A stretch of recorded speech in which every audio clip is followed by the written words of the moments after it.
Imagine you are a man who spent his entire life lifting others upward. He gave his strength, his opportunities, everything to the people he trusted the most. But just when he was about to reach the greatest peak of his life, those same 9 empresses, for whom he had sacrificed everything, joined hands, betrayed him, and left him to die. Fate, however, granted him a second chance. He did not die. He regressed and returned to the past, and not only him, the 9 empresses also returned with all their memories. But this time, the story is not about survival. This time, the question is only one: without my help, how far can you all rise? In Chapter 1, we are shown the scene of the pinnacle located at the very top of the 9 heavens. Greenery spreads in every direction, shining mountains glow, and spiritual energy floats through the sky, raising this place to an entirely different level. The atmosphere is so calm and beautiful that it feels as if this land was never meant for ordinary humans.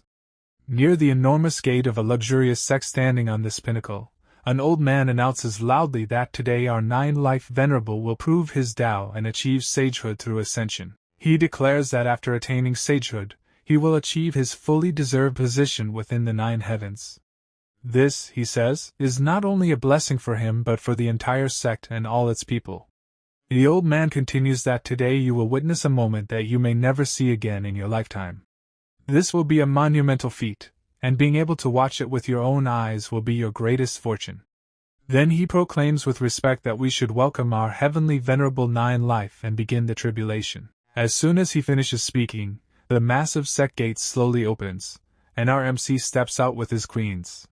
His walk, his expression, and his entire aura feels so stable and powerful that the surrounding crowd automatically falls silent.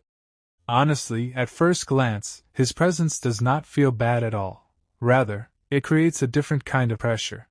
But some disciples standing behind, seeing the MC's grandeur, begin to whisper rude comments among themselves. Hearing this, the elders nearby immediately grow strict and scold them angrily, telling them to keep their mouths shut and learn to respect their seniors. The elders warn clearly that if this man's mind even slightly turns, his power is so terrifying that he alone can wipe out their entire clan. They remind them that in the past he fought the Yao clan alone and even annihilated the whole demon domain by himself. Hearing this, the disciples' faces turn pale and silence spreads everywhere. Meanwhile, the tribulation has fully begun. The sky roars, lightning crashes, and the entire area fills with tribulation energy. Our main character, without any hesitation, walks confidently straight toward the center of the tribulation, challenging it directly. Not for a moment does he show fear or doubt. Everyone watching is stunned. Then suddenly, from inside the tribulation, an elder figure slowly emerges. His mere presence makes the atmosphere heavier. Seeing this, even the MC is briefly surprised, because such a scene is rarely witnessed. A girl says in a trembling voice that this is Heavenly Venerable Gujing, one of the top-ranked tribulations existing for centuries. Many people grow afraid, but some elders still believe that our 9-life Venerable is invincible and no tribulation can stop him. Calmly, the MC asks Gujing if they should begin the battle. Gujing, with a straight face, replies, "Start." The fight begins. Their clash is so intense that even space starts to distort. Explosions echo, lights flash, and it feels as if the sky itself will break apart. Yet strangely, the empresses behind the MC show no worry at all. Their expressions remain normal. Instead, they whisper to each other that they had been waiting for this moment for a long time. Their words carry not fear but a strange confidence. Then Gujing uses the Tao of Time. The elders become serious and explain that because of this technique, Gujing's clones will travel through multiple timelines and hunt the MC in each one. If Gujing succeeds even in a single timeline, the MC's real body here will suffer fatal damage. Tension spreads everywhere. Seeing this move, one empress's face changes strangely, and an evil aura seems to leak from her, as if her true intention can no longer stay hidden. Yet the MC remains calm and says casually that this move is indeed impressive. Then he adds that he must apologize, because in every timeline he has always been an unrivaled existence. But Gujing reveals that he has already destroyed the MC in all timelines. Laughing coldly, he mocks him for praising himself, and says he has killed him in every era. Hearing this, the MC feels as if his soul has been struck. His body trembles, his strength fades, and he collapses to the ground in severe injury, confused about how this happened. Gyujing explains that although the MC's strength is extraordinary, the yin-yang Dao devouring goo had already rooted inside his body. That is why Gyujing could kill him so easily in every timeline. The MC suddenly realizes the truth and slowly turns toward his empresses. He asks in a heavy voice, "Don't tell me you knew nothing about this." But the sight before him is horrifying. All the empresses burst into laughter, as if his misery is a joke. It is revealed that this goo is formless and can only be implanted through yin-yang union. Gyujing says coldly that the result was clear from the start. He knew the MC valued loyalty and emotions deeply, and those same women he loved betrayed him. One empress laughs loudly and says there was never love. They only lived in terror because of his power and wanted freedom. Another reminds him of phone books and says she could have lived a normal happy life if not for him. The atmosphere completely changes. The empresses activate their powers to kill him, twisting all facts to paint themselves as victims and him as a devil. The MC's mind shatters. Rage and pain burn in his eyes. He roars that without him none of them could even touch the title of Empress. He had treated them above humans, never imagining such betrayal. As he prepares to attack them, Gyujing strikes from behind. The MC groans that if he must die, he will take them all with him. The empresses panic, screaming that he is detonating his cultivation base and will kill everyone. Gyujing watches coldly and says defeating him while poisoned was an honorless victory. Perhaps he deserves another chance. He uses his time whirlpool and drags the MC and all 8 empresses inside, smiling that they should come to the next round together. Then Gyujing unleashes the time and space reversal technique, sending the souls of the MC and the 8 empresses 50 years into the past. The scene shifts to the past. The MC, Louis, looks around in shock. Everything feels familiar yet different. In front of him stands his first empress, Hong Ling, who in the future would become the Sword Maiden of 9 heavens but now is only a humble servant. Her head spins from the regression. Seeing the MC, she screams in terror, calling him Devil Master and wondering if she has returned to the past. Louis smiles slightly, realizing she has also returned with memories. He thanks Gyujing in his heart for the second chance. Then he calmly removes his socks. The Sword Maiden is confused. Louis extends his feet and says casually, "Wash my feet." She is stunned, yet silently begins washing them, her hands trembling. Louis thinks he could kill her now, but death is not the cruelest punishment. He will let her live, so she can experience the absolute misery of a life without him. He tells her calmly that none of this was a dream, they have truly returned to the past. She is shocked and asks, "We all?" Louis cuts her off and says everything is real. Gyujing's technique brought them back, and he remembers every word she spoke that day. Her arrogance still remains and she asks, "So what now?" Louis smiles with an evil glint and says only one word, "Enough." Then he declares, "You wanted freedom, didn't you? From this moment onward, you are free." Louis stands up and opens a drawer kept nearby.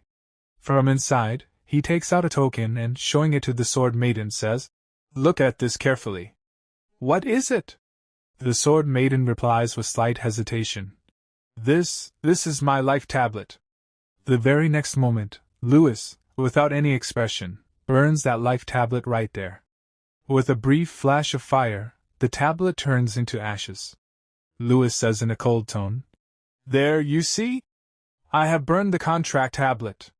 From now on, you are completely free. Whenever you want, you can return to your true sword manner." Seeing this, the Sword Maiden becomes shocked, yet she still composes herself and speaks in a straight tone. "Louis, you had 9 lives, yet in your first life, why did you choose to self-destruct?" But Louis no longer wishes to keep any kind of relation with her. His face hardens. He turns toward her angrily and says, "Mind your own business and get lost from here." Hearing this, the Sword Maiden also begins to leave without stopping. While walking away, she says in a cold voice, "Fine. Now that we all have been reborn, I swear that this time I will give you a truly miserable end. As she walks, she thinks to herself, Louis, I possess an innate sword body. If none of this had happened because of you, my life would have been far more glorious. Stepping outside, she says in an emotional tone, Father, mother, brother, your daughter is finally coming back. From behind, Louis watches her walking toward the Chu manor with such emotional steps. The same evil smile rises on his face again, and he murmurs slowly, A father, a shameless mother, a trash brother, and this poor girl. He thinks further. Once you return, you will understand what a true devil's cave really is. In this life, I am absolutely not going to show them any mercy. The chains of those 8 women will no longer bind me. No matter what happens, I will definitely ascend to an even higher realm. Just as the MC is about to close the door of the room, suddenly, with a loud bang, the door shatters. A long leg kicks straight inside and attacks him directly. The moment Louis sees this, only one name echoes in his mind, Fairy Red Silk. But the next second he corrects himself. No, in this life her name is still Hong Ling. Then we clearly see that the girl who broke the door and entered is none other than her. Filled with rage, Hong Ling stands before the MC and shouts his name. Without thinking for even a second, she attacks him and screams, Today I will definitely kill you! But Louis's strength is far beyond her level. Without using any technique, he grabs her neck with one hand, lifts her into the air, and hangs her upside down by her own leg. Hong Ling cannot even understand how everything happened so quickly. Louis slowly moves closer to her and says in a deadly tone, You still dare to strike at me? He locks her so tightly that Hong Ling cannot even move her hands or legs. In a frightened, stammering voice she says, What are you doing? But Louis has no intention of doing much to her. He already knows that this girl's fate ahead is not going to be special either. He says coldly, Today you will fix my door with your own hands. And if you fail to do so, I will twist your neck and end your life right here. Even though she is completely locked, Hong Ling still says in a trembling voice, I refuse. If none of this had happened because of you, I would be with Foamwux right now. Hearing this, Louis laughs lightly and replies, Then in this life too, if you hope to find him, you will have to give your best try, won't you? The moment she hears this, Hong Ling's face tightens.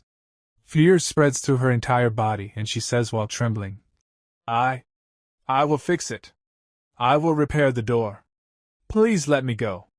But Louis tightens his grip on her neck even more. At that moment Hong Ling thinks in her mind, Damn it, even after returning to the past, I am still no match for him. As soon as she completely gives up, Louis throws her to the ground like an insect and says in a harsh voice, Now get to work. And if I don't find this door fixed when I return, you are finished. Hong Ling somehow gathers herself and stands up. In anger and helplessness, she shouts at the MC, Louis, at least in our past life we were Tao companions. How can you treat me like this? Hearing this, Louis's face remains emotionless. In an ice-cold tone he replies, That was in the past. In this life, you and I are nothing to each other. Those words hit Hong Ling like a thunderbolt. Anger, humiliation, and helplessness appear clearly on her face. She has nothing left to say, and the scene changes from here. Now we are shown a beautiful garden area. Colorful flowers bloom all around, the atmosphere is peaceful, and faint spiritual energy flows in the air. Louis walks into this garden. Here, an extremely angelic and beautiful woman is taking care of the plants. This is Bai Tsulong. The moment Louis steps into this place, Bai Tsulong immediately senses him. She looks forward, and Louis respectfully greets her, calling her master. But seeing Louis, Bai Tsulong's expression suddenly changes. She asks directly in surprise, Why do you have only one life left now? Hearing such a direct question from his master, Louis hesitates for a moment. Scratching his head lightly, he says, This disciple's skills were somewhat lacking. During a cultivation session, to force a breakthrough, I merged my 9 lives into one. That is why only one life remains now. Bai Tsulong's anger becomes visible. Looking at him sternly, she says, I have found a way to suppress the Chaotian power. So forget the events of the past life as just a dream. We will never allow those things to happen again, she adds in a sharper voice. And if such filthy and treacherous thoughts ever arise in your mind again, I will not hesitate for even a moment to erase your existence from this sect. Louis replies calmly. This disciple will carve Master's teachings in his heart.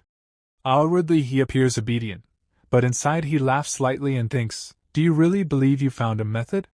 If I had not transferred the ocean poison into my own body, do you think you could ever have ascended as a Tian Empress? Here we clearly understand that Bai Tsulong was also one of the MC's Empresses in the past life, now appearing as his master. The scene changes again. The MC is sitting alone on a mountain peak. Looking at the sky and the world below, he says to himself, no, my cultivation base has fallen back to the 5th stage of chi condensation. It seems I must grind everything from zero again. Then he whispers, old friend, are you still with me? Immediately a system notification opens before him. 3 options appear: cultivation, deduction, enlightenment. A robotic voice echoes, I am here, host. What do you need? Hearing this voice, Louis feels a strange relief. Smiling lightly, he says, thank goodness, you came with me too. But wait, do you no longer need energy to operate? With a soft ding sound, the voice replies, I have now become the heavenly Tao itself. Why would I need energy? Louis nods and says, true, but as heavenly Tao, haven't you become a bit too ruthless? He complains, was it really necessary to drop the most dangerous top-tier tribulation of all eras on my head? The calm, merciless voice answers, absolutely necessary. After all, you are my host. Preparing the ultimate challenge is my duty. Louis's face falls. He says dryly, thanks a lot. Then taking a deep breath, he says, fine, let's begin cultivation. The system ignores his sarcasm and replies casually, you are welcome. Initiating the cultivation of the 9-life undying heavenly scripture. The scene shifts to the Sword Maiden. Outside the Chu Sword Manor, long stairs appear. The exhausted Sword Maiden climbs them step by step. Every stair feels like a test, yet somehow she reaches the top. Standing before the manor, she says breathlessly, Father, Mother, I have returned. Her eyes become moist, believing everything will be fine now. But the guard at the gate sees her and becomes shocked. He thinks, is this really the eldest miss? Why has she returned? He blocks her path and shouts harshly, where did this beggar crawl up from? Trash like you has no place in the Chu Sword Manor. Get lost. The Sword Maiden becomes confused and says, I am not a beggar. I am the eldest miss, Chu Ling. Seeing she does not retreat, the guard draws his sword and yells, shameless rat. How dare you disguise as the eldest miss? Suddenly Chu Ling grabs the blade with her bare hand and says emotionally, Chu Si, look at me carefully. I am Chu Ling. You used to carry me in your arms and buy me candies, remember? But the guard shakes her hand off and shouts, you don't have the blood of the Chu family. Why did you come back? Inside he panics, thinking she barely escaped that devil's den. Why return to throw herself into the grave again? Chu Ling cries that though not biological, her parents treated her as true flesh and blood. Hearing this, another guard realizes the truth and shouts, This really is the eldest miss. Chu Ling has returned. Chaos spreads in the manor. The manor lord, her so-called father, rushes out with fake concern, followed by his wife. Chu Ling runs and hugs her father, crying, Father, I am back. Her mother wipes her tears with false affection and asks where she was. Chu Ling says she was held hostage by the Great Tao sect and escaped secretly. At that moment the man arrives and seeing Chu Ling, his legs tremble. He thinks in relief, thank goodness, my scapegoat has returned. Now I will survive. This man is Chu Sifei, Chu Ling's elder brother. The scene shifts to Chapter 2 and back to Louis. He cultivates with full concentration. We are told this is the first heaven, the weakest world, divided into many realms: prenatal, postnatal, chi gathering, origin core, shattering, infant void, refining, and Tao integration. With past life experience, Lewis cultivates for 15 days and reaches the 9th layer of chi refining, then begins origin core formation. But suddenly he feels something wrong. His chest grows heavy, breathing falters, and he coughs blood. He mutters, "What is happening? Only half of my chi is helping core formation, the rest feels like stone." After analysis, the system announces, "Celestial rigidity poison detected inside your body." Lewis grits his teeth, realizing those women not only used the yin-yang goo but also planted this poison as insurance so he could never rise again. But his eyes turn cold and he says, "They don't know. I still have one trump card left." He asks the system for a method. The system replies that after breaking through to origin core and converting true chi into true essence, the poison will dissolve. Lewis remembers that in the past he created a perfect return to origin pill which could force the breakthrough. But that pill was gifted to Hong Ling in the previous life. His fists clench. In this life, nothing like that will happen. Suddenly movement appears in the sky. A giant crane announces that Hong Ling has reached chi-gathering perfection in just 1 month and 17 days, breaking the sect record. As a reward she receives a bottle of supreme-grade return to origin pills. Lewis narrows his eyes with a dangerous smile. As expected from a future empress, her speed is terrifying. Even with the system, I am only 2 days ahead. Without wasting a second, he leaps down from the peak. The system asks, "Host, where are you going?" Lewis answers calmly, "To the tomb of a void refining expert. I am going to reclaim the return to origin pill that rightfully belongs to me." After this, our scene changes. Now we are shown the inside of an ancient tomb located in the middle of a dense forest, about 500 kilometers away from Trade Dao. The air in this place feels heavy, and an eerie silence is spread in every direction. Walking through the depths of this same tomb, Hong Ling has already arrived there. As she steps inside, she thinks to herself, "According to the memories of my previous life, people are going to discover this place only after 1 full month. That means right now, I am completely alone here." Showing full confidence, Hong Ling enters a cave. She opens the door lying in front of her and begins to move forward through a narrow passage. While walking, only one thought circles inside her mind, that the most precious treasures of this place are hidden right here. She thinks that among these treasures is a fragment of the 9 lives and dying heavenly scripture, and along with it, a perfect return to origin pill. Moving ahead with fast steps, she finally reaches in front of those treasures. First, she picks up the 9-life heavenly scripture and, smiling with great happiness, says, "Senior brother, this time I am 1 step ahead of you." But the moment she opens the scripture and looks inside, her eyes remain wide open in shock. In the very next second, her entire face turns pale. She falls into complete disbelief. We are shown that inside that scripture, written calmly and lovingly in Lewis's handwriting, are the words, "Bitch, you are too late." And not only that, along with it, there are peacefully drawn golden sketches as well. Seeing all this, Hong Ling's voice begins to tremble. Stammering, she says, This. Suddenly, in furious anger, she throws the book onto the ground and screams, "Lewis, you son of a bitch!" The moment the book hits the floor, dozens of yellow-colored golden laser lights activate inside the entire tomb and surround her from all sides. Seeing this, Hong Ling becomes completely terrified. Looking upward, she shouts loudly, "Lewis! Let me get out of here!"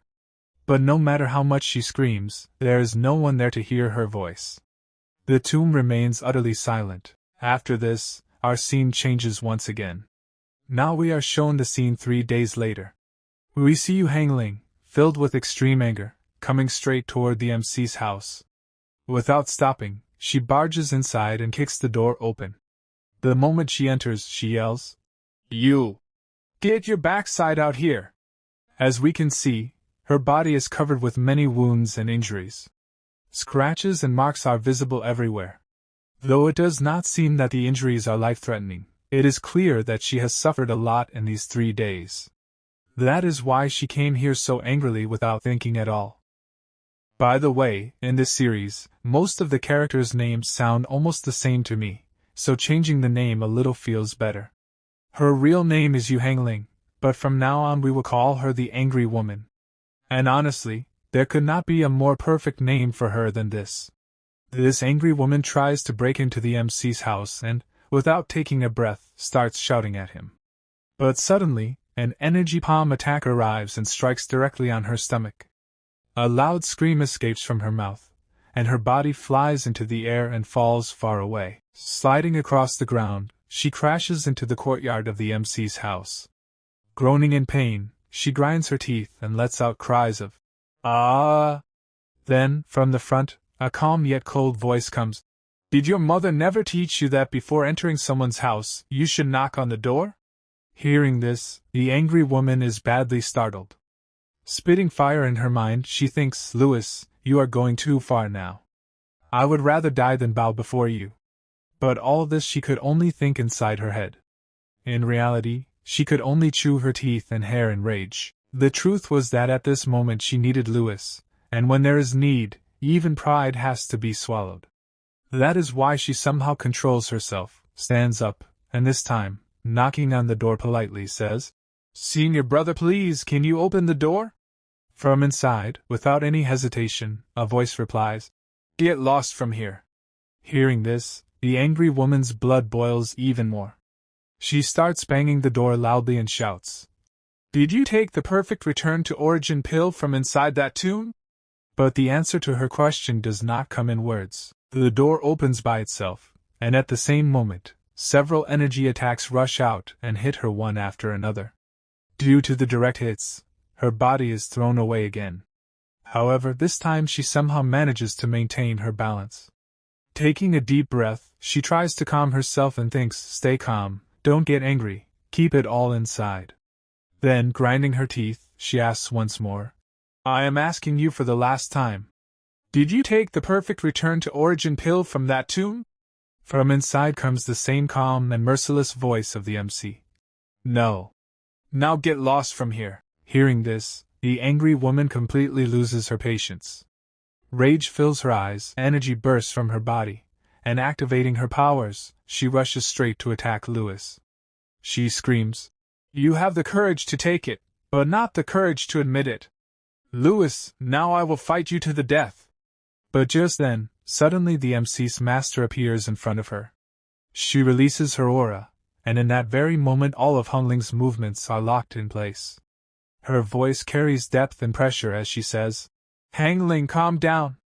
Hearing this, all of Hong Ling's anger vanishes as if blown away by wind.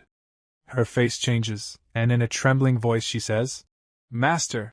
The next second, she falls to her knees and starts crying bitterly like a child. She wails, "Master, he hit me." Sobbing, she exaggerates everything as if all the fault belongs to the other side. After hearing all this, her master slowly turns toward the MC and asks in a strict voice, "Louis, why did you raise your hand on your own junior sister?" Here one thing needs to be clarified. In the previous episode I had said that this master might have been the MC's wife in his previous life. But looking at the reactions and behavior so far, that does not seem clear at all. The story has not confirmed anything like that, and her expressions also do not indicate such a relationship. Yes, it does feel that as a master she knows that the MC had 9 lives before and now only 1 remains. Perhaps that is why she understands that the MC has returned to the past carrying all the anger of his previous lives. The rest of the truth we will know as the story moves forward. For now, let us continue the story. When his master asks this question, Louis opens his eyes and replies angrily, "She barged in without knocking. She has no manners at all." Hearing Louis's words, his master does not argue much. She calmly walks toward Hong Ling, helps her stand, and says in a gentle voice, "But still, after all, she is your junior sister. Let this matter end here." Then looking at Hong Ling, she asks, "By the way, why did you come to Louis today?" Hearing this, the angry woman points directly at the MC and says loudly, "He took the perfect return to origin pill. He has no use for it, so I wanted to trade something with him for it."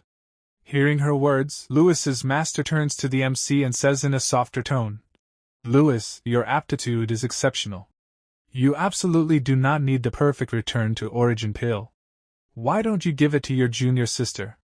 If you need anything else, I can provide it to you. Even after such calm and reasonable persuasion, Louis's expression does not change at all. Sitting in the same attitude, he replies coldly, Sorry, but I also need this perfect return to origin pill. Hearing this, Hong Ling flares up again and shouts, What nonsense are you talking about, Louis? Do you really think that without this pill I cannot condense my origin core? Due to her constant shouting, Louis's concentration breaks. He slowly gets down, puts his hand inside his sleeve, and takes out the same return to origin pill. Then he lets out a deep breath. Seeing this, his master's face brightens, and she happily says, There we go. That's a good boy. She is about to praise him more when the atmosphere suddenly changes again. At that very moment, the MC gives a slight smile. With a "heh" sound, he throws the pill directly into his mouth and chews it in front of his master before swallowing it. Seeing this, his master is badly shocked. Her eyes widen and she says sternly, Louis, why did you do this? Your master is very disappointed. Before she can say anything further, the angry woman standing there explodes in rage. Grinding her teeth, she turns back and screams while leaving. Louis, just wait. I will condense my secret core and take full revenge for this humiliation. Seeing her open hostility, the master's face becomes even heavier. Taking a deep breath, she says, I know you still have a lot of anger inside you. But was it really necessary to go this extreme? With this disappointed expression, the scene changes. Now we are shown the scene of the Sword Manor. Here the Sword Maiden is sitting comfortably while someone is feeding her with a spoon. Her mother, in a sweet and loving voice, says, Your mother steamed this emerald rice congee with her own hands, only for you. Taste it and tell me if it is good. As soon as the Sword Maiden eats it, her face lights up. With happiness and emotion, she says, Thank you, mother. In this whole world, only you treat me the best. I never want to leave your and father's side in this life. Hearing this, her mother smiles slightly and asks playfully, Really? Even more than your birth parents? The Sword Maiden replies with a smile. They disappeared right after giving birth to me. How can they be compared with your treatment? Hearing this, her mother laughs softly and says, All right, that's enough. Now hurry and rest a little. The Sword Maiden gently replies, But her mother, inside her heart, is laughing in a strange way, a very relieved and eerie laughter. She thinks, We are saved. We are finally saved. Now our entire family is safe. On the other side, the Sword Maiden suddenly begins to feel extremely sleepy. Her eyes grow heavy, and in a hesitant voice she asks, Mother, why am I suddenly feeling so sleepy? Then her mother slowly turns back with the same sweet yet cold voice and says, If you feel sleepy, just sleep a little. The moment she says this, the Sword Maiden loses control over her body. Overwhelmed by drowsiness, she cannot even hold herself and collapses onto the bed. Holding her head in pain, she thinks, Today everything feels so strange. Why am I feeling such strong sleepiness? This uncomfortable feeling has never happened before. Forcing herself, she releases her aura and commands internally, Circulate Great Lotus Sword Scripture. Tell me what is wrong with my body. But the moment she sees the result, her heart sinks. She trembles in shock. Have I been poisoned? How is this possible? Could it be because of the emerald rice congee? Just then, a knock comes at the door.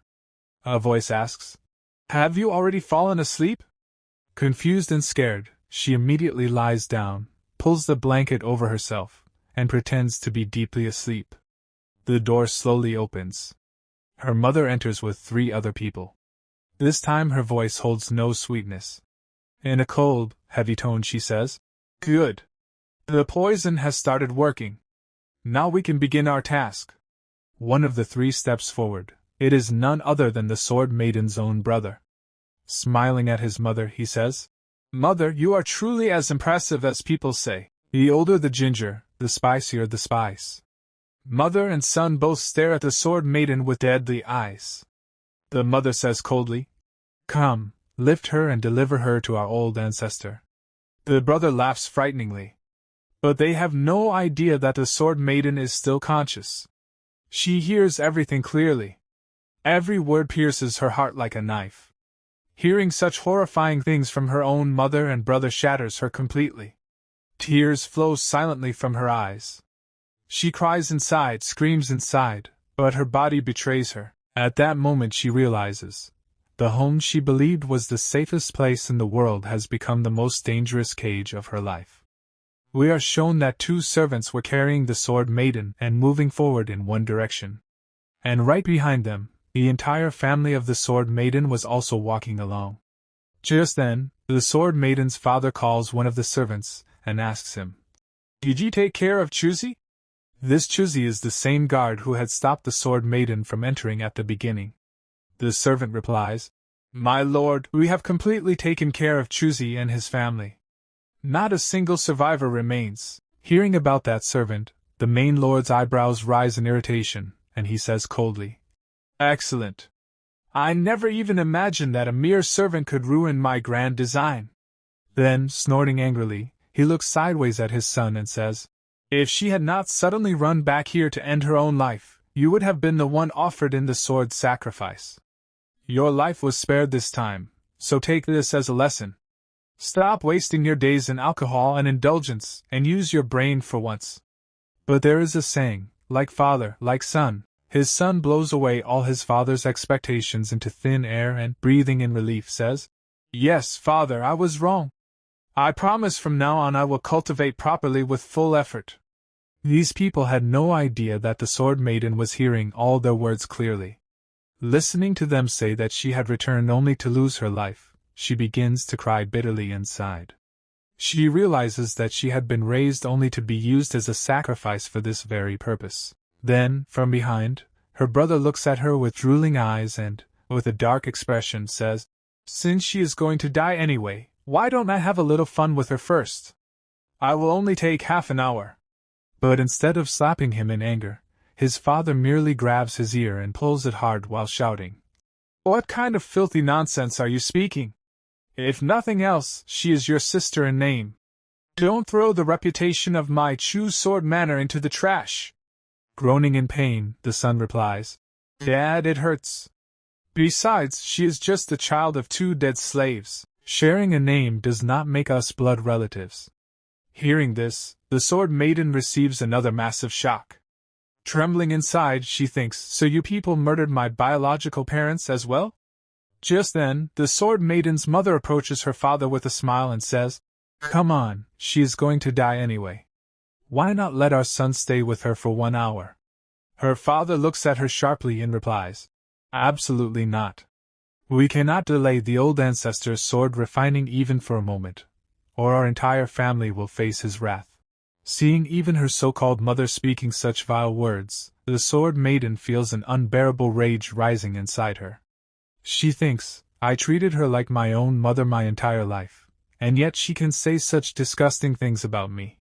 Regret floods her heart, and she whispers in her mind, "Louis, is this the truth you were trying to protect me from? Is this the reason you never allowed me to return home?" She begins to remember scenes from her past, scenes that once never felt painful but had now turned into poison. She recalls the days when she was training dangerously with Louis, training so harsh that many times her life was truly at risk. Covered in sweat, blood, and pain, she had begged him trembling, "Young master, I beg you, please let me go. I miss my parents so much." At that time Louis had looked at her and smiled slightly, but there was no humor in his eyes. Comforting her, he had said, "They are not even your biological parents, then why are you in such a hurry to go back?" Hearing this, the Sword Maiden had puffed her cheeks in anger, turned her face away stubbornly, and said, "They treat me better than even my birth parents ever would." Seeing her sulk like that, Louis had laughed softly and replied, all right. Just wait until I finish refining that sword. After that, I will personally take you back home."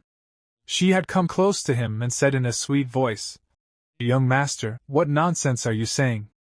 What kind of sword takes so long to refine? You are definitely trying to coax me like a child to keep me here." Then the scene shifts. When the Sword Maiden finally reached Chu Sword Manor, The sight before her burned her entire world. The whole manor was engulfed in flames. Smoke everywhere, screams, the stench of burning wood. Her legs had given up, and she had collapsed on her knees crying, "Dad! Mom! I came too late." From that very moment, hatred for Louis had been born in her heart. She had sworn inside, "Louis, all this happened because of you. I will take revenge on you." But now, hearing and seeing the real truth, only regret remained inside her. Her heart was completely broken. She thought painfully, "Louis, the sword you were talking about was actually a demonic sword." With this thought, the scene changes again. At the same time, on the other side, our MC was watching this entire scene in HD quality with the help of the system. Every word, every sound, every intention was clear to him. The system says in a cold voice, "Host, it is truly a shame that she is unconscious right now and cannot hear the Chu family's words." Louis smiles lightly while watching all this. Laughing at the system's comment, he says, "How can a person who returned from the great emperor realm fall unconscious from a mere sleeping drug? Right now she is simply refusing to accept reality herself." The system asks, "Host, are you thinking of saving her?" Hearing this, Louis changes his position lazily, like a spectator in a theater, and says with a smile, "Save her? The satisfaction I get from seeing her suffer like this cannot be compared to anything else. After all, this is the return of an Emperor realm being. Now she does not need me to save her." The scene changes once more. Now we see everyone moving toward the sword forging grounds. The entire atmosphere is becoming heavy and terrifying. The Chu family reaches in front of a massive mansion. The Sword Maiden is laid on the ground, and the whole family kneels behind her. Her father greets the ancestor respectfully. A shadow appears in front of the mansion and slowly becomes clear. It is an old man, Chu Kaixing, the old ancestor of Chu Sword Manor. Hearing the greeting, he slowly opens his eyes and looks at the Sword Maiden lying before him. Observing her body with one glance, he says with cold satisfaction, "Excellent, now hand her over to me." He stands up and orders, "Chetian and Chef, you two stay here and witness the completion of this demonic sword ceremony." Hearing this, the father and brother bow and thank the ancestor. The old ancestor moves forward and lights a fire beneath a massive cauldron. Inside the cauldron, a sword floats in the air. At first glance no one could tell it was demonic, but the moment one feels its aura, it becomes clear that this is a terrifying and purely demonic existence. Staring at the sword greedily, the old ancestor laughs. "This demonic sword has consumed more than 30 years of my life blood. Now only the final step remains." The Sword Maiden's father congratulates him. "Once you refine this sword, you will directly ascend to the shattering infant realm." The old ancestor raises his hand and says, "Let us begin." Black fiery swords form in the air and move toward the demonic sword. The ritual begins. The demonic sword reacts, the entire area trembles, and the ancestor chants strange incantations. Then he commands coldly, "Sacrifice to this sword." At that moment, the Sword Maiden's father lifts her in his arms and walks forward, saying emotionlessly, "Today you serve as the sword sacrifice for our Chu clan. Raising you for so many years was not in vain." There is no regret in his voice, no hesitation, only cold utility. Without wasting a second, he throws the Sword Maiden directly into the blazing cauldron. She falls into the raging flames. The heat tears through the air, yet not a single scream leaves her mouth. Her brother watches with his tongue out and says disgustingly, "What a waste, such a tragic waste." But then something happens that no one had imagined. Despite falling into the fire cauldron, the Sword Maiden is smiling. There is no pain on her face, only a strange calm and cruelty. Suddenly she reacts, spits out blood, and that blood flies straight onto the demonic sword. The moment her blood touches it, terrifying flames erupt from the sword. The vibrations multiply, as if the sword has come alive. Seeing this, her father panics. What is happening?" And right before his eyes, the demonic sword disappears in a blur and appears directly in the Sword Maiden's hands. The sword's energy begins to support her. The flames no longer burn her, instead they lift her. She floats inside the cauldron and looks straight at the old ancestor, no pain in her eyes, only murderous intent. The old ancestor is shocked. Her brother screams, "Dad, she's not dead!" The ancestor trembles. How is this possible? But before he can react, she rushes forward at full speed, aiming to pierce his chest in one strike. He hurriedly pulls out a green sword and shouts, "Damn it!" Yet the moment his sword collides with her demonic blade, it shatters instantly. His body is thrown back. He yells, "You cannot use such a demonic sword." Before he can finish, her blade moves like a venomous snake, and in the next second his head is separated from his body. Blood rains everywhere. Flicking the blood from her sword, she says coldly, "Demonic swords are forged to slaughter demons." Her anger has reached its peak. Betrayal, regret, and rage have burned her heart completely. She had waited for her family for 2 lifetimes, trusted them with every breath, and this was the result. Now only hatred remained. Now the Sword Maiden begins to walk toward her own father, her entire body burning with rage. Her steps are heavy, but her intention is crystal clear. Seeing her approach, her father becomes so terrified that his legs start trembling uncontrollably. The color drains from his face. He immediately falls to his knees, stretching his shaking hands forward as he stammers, "Why you? Are you really Chu Ling?" No, you can't be Chu Ling." But Chu Ling is no longer in a state to listen to anyone. She has gone completely mad with fury. Killing intent pours out of her body, making the air itself feel heavy and suffocating. With a cold, expressionless face she stops right in front of him and, in a slow yet terrifying voice, asks, "Why? I treated all of you like my closest family. I trusted you with closed eyes. Then why did you do all this to me?" Her father doesn't even have the courage to answer her question. Trembling in fear, he blurts out, "Chu Ling, look how powerful you've become now. We don't need to sacrifice you for any sword anymore. Come, let's go home together. Everything will be fine." But Chu Ling has already seen his true face. She lets out a faint laugh, a laugh filled with both pain and hatred. Pulling out her sword, she says coldly, "You are not even worthy to take my name with that filthy mouth." Without a single moment of hesitation, she swings her blade. In one strike, her father's head flies into the air, blood spraying everywhere like a fountain. At that moment, Chu Ling looks exactly like a demon, ready to cut down anything that stands in her path without mercy. After that, she turns around. In front of her stands her so-called brother. The moment his eyes meet Chu Ling's, he is struck with terror. He steps back, his lips trembling. Looking at him with icy eyes, Chu Ling says, "Now as for you, you animal." Her brother immediately interrupts, dropping to his knees and banging his head on the ground repeatedly. Yes, I'm an animal. Just treat me like a dog and let me go. Please don't kill me." But in the blink of an eye, Chu Ling's sword moves again. His neck is severed instantly, and his body collapses to the ground. Chu Ling says without any emotion, "You are worse than a dog." At a distance, her mother, who still had no idea about the fate of her husband and son, becomes confused seeing the scene. All she can see is Chu Ling walking out of the sword forging grounds alone with a sword in her hand. Her steps are calm, her face emotionless, but behind her lies a tale of death and blood. Shocked, her mother walks forward and asks in confusion, "Chu Ling, how did you come out? And the others, where are they?" Chu Ling keeps walking without stopping, without even looking at her. As she passes beside her mother, she answers in a cold voice, "Who exactly are you talking about?" Her mother grows even more nervous and hurriedly says, "Your father, your brother, your family." Hearing this, Chu Ling suddenly stops.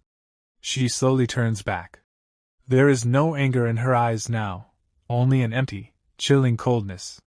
"I don't have any family anymore," she says. The next instant her sword flashes. With a single stroke, her mother's head is separated from her body. Blood scatters into the air, but this time there is no hatred or rage on Chu Ling's face, only a lifeless calm. In a flat voice she says, "Why don't you go and join them? Without looking back even once, she walks ahead and declares coldly, "Every single person of the Chu family deserves to die."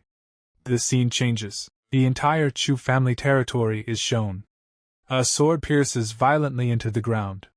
As the camera rises, we see that Chu Ling has slaughtered every single person of the clan. Old, young, servants, guards. No one survived. After such a long massacre, Chu Ling is completely exhausted. Her body is wounded, clothes torn, covered in blood and dust. She kneels on the ground using her sword for support, breathing heavily, hands trembling. All of this is being watched live by our MC through the system. Seeing the sight, Lewis nods slightly and says, "Not bad. She didn't leave a single soul alive in Chu sword manner. She didn't even spare the chickens." Stretching his hand lazily, he adds, "All right, close it now." He is just about to relax on his bed when the system asks, "Host, won't you continue watching? A shattering infant realm expert is about to come and kill her." Lewis smiles faintly. What is there to see? She deserves all of this. The scene shifts back to Chu Ling. The manor is now nothing but ruins, corpses, and blood everywhere. Chu Ling falls to her knees, whispering in a broken voice, "I was wrong, I was so wrong." Tears flow from her eyes, her body shaking in pain. She has no strength left to fight. From a distance someone approaches, the shattering infant realm expert, Reverend Li Jian. The moment he sees Chu Ling and the demonic sword in her hand, greed shines in his eyes. This demonic sword, it's actually complete. Laughing, he pulls out his blade and shouts, "That sword only brings you pain. Let me free you from it." He attacks at full speed, but Chu Ling barely tilts her sword, offering almost no resistance, as if she has already accepted death. Yet Li Jian suddenly stops his blade near her neck, noticing she hasn't reacted at all. No fear, no hope, nothing. He laughs madly. "Just as I thought, she has completely lost her mind." But at that very moment Chu Ling moves. With a single block she releases an overwhelming force that blasts Li Jian away, tearing his clothes and throwing him to the ground. Stunned, he mutters, "She's only at Origin Core Realm. How can she have such terrifying sword skills?" Chu Ling stands there lifelessly, as if emotions have abandoned her. Li Jian stares greedily. This girl hides a huge secret. The sword isn't the only treasure here. Suddenly Chu Ling turns and begins running away. Li Jian is shocked. What? She wasn't reacting at all just now. He chases after her, shouting obscenely, "Don't run! Be a good girl and come to Li Jian." Chu Ling keeps running despite her injuries, blood dripping with every step. Her lips tremble as she repeats, "I was wrong. I must repent. I must repent." Her mind seems broken, clinging only to guilt and regret. The scene shifts to Lewis. Outside, the furious woman Hong Ling is banging on his door, screaming accusations. Lewis sits calmly in meditation. The system asks, "Host, she is insulting you so badly. Will you just listen?" Without opening his eyes, Lewis replies, "Block my ears. I must focus on cultivation. Nothing will stop me from achieving sagehood." Later, Hong Ling's master arrives and scolds her, revealing how Lewis refined every treasure for her countless times. Hearing this, Hong Ling is shaken, but still refuses to apologize. Her master angrily sends her to the back mountain to reflect. Finally, the scene changes again. Barefoot and wounded, Chu Ling climbs the stairs toward Lewis's mountain, leaning on her demonic sword. There is no hatred left in her eyes, only exhaustion and regret. Looking toward Lewis's courtyard, she whispers softly, "Great Tao." She stands there trembling, breathing heavily, staring at the place as if realizing for the first time everything she has lost in her life. At that moment, someone noticed Chu Ling standing there and cried out in shock, "Who goes there?" Before anyone could react, Chu Ling's strength gave out. She collapsed to the ground and fainted. Yet, just before losing consciousness, she murmured weakly, "Bylon Peak. Lu Yi. I am Ling." The female disciple rushed toward her in alarm, but a sharp voice suddenly stopped her. "Stay your hand, fellow Taoist. When the female disciple looked up, she saw Li Jian descending from above. He landed gracefully and said, "Fellow Taoist, I have hunted this vile creature to this very spot. I mean no disrespect to the majesty of the great Tao sect. I shall remove this trash immediately." Li Jian stretched out his hand toward Chu Ling, but the female disciple instantly drew her sword and blocked his path. "Not so fast. Since she invoked the name of one of my sect members, I intend to return and verify it. If he claims not to know her, only then may you take her away." She turned to another disciple and ordered, "Keep a close watch. Do not let him take her before I return." The disciple nodded. "Understood." At Bailon Peak, the female disciple stood outside Lu Ye's room and called out loudly, "Junior brother Lu Yi! A woman claiming to be Chu Ling has collapsed outside the mountain gate. She is being hunted and is gravely injured. Do you know her?" From inside, Lu Yi asked coldly. "Who?" the disciple replied. "Chu Ling." After a brief silence, Lu Yi answered in an icy tone, "I don't know her." The female disciple responded, "Since junior brother does not recognize her, we shall not intervene." Lu Yi repeated firmly, "I said I don't know her." "Understood. Farewell," she said before leaving. Inside, the system asked Lu Yi, "Does Master truly intend to leave her to die?" Lu Yi replied calmly, "Have you forgotten how she treated me in my past life? Besides, she isn't going to die." Outside the gate, the female disciple returned to Li Jian and informed him, "I have verified the matter. My sect's disciple does not know her. You may take her away." Li Jian sneered, "Just as I thought. The great Tao sect is a pillar of the righteous path. How could it possibly associate with a demoness like her?" He stepped closer to Chu Ling and said, "I shall remove her at once, lest she sully your noble grounds." But just as his hand was about to touch her, an invisible force struck, freezing his arm solid. Li Jian roared, "Who dares?" A powerful figure appeared. It was Bai Qiulan, her expression cold with anger. "Stay your hand!" The surrounding disciples immediately dropped to their knees. "Greetings, Marshal and Bai Qiulan declared firmly. "You cannot take her away." Li Jian clenched his fists in fury. The magnificent great Tao sect, reneging on its word? That is hardly the conduct of a righteous faction.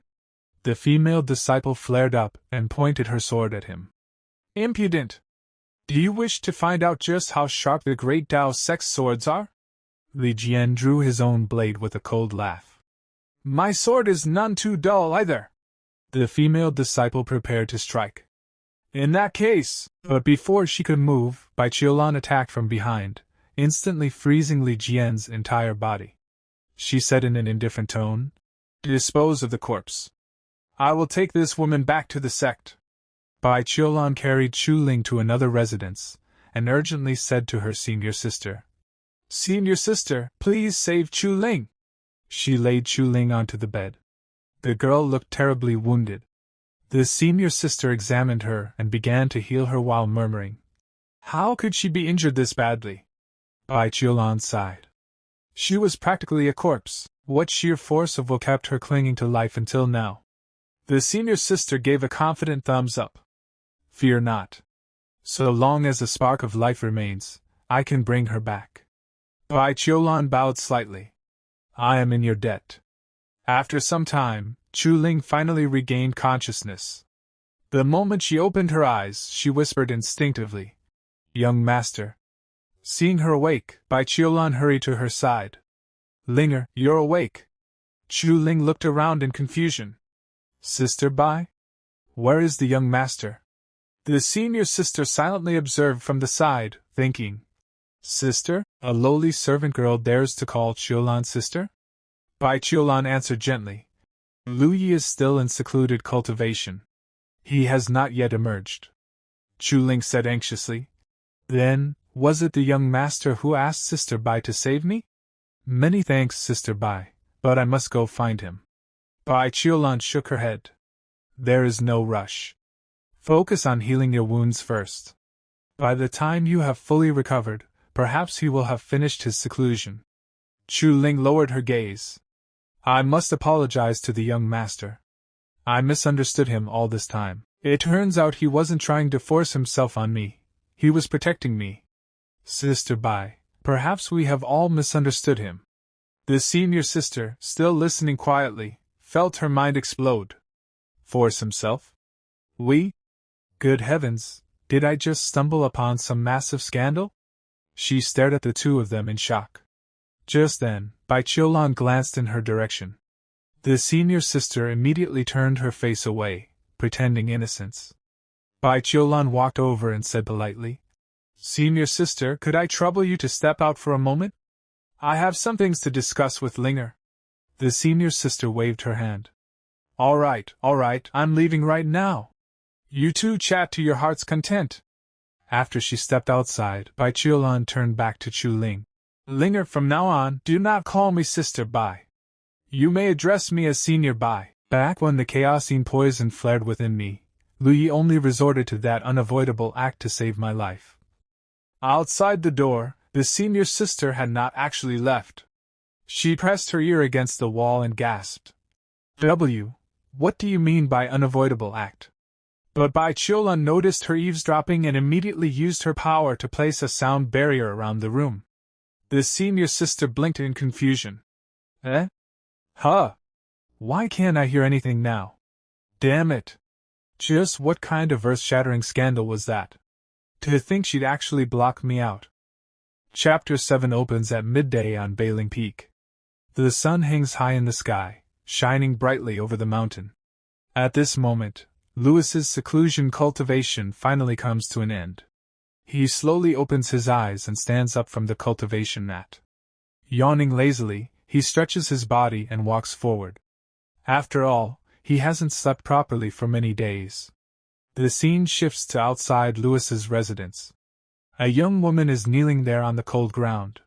It is Chu Ling. She sits upright on her knees, unmoving, her expression calm yet stubborn. It is clear she has been sitting here for a very long time. Inside Louis's mind, his system reacts. The system informs him that she has been waiting outside for an unusually long period and asks whether he wants to go out and check on her. Louis's face shows no emotion at all. He replies coldly that there is no need. He says he has not forgotten what she did to him in his previous life. The moment Chu Ling comes to his mind, a single image flashes before his eyes. Her face. That cruel, evil smile. The smile she wore when he was dying. Louis clenches his fist slightly. He thinks that anyone who can betray once can betray again. Women, in his eyes, only slow down cultivation. In this life, cultivation is the only thing that matters to him. Nothing else is important. Outside the house, Chu Ling continues kneeling. Her legs are numb, her body exhausted, yet she does not move. Inside her heart, she speaks silently. She believes in young master. She believes that if she endures sincerely and keeps waiting, one day he will forgive her. Her resolve does not waver. The scene changes. Now we arrive at Crimson Cloud Peak. Within the territory of the Great Tao sect, there exist 9 main peaks and 72 minor peaks. Bailing Peak and Crimson Cloud Peak are both among them. At the top of Crimson Cloud Peak, a young woman filled with anger is practicing her short training routine. Her movements are elegant, dignified, and extremely graceful. Each motion flows smoothly, like water. At first glance, it almost looks as if she is dancing rather than training. With every step and turn, even the surrounding wind seems to follow her movements, swirling gently around her body. Whether these movements contain true killing power or not is unclear. She looks beautiful, majestic, yet dangerous. She is not alone. From behind a large rock, someone is secretly watching her. It seems she has unknowingly gained herself a stalker. A shy-looking young man. His name is Ling Wushang. Most people simply call him Ling. Ling is completely mesmerized. He watches her movements without blinking, his mind utterly captivated. Somehow, even her anger appears beautiful to him. Just as he is about to think further, a sharp sound cuts through the air. A flying sword suddenly shoots toward his hiding place, and slams directly into the rock in front of him. Ling gasps in shock, letting out an involuntary sound. The young woman stops her movements and speaks calmly, her tone unusually composed. She asks who is hiding there. Ling hesitates for a moment, then steps out from behind the rock. At the same time, the woman leaps forward with a light movement and lands right in front of him. Ling hurriedly brings his fists together and greets her. He introduces himself as Ling Wuxiang, addressing her as junior sister Hong Ling. He explains that he is the newly inducted head disciple of Crimson Cloud Peak. Even though Hong Ling's face looks irritated and sharp, in Ling's eyes, she looks unbelievably beautiful. Hong Ling speaks again, her voice surprisingly soft. She says she knows his name. Inside her mind, memories surface. She recalls hearing this name long ago. When senior brother Louis refused the position of Holy Son of the Great Tao sect, this man inherited that role. In the future, he ascended all the way to the 8 heavens. And in the end, he died while fighting within the dark turmoil. In her heart, she acknowledges that he should be counted as a true hero. Ling remains in his greeting posture, smiling awkwardly. He says he just witnessed the technique she was practicing and praises it as magnificent. He asks whether he can receive some guidance from her. Hong Ling lets out a light laugh and takes a deep breath. With an air of absolute superiority, she tells him that he is no match for her. That single word stirs something inside Ling. His expression turns serious. He draws his sword and says that even though she is younger than him, she speaks with far too much arrogance. He adds that whether or not he is her match can only be determined after they try. In the next instant, Hong Ling activates her movement technique and appears extremely close to his face. Smiling faintly, she suggests something else. She tells him to go and challenge Louis first. If he manages to defeat Louis, then he can come back and spar with her. That sudden closeness completely flusters Ling. He retreats hastily, his face reddening. He asks who Louis is and says he has no grudge against him. He does not understand why he should challenge someone he has no enmity with. At least, this shows that Ling is not thinking entirely with impulse. He still has some reason. Seeing this, Hong Ling relaxes slightly. She exhales deeply and sits down on a nearby tree branch. She explains that Louis is the reason her master punished her and sent her into solar tree confinement on Crimson Cloud Peak. Ling steps closer, lowering his voice. He asks her to explain exactly what Louis did. Hong Ling closes her eyes. She agrees to tell him how everything began. She says it all started on the day she kicked down Louis's door. The story continues.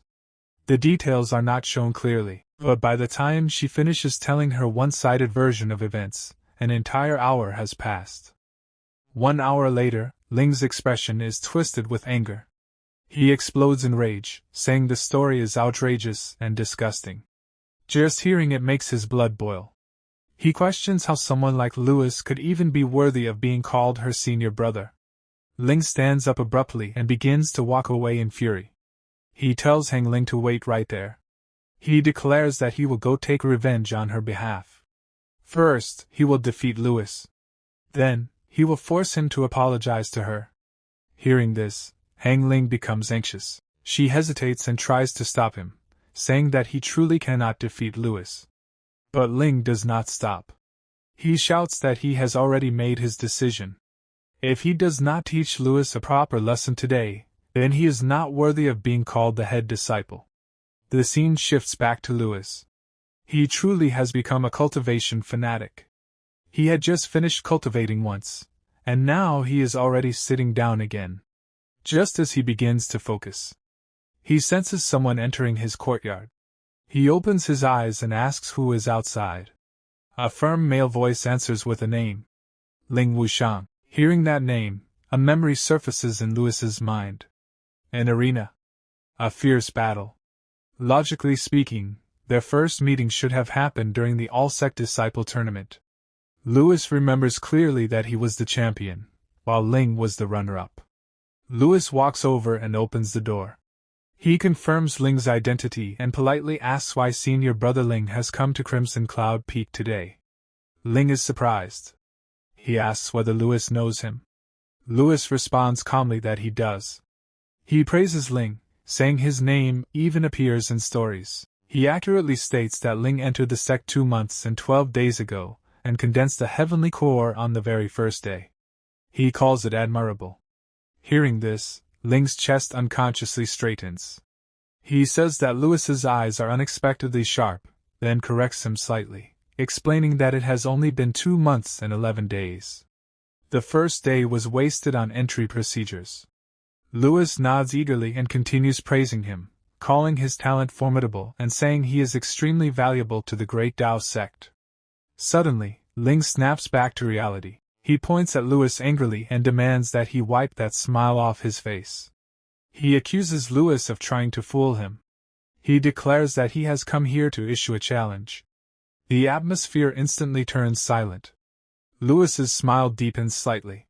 He accepts the challenge without hesitation, saying he has been bored for a long time anyway. Both of them step outside. Ling immediately draws his sword and rushes forward. He declares that he will not hold back and tells Louis to prepare himself. A dangerous slash flashes through the air. Louis calmly steps aside and blocks the sword with just 2 fingers. Ling's eyes widen in shock. Louis releases a faint aura, gathering power into his fist as he charges forward. He apologizes calmly for the offense. Ling grits his teeth and tries to block with his sword, sensing danger. But before he can react, Louis disappears. In the next moment, Louis appears behind him and delivers a powerful kick to his back. Ling cries out as his body flies forward, crashing face first several steps away. No lethal weapon. No aura release. Yet the humiliation is complete. Louis looks down at him calmly, and says that this should be enough. But Ling is stubborn. He stands up again, rage burning in his eyes. He demands one more round. This time, he draws his sword with full seriousness. He activates the Crimson Cloud sword art. Taking a proper fighting stance, he prepares for a real battle. Ling attacks Louis once again. In his mind, Ling is certain of one thing. This time, Louis will not be able to dodge. But that thought is nothing more than an illusion. In the very next movement, Louis passes straight by Ling's side. Effortlessly. Casually. The attack misses completely. Ling's eyes widen in disbelief. He cannot accept what just happened. His breathing becomes uneven, a trace of panic appearing on his face. Before he can even react, Louis's fist is already rushing toward him. Louis speaks calmly. Look carefully. I will only demonstrate this once. Louis's arm shoots forward like lightning. In an instant, his hand clamps onto Ling's collar. Ling's pupils shrink. He blurts out instinctively that Louis is far too fast. But before his words can finish, Louis grabs him by the collar and spins violently, throwing him away like a rag doll. At the same time, a crimson-red aura bursts out from Louis's body. On the other side, Ling stabs his sword into the ground. His feet scrape across the surface as he slides backward, barely managing to stabilize himself. Louis then stands upright, calm and dominant, like a true Sigma male. He looks at Ling and asks casually how was that, and whether he still wants to continue. Ling is clearly shaken now. Sweat drips down his face. His voice trembles slightly as he admits that in terms of skill, he is inferior, but his comprehension ability is strong. Louis tilts his head slightly. Oh? What does senior brother mean? Ling suddenly launches another attack. He shouts that he has already comprehended the second form of the Qixia sword art. His sword slashes forward, tearing through the ground as the attack surges toward Louis at terrifying speed. Cracks spread across the earth. Dust flies everywhere. Yet Louis remains standing calmly. He simply watches the attack approach. Then, in a serious tone, he speaks. Senior brother indeed has good perception. In the next moment, Louis swings his hand like a blade. His palm cuts through the air. The incoming sword attack is shattered instantly. Completely destroyed. Seeing his strongest move erased so casually, Ling is utterly shocked. Cold sweat pours from his body. His eyes remain wide open. He cannot say a single word. Louis lowers his head slightly. He extends his hand forward in greeting and asks whether they can end it here. Ling takes a deep breath. He bows his head and returns the greeting. He admits his defeat. He acknowledges that Louis is far stronger, and says that Louis's future achievements will inevitably surpass his own. Louis smiles faintly. He tells Ling not to worry. In the future, if anyone asks, he will say that he fought senior brother for 10 rounds and barely achieved a narrow victory. Hearing this, Ling laughs loudly. He praises Louis as a good person and says he will remember him. He then turns around to leave, bidding farewell and saying they will meet again. Just as Ling is walking away, Chu Ling suddenly runs over in a hurry. She is here to see Louis. She calls out happily, saying that senior brother has finally come out. Ling turns his head toward her. Inside his mind, a thought appears. Are there really so many beauties on Bailing Peak? Louis, however, has no intention of meeting Chu Ling. Without hesitation, he shuts his door. The sound echoes in the courtyard. Chu Ling freezes on the spot. She stands there silently, completely stunned. Slowly, she kneels down again. Her face is filled with sadness. She asks softly why senior brother closed the door again. Ling walks over and speaks to her. He tells her that a woman's dignity is precious. There are plenty of fish in the sea. Since Louis is unwilling to see her, why should she cling to a single tree? Chu Ling's regret deepens. Her eyes redden as she begs softly, asking whether senior brother cannot just open the door and look at Ling at once. Ling tries to ignore the situation. He turns around and walks away. Letting out a deep sigh, he thinks to himself that it is a pity. She is pretty, but unfortunately blind. He, Ling Wushang, is so dashing and handsome, yet she actually turns a blind eye to him. The scene shifts. Back on Crimson Cloud Peak. The angry young woman is still practicing her sword. Ling arrives. He tells Hong Ling that he lost. Hearing this, Hong Ling looks at him and smiles faintly. She says she already told him that he could not defeat Louis. Ling sits down on a piece of wood. He admits that Louis is actually quite a decent person and not as terrible as she described. Hong Ling places both hands on her waist and snorts. She says that Louis treats men well enough, but with women, that is not necessarily true. Ling raises an eyebrow and asks whether she understands Louis that well. He mentions that he just saw a young maiden kneeling before Louis's door, yet Louis kept the door shut and refused to come out. Hong Ling is startled. A maiden? She asks what she looked like and what her name was. Ling replies that she was very pretty. He recalls hearing her call herself Ling or something similar.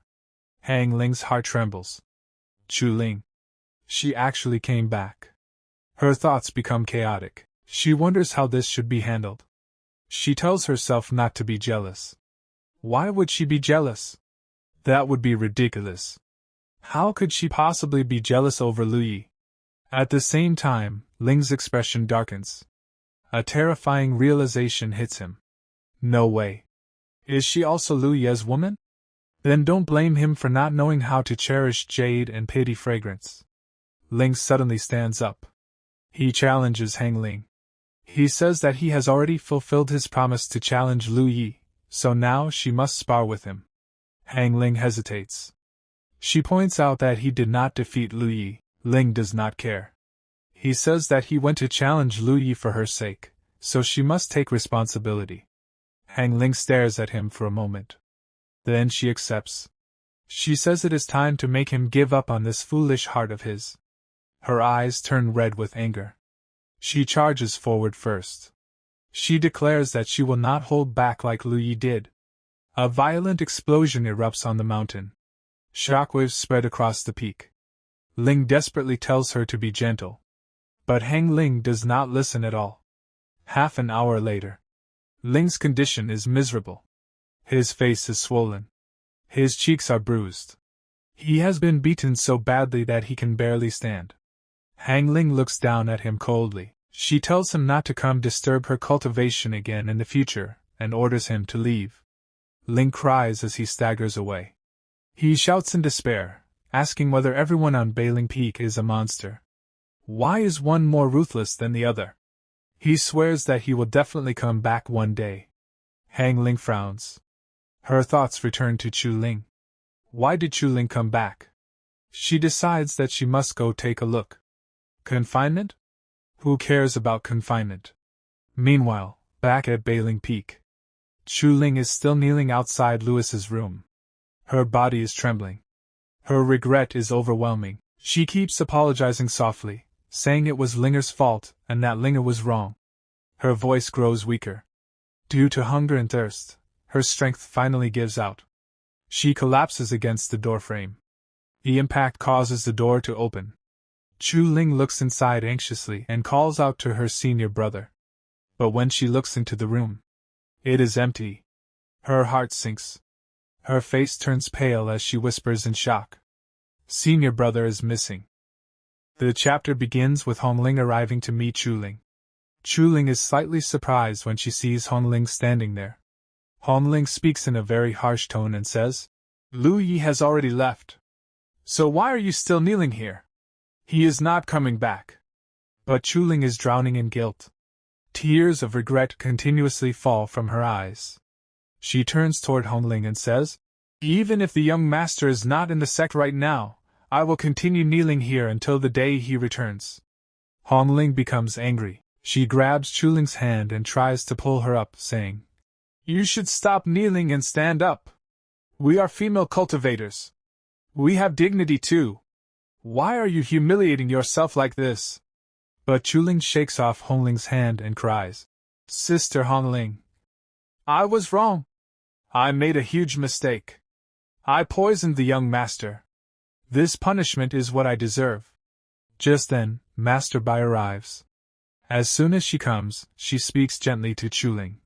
What happened is already in the past. From now on, we should start anew. You shouldn't keep blaming yourself. But Chu Ling still cannot let go of the past. She firmly shakes her head and says, A heavenly rigidity poison can never be completely cleared.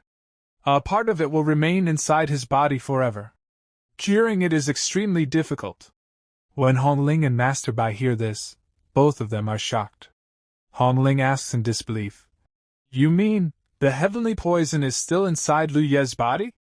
And it will remain there permanently? She is confused. Master Bai then speaks again, mentioning the perfect returning origin pill. The moment Chu Ling hears about that pill, her regret deepens even further. More tears fall from her eyes as she says, So that means Lu Yi didn't intentionally take the perfect returning origin pill. It was because the heavenly rigidity poison flared up and consumed its power. Hearing this, Hong Ling's eyes also fill with tears. She lowers her head and apologizes softly. Senior brother, I'm sorry. Master Bai sighs deeply and says, How wrong we all were about Lu Yi. But where exactly are you now? Scene shift. The scene shifts to the back mountains of the Great Taoist sect. There, Lu Yi is cultivating calmly and peacefully. His mind is focused only on self-improvement, not on women. This time, he will not make the same mistakes again. His only focus is cultivation. Through the system, Lu Yi is monitoring the 3 female leads. The system says, Master, they are all waiting for you to return. Lu Yi replies coldly, Let them be. It's quiet here. I'll cultivate here. I've figured it out now. Women, one after another, are all stumbling blocks on my path to the Tao. Our main character is finally on the right path. Straightforward. No distractions. But the system is restless and asks, How long does Master plan to stay here? Lu Yi ignores it. Golden energy bursts out from his body as he smiles and says, Before the December disciple competition starts, I will reach the 13th layer of the Origin Core realm and gain qualification to enter the Great Tao Treasure Pavilion. 3 months later. 3 months pass. The disciple competition is about to begin. Numerous disciples fly toward the arena on their swords. Someone announces, The Order Peak Master of all peaks leads the 92nd generation disciples to gather at the Great Tao Terrace. Lu Yi also flies toward Balan Peak, his face filled with confidence. But suddenly, he stops. His eyes land on 3 figures. They are none other than Hong Ling, Chu Ling, and Master Bai. Lu Yi falls silent. At that moment, Chu Ling turns around. Her eyes meet Lu Ye's. Young master! she calls out. Lu Yi gives no response. Suddenly, Hong Ling runs toward him and apologizes. Senior brother. I'm sorry. Chu Ling also rushes over, trying to apologize. Master Bai calls out, asking Lu Yi to stop. The commotion draws everyone's attention. The disciples whisper in shock. What is going on? Two stunning beauties are apologizing to one man at the same time? The chatter irritates Lu Yi. His expression turns cold as he says firmly, Get lost. The disciples are completely stunned. He actually told 3 goddesses to get lost? Lu Yi looks like a total badass. Hong Ling clenches her fists, furious. She turns around and says, If you want me gone, then fine. I'll get lost. She leaves. Master Bai also turns away, clearly upset. I'm tired. That's why I'm leaving. She cannot believe how bold Lu Yi has become. Only Chu Ling remains. She steps forward and says softly, Young master. But before she can finish, a group of disciples kneel before Lu Yi, bowing deeply. Hero! A model for our generation! Please accept our bow! They finally understand. Ignore women, move forward, cultivate hard. Suddenly, a powerful voice echoes. Everyone take your places. All disciples move toward the arena. Another announcement follows. Next, please welcome the Vice Sect Master. An old man enters the arena. Half-bald, wearing round glasses, full of authority. He begins his long speech about the Tao. Lu Yi yawns lazily and mutters, Even the bureaucratic tone is exactly the same as my past life. I should have arrived later. Finally, the Vice Sect Master announces. The competition follows a single elimination format. Go all out. Do not be cowardly. I declare the 92nd Disciple competition officially begun. Battles begin. A beautiful girl steps into the arena. Several disciples stare shamelessly at her legs. But Lu Yi doesn't even look. Hong Ling notices this and feels conflicted. The battles begin. Hong Ling defeats her opponent with a single kick, sending him flying off the stage. The Vice Sect Master announces her victory. Next, Chu Ling's turn. Before stepping onto the stage, she approaches Lu Yi and says, Young master, I have joined the Great Tao sect. Tears of regret still fill her eyes. She steps onto the stage while still looking at Lu Yi. The disciples praise her beauty. Her opponent mocks her. Junior sister, you've already humiliated yourself enough. Why keep throwing yourself at him? Chu Ling's expression hardens. She replies firmly, Thank you for your concern, senior sister. For me, the young master is an existence more important than the Tao itself. The opponent explodes in anger. Nonsense! I'll beat you until you wake up! This part begins with Chu Ling fighting another female disciple in the arena. The two of them are clashing fiercely while the surrounding disciples cheer loudly. Both sides have their supporters, but especially many disciples are shouting for the other female disciple. Teach her a lesson! Show her her place! On the other side, senior sister Hong Ling is quietly looking toward Lu. She starts thinking to herself, although this Lu is a little handsome, there are no fewer than 10 men in the Great Tao sect more handsome than him. So how exactly did this little girl fall for him so deeply? It's truly baffling. Meanwhile, the female disciple activates her technique. Spiritual energy surges around her as multiple clones appear, surrounding Chu Ling from all sides. She begins pushing Chu Ling back. Junior sister, if you don't wake up soon, don't blame me if I accidentally hurt you as your senior sister. But suddenly, Chu Ling's eyes sharpen. In the next instant, she unleashes her own technique. With one swift motion, she destroys several of the clones in a flash. Her sword moves like lightning, cutting through illusions instantly. Before anyone can react, she appears in front of the female disciple, her blade stopping just inches away from her neck. The entire arena falls silent. Fear clearly appears on the female disciple's face. Chu Ling calmly says, Thank you for your concern, senior sister. Then she slowly withdraws her sword and politely adds, I accept your concession.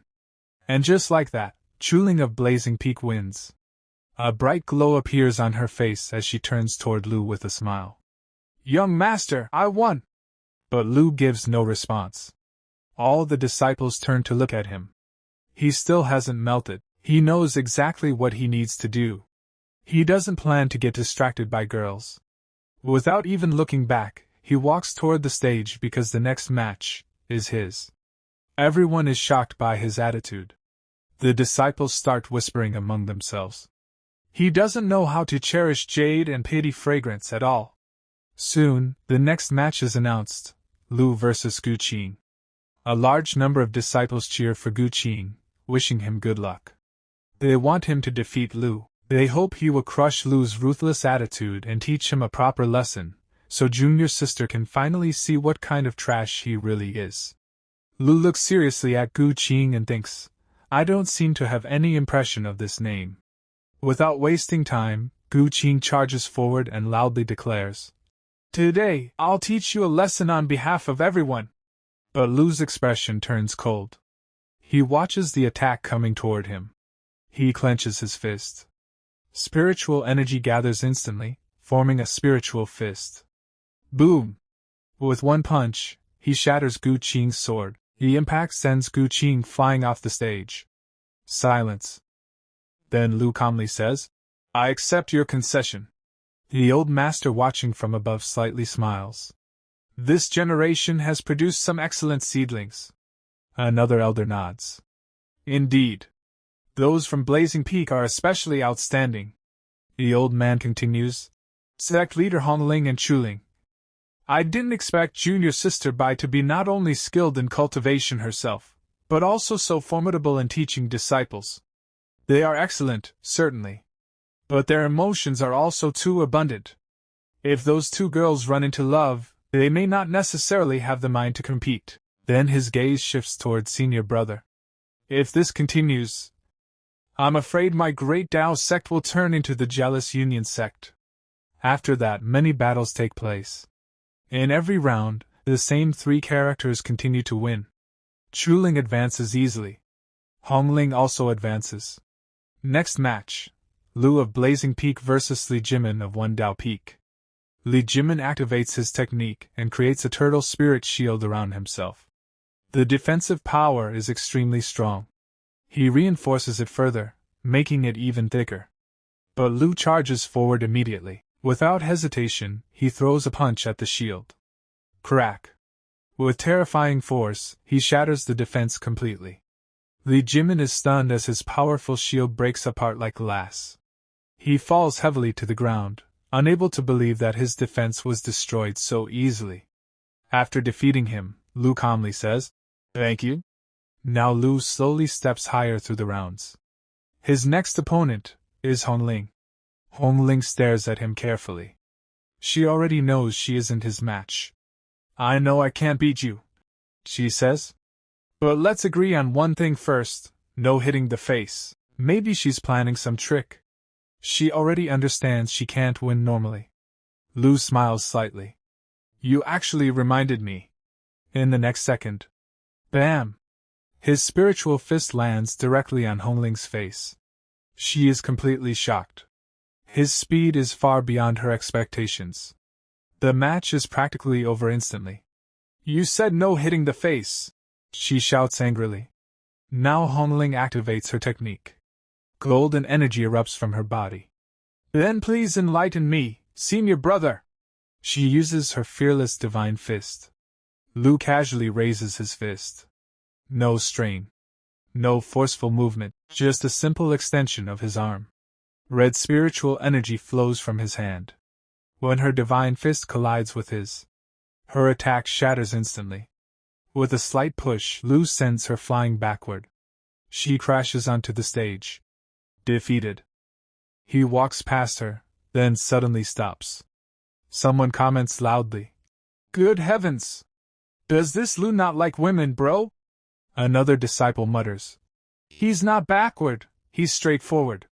He only looks forward now. Hong Ling, like an annoyed kitten, refuses to give up.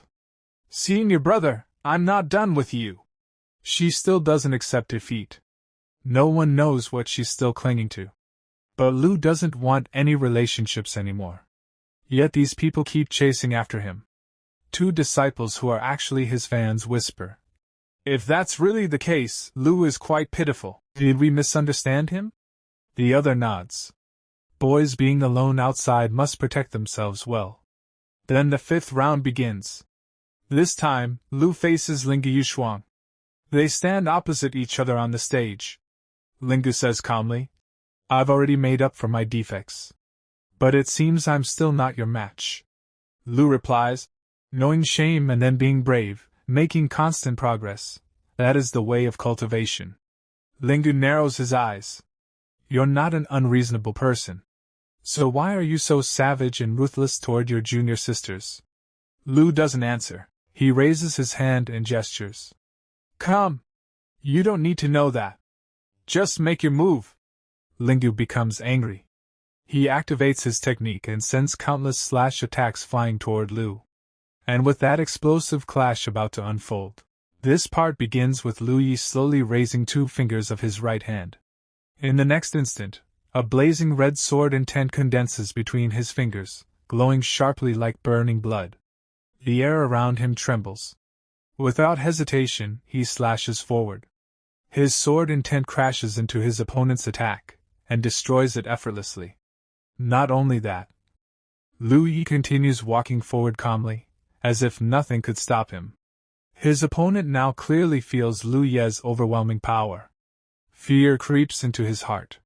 His grip tightens, but his confidence is already gone. Lu Yi smirks slightly and says, Senior brother Lingu, do you still want to continue?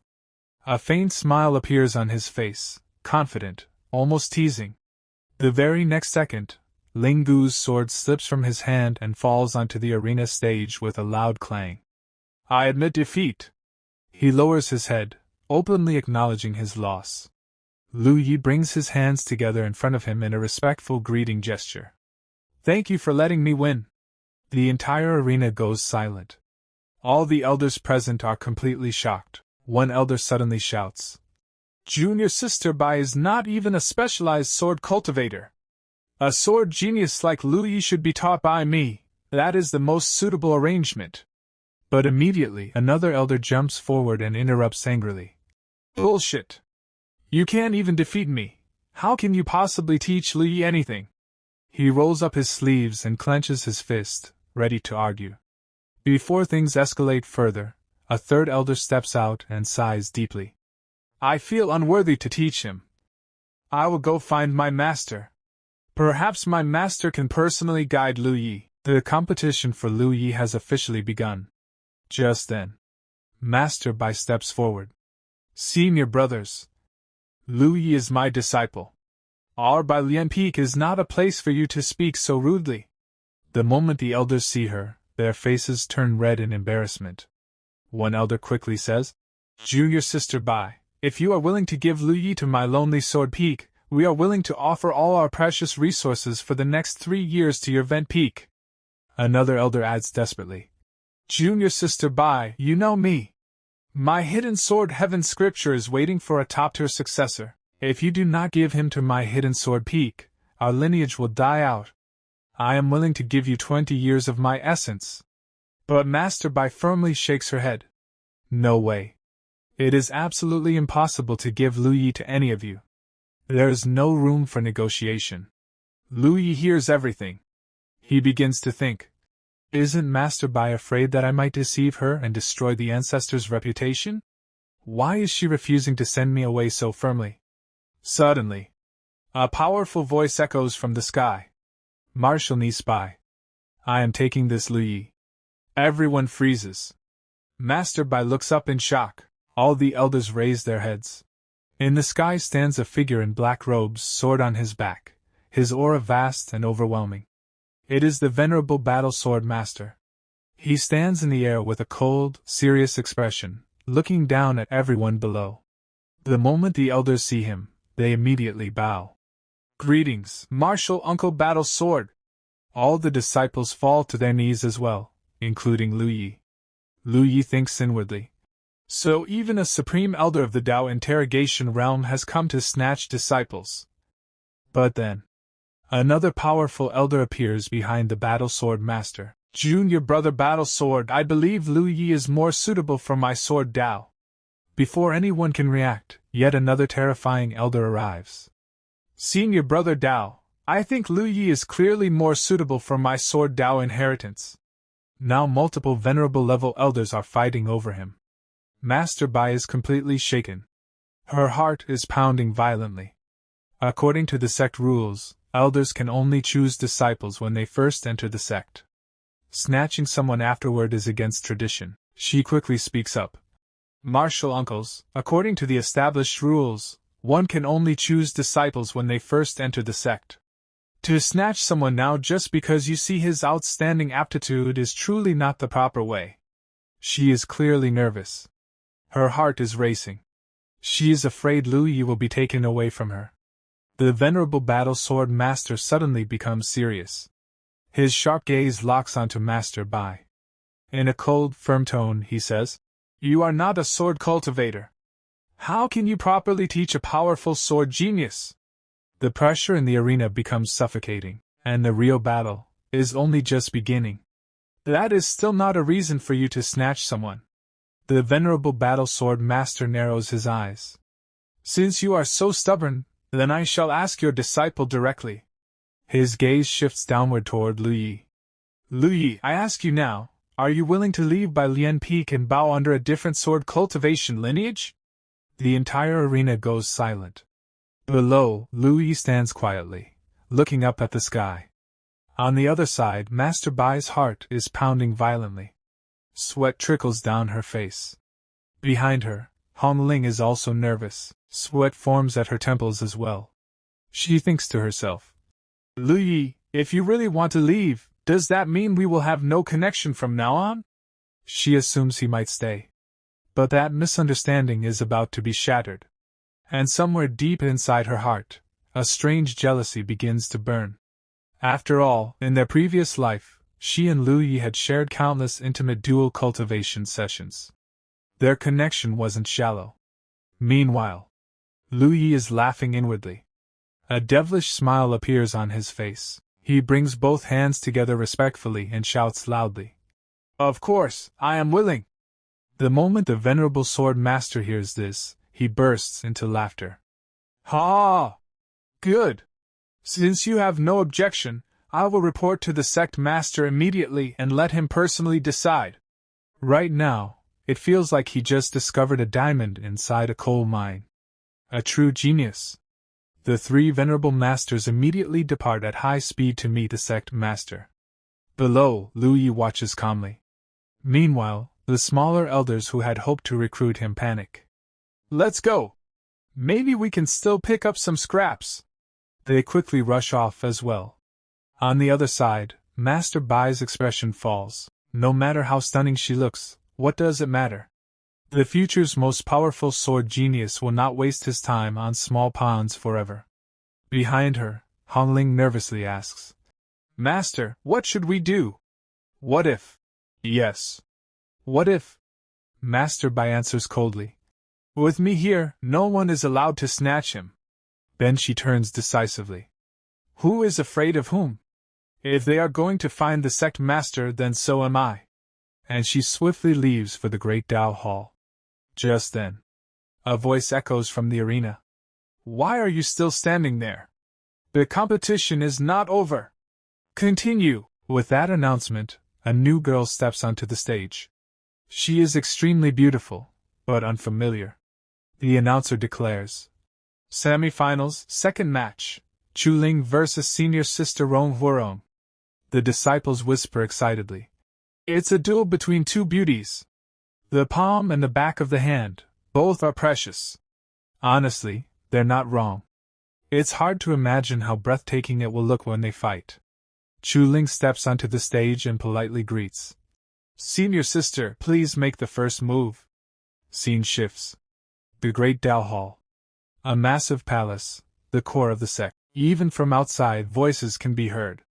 "Sect master, you must make a decision for me. Otherwise, my lonely sword lineage will truly die out." Another elder says urgently, "Sect master, I cannot helplessly watch a good sword Dao seedling be buried in by Lian Peak's sands. Inside the hall, a majestic figure sits upon a grand throne. Below him, the venerable elders bow respectfully. Behind them stands Master Bai. The venerable sword master declares, "Sect Master, if necessary, I will kowtow to you." Then, we finally see the great Dao sect master, Lu Chunfeng. He raises his hand and says coldly, "Enough. All of you, shut your mouths." Instant silence. "Yes, sect master." He turns his sharp gaze toward Master Bai. "Junior sister Bai." For a moment, he looks serious. But in the very next second, his expression completely changes. He softens instantly, like a cat trying to act cute. "I haven't seen you in a year. You're becoming more and more beautiful." Wow.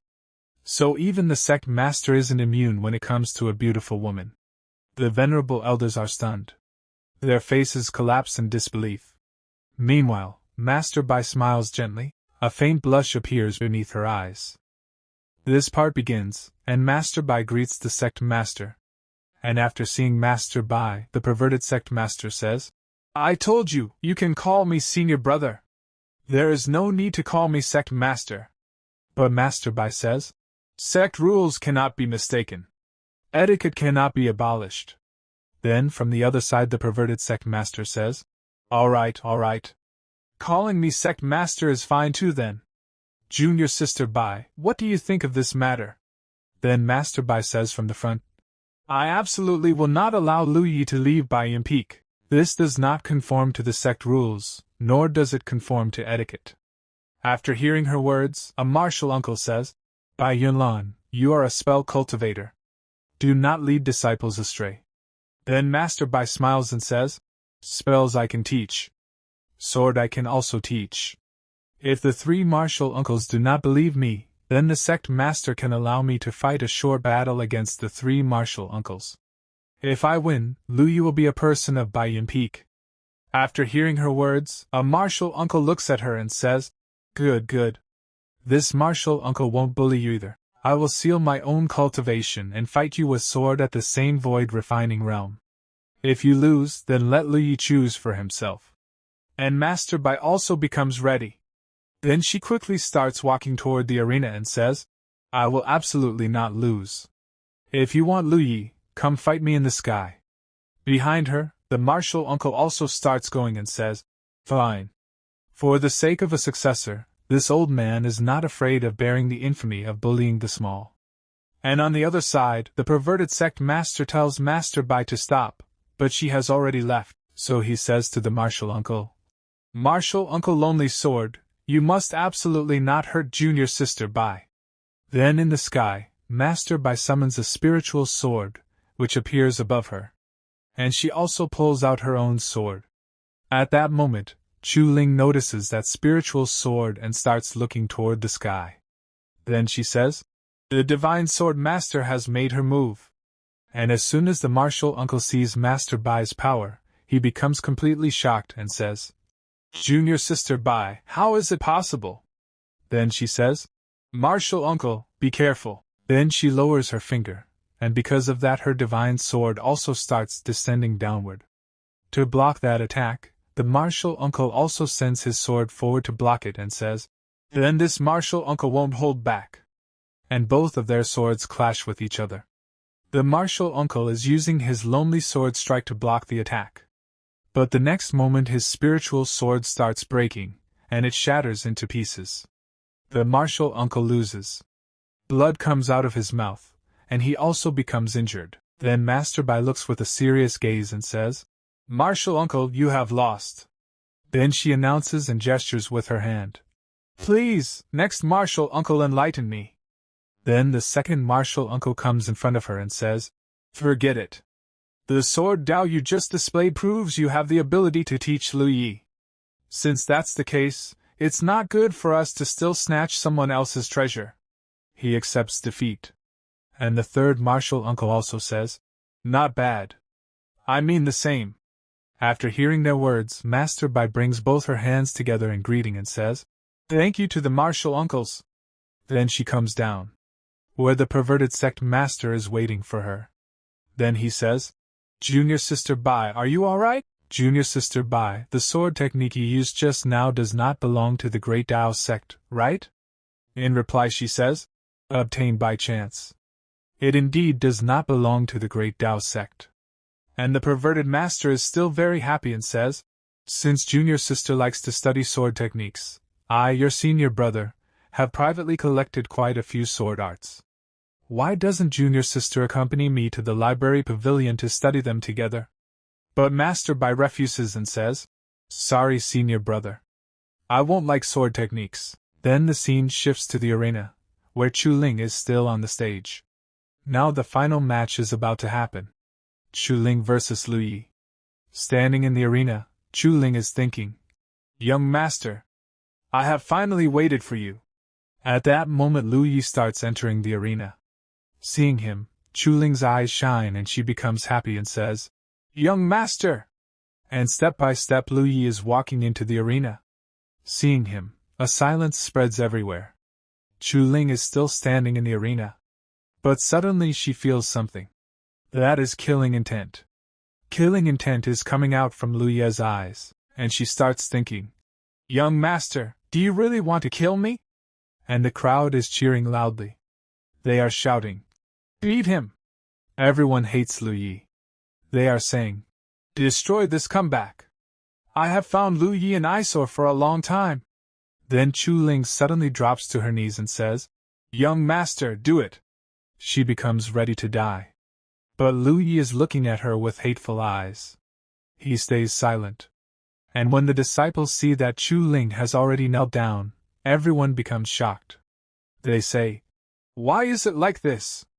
How much money did she take from Lu Yi?" Another one says, "Is this woman crazy? She is simply 1,000 times more of a simp than I am." Then finally Lu Yi says, "You and I currently have no affection. I won't kill you. Stay away from me, all right?"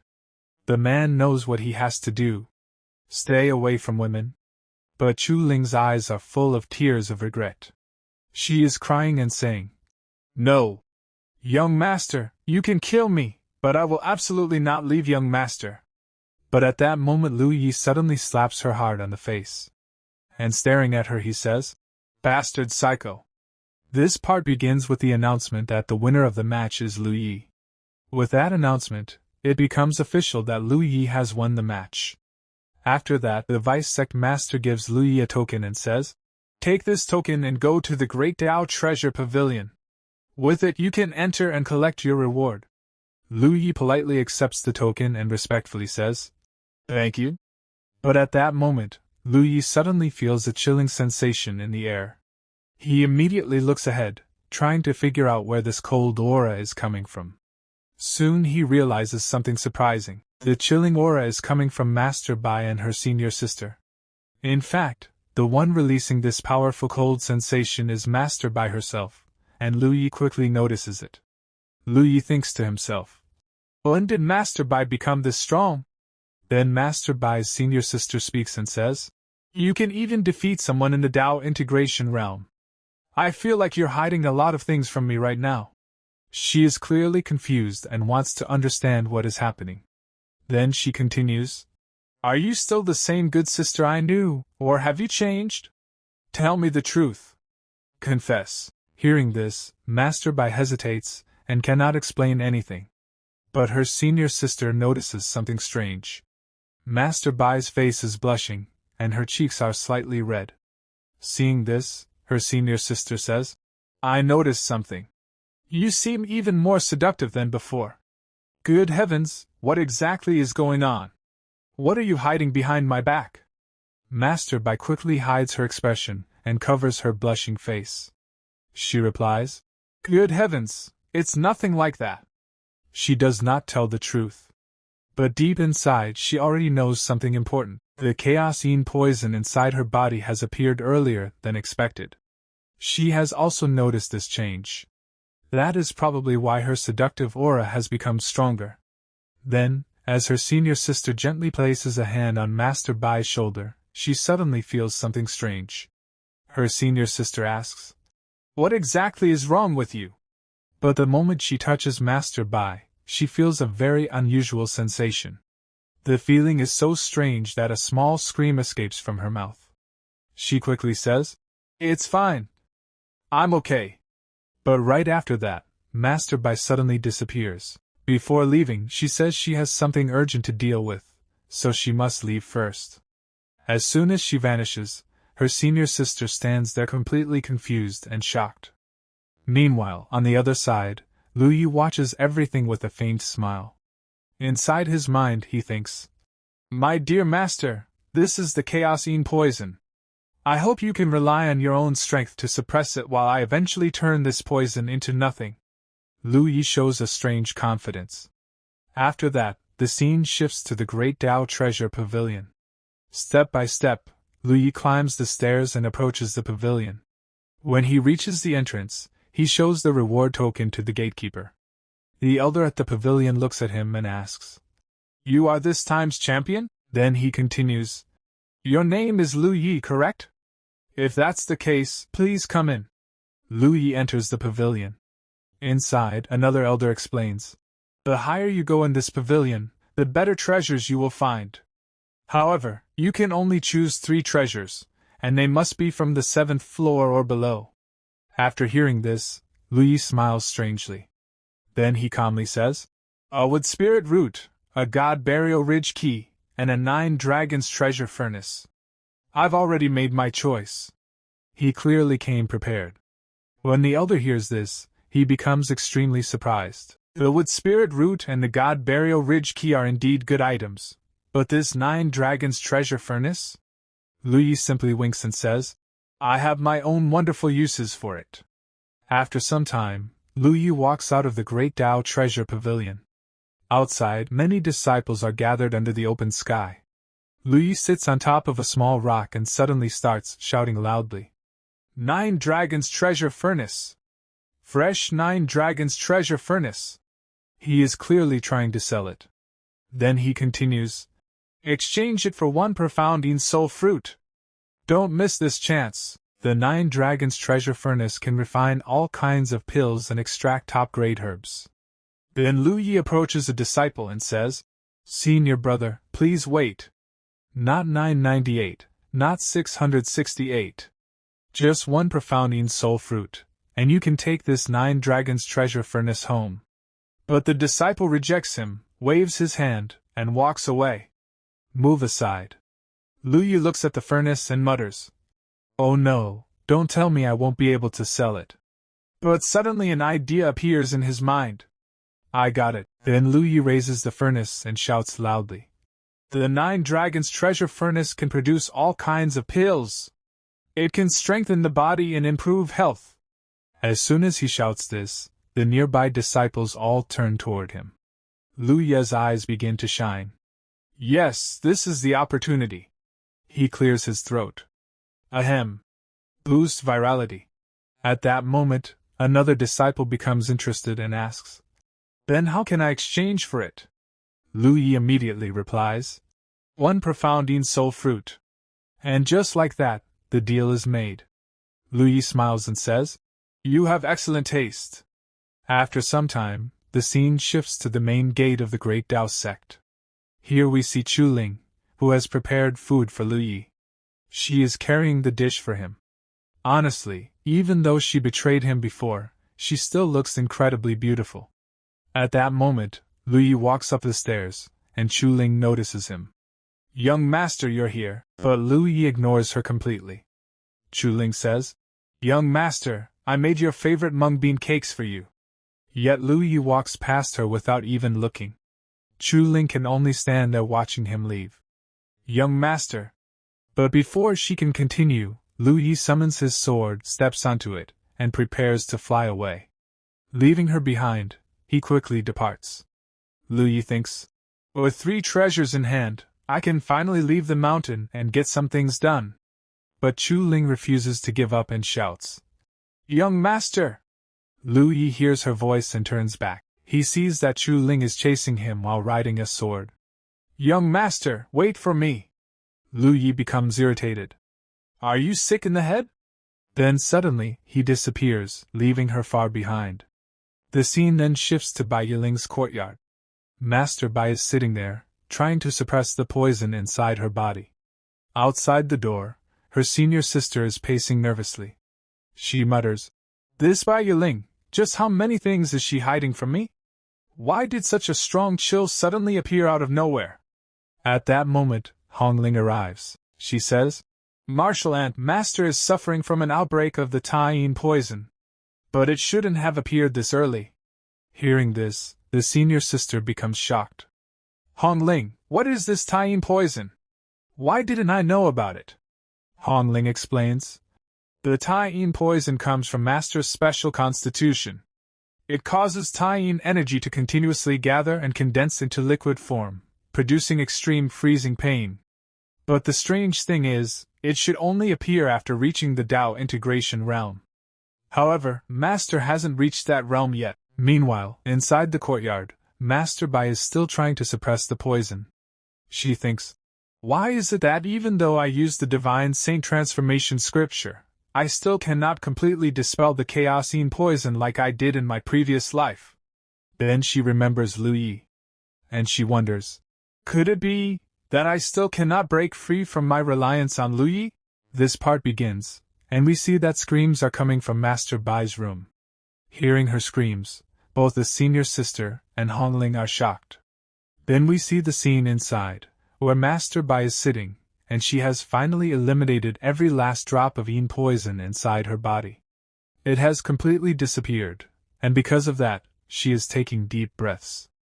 But at that moment, the senior sister opens the door and walks in. At the same time, she congratulates her junior sister, saying that she has achieved a breakthrough, and that too into the Tao interrogation realm. Then she quickly walks over, places her hand on Master Bai's shoulder, and asks how she is feeling right now. In response, Master Bai says that she feels rested and assured, and that she is already fine. Then the senior sister says that the cold qi must have entered her body, and because of that, her qi and blood must have weakened. She continues, saying that she is already in the Tao interrogation realm, yet her pulse is still like this, and she is still saying she is fine. At that moment, Hong Ling also enters the room. Master Bai then tells her senior sister that it is just a small matter and starts moving forward. Then she asks Hong Ling about Lu Yi, asking where he is right now. In response, Hong Ling says that after getting first place, senior brother disappeared. He should have left the sect to go out and gain experience. Hearing this, Master Bai immediately understands where Lu Yi might have gone. She says that he is probably in the God Burial Ridge. Hong Ling replies that it should be so. Then Master Bai says that they should go and check once. Hong Ling responds by saying, "How about you go, Master?" Meanwhile, the senior sister, who is standing on the side, is extremely confused. She starts thinking, wait, how do they know where Lu Yi went to train, and also what is this God Burial Ridge? Why do I know nothing about it? Someone please explain everything to her, she has been confused for a long time. But neither of them is in the mood to answer her. They quickly leave to find Lu Yi. Now the senior sister also starts following behind them. She says, "Damn you, Bai Qian! I treated you as my best friend, yet you treat me like this. What exactly are you hiding from me?" Master Bai turns back, smiles, and says, "We were wondering whether you would follow us." Hearing this, the senior sister puffs up her cheeks and says, "Bullshit! With my personality as your senior sister, how could I not follow?" Then she says to Hong Ling, "You, Hong Ling, you look absent-minded. You must be hiding something from me, right?" But Hong Ling clearly denies it, although she hesitates a little, and says that she was just wondering how much longer it will take for them to arrive. While walking forward, she starts thinking, "Senior brother, I know I was wrong. You definitely must not be in danger." After some time, they arrive near a cave. At the entrance of the cave, someone is kneeling. It is Chu Ling. She is still waiting for her young master to come out and forgive her. Just then, a voice comes from behind, asking where her senior brother is. As soon as Chu Ling sees them, she greets them first and says that he is still inside. When the senior sister hears Chu Ling addressing them as senior sisters, she is once again shocked and starts thinking, there must be some earth-shattering gossip behind this woman. She only wants gossip. When will she finally learn the truth and spread it throughout the sect? Someone please tell her the truth. Anyway, Chu Ling says that to reply to Sister Yi, young master has already entered the God Burial Ridge, and she is here acting as his Dharma protector. Hong Ling says that she is a bit worried, and that they should go inside the God Burial Ridge and take a look. In response, Chu Ling asks what she is worried about. Then Hong Ling leans close to her ear and says, "What you have done, I have done as well." Hearing this, Chu Ling is completely shocked and unable to react. Then she says, "You also poisoned him? What poison did you use?" Hong Ling replies, "It's primordial morning mist." As soon as she hears this, Chu Ling immediately rushes into the cave and says to hurry and check on young master. Now the senior sister also starts following them, thinking, God Burial Ridge, Een Poison, Primordial Morning Mist, why can't my vocabulary keep up? As she runs inside the cave, her foot suddenly hits something. When she looks down, she sees a huge insect-like creature, but it is dead. Seeing it, she is shocked and asks what it is. From inside, Chu Ling says not to be afraid, these are all corpse beetles killed by young master, and there is no danger. We then see that Lu Yi has killed a large number of beetles. Seeing all this, the senior sister starts thinking, these corpse beetles are all at the sentient intent realm, while Lu Yi is only at the origin core realm. Doesn't anyone find this strange? As Chu Ling moves further inside, she sees that the formation inside has already been broken by young master, and everyone can enter safely. Then we are shown the inside scene, where there are huge statues, and beneath them, Lu Yi is sitting and cultivating. As soon as Chu Ling sees him, she shouts, "Young master!"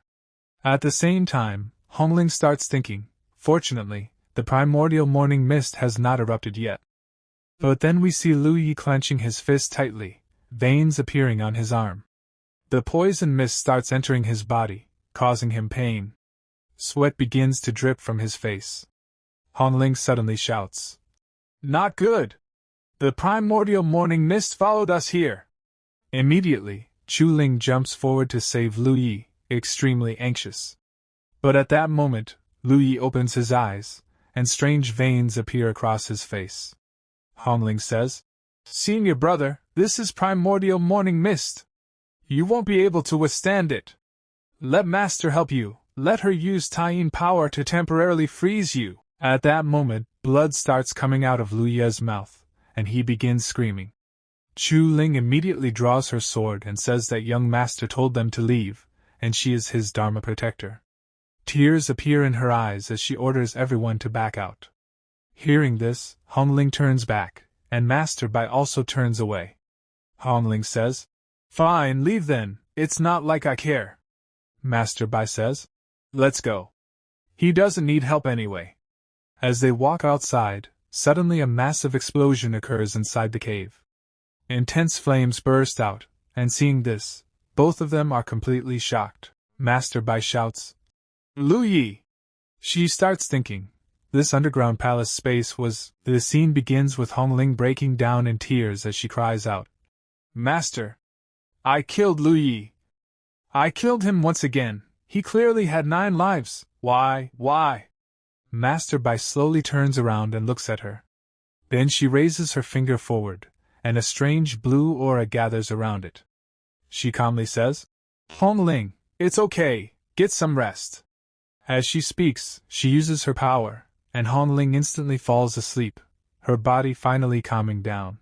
Holding Hong Ling in her arms, Master Bai sits there quietly, her expression turning heavy as she thinks to herself, "Lu Yi, exactly how much pain are you enduring?"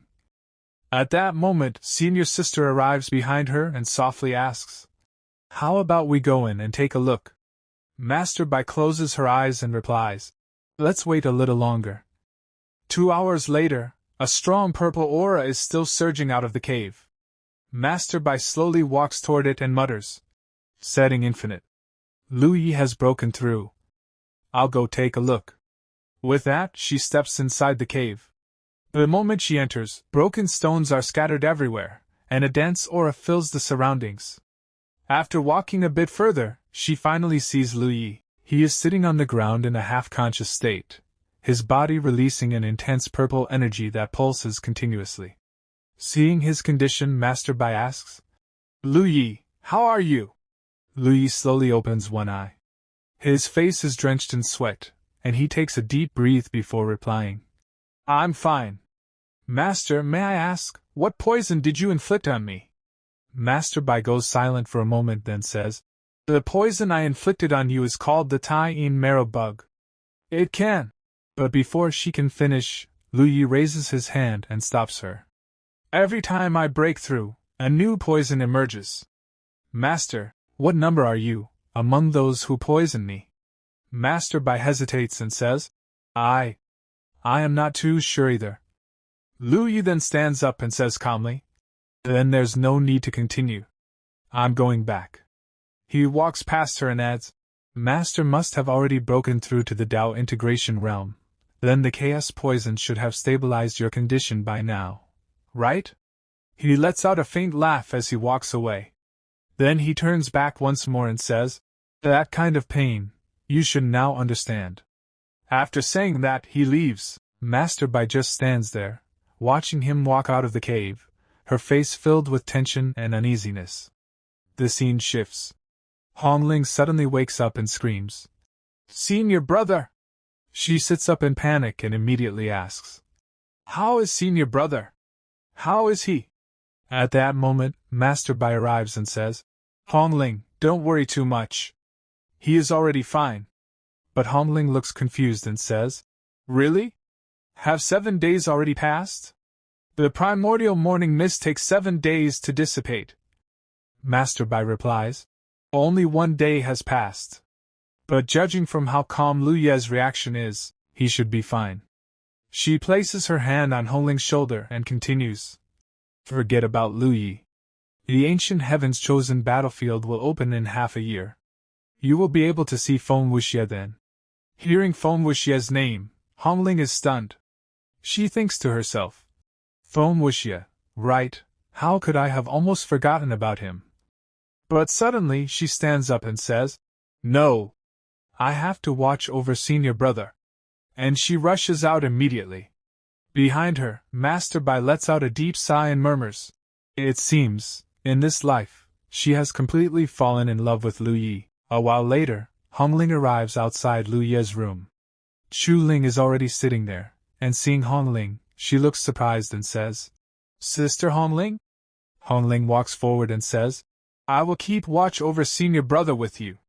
She moves to the window, places her hand on it, and softly says, "Senior brother, I was wrong, you must be safe." Inside the room, Lu Yi is sitting on his bed in a cultivation posture. He slowly opens his eyes and says, "I finally made it through." In his hand, there is a strange small soul, an exact miniature version of himself. Golden spiritual energy radiates from that soul. Lu Yi smiles and says, "I did not expect the primordial morning mist to be so effective. It can even refine the nascent soul." But suddenly, the little soul raises its middle finger at him and puffs up its face in anger. Seeing this, Lu Yi bursts into laughter. He says, "Oh, so this is not just a setting infinite, but a setting infinite, same joint infinite." A sharp light flashes in his eyes as he declares, "In this life, I will leave you all far behind, and watch how you disappear when the time comes." The scene shifts again. A massive bell at the top of a tower rings loudly. An announcement echoes, "Ninth generation disciples, heed my command! Everyone gather in front of the Great Tao Pavilion." Lu Yi, who is sitting in his room drinking tea, hears the announcement and says, "What happened?" At that moment, his system suddenly beeps, and a panel appears. The system says, "Master, did you forget? The ancient heaven's chosen battlefield has opened." Lu Yi is slightly surprised, but then says, "The ancient heaven's chosen battlefield. In my past life, when I participated, I was only at the 6th layer of the origin core realm, but in this life, I am already at the 5th layer of the setting infinite realm. I will definitely achieve great things." With that, he immediately sets off toward the battlefield, standing on his flying sword. "Let's go, time to head to the Great Tao Pavilion." Soon, at the Great Tao Pavilion, countless disciples have already gathered. An elder steps forward and announces, abnormalities have appeared in the ancient Heaven's chosen battlefield. It will soon open in the Nine Dragons Valley of the Central Region. This ancient battlefield opens once every 1,000,000 years, and the resources within are extremely abundant. Anyone under 100 years old may enter, making it the most suitable battlefield for all of you. At that moment, Chu Ling comes up behind Lu Yi and says, Young master, you will definitely go, right? However, it is filled with danger, killing intent, and countless threats. The undead spirits of ancient heavens wander within. The chosen of demon spirits, monsters, and ghost races will also enter. Other sects will kill to steal treasures, so please think carefully and act cautiously. She falls silent. At the same time, Hong Ling is also shown watching Lu Yi silently. Then, we get a brief glimpse of Feng Wuxie. Hong Ling thinks to herself, Feng Wuxie, we will fight side by side again. In the previous episode, we saw that a secret realm was about to open. As mentioned earlier, it was supposed to open after some time, but now very little time is left before it actually opens. At this point, it is almost about to open. Everyone here is already prepared to head toward the place where it will appear. Now, the graded setup is ready, and from it, a flagship arrives carrying people toward that location. Our Louis is the first one to go up. Right behind him, the one who is supposed to be with him, well, not a betrayer, but Chu Ling, follows. Chu Ling goes up and says, Master, wait for a moment, we're coming too. Meanwhile, we see a dark place where someone shouts excitedly, Oh my God! Finally, the battlefield has opened. We have been waiting for this for a long time. Then, laughing, he says, Go, my children, set everything on fire. Not a single genius from the Roddy Spark should be left alive. Spread our name everywhere, because we are about to cause massive chaos here. These are all demons. On the other side, we see the monster race. Their greatest leader appears and says, Finally, the battlefield, the secret realm, is about to open. As soon as it opens, I want human essence. The essence comes from inside humans, and he further declares, Whoever brings me the strongest essence and resources, I will promote them.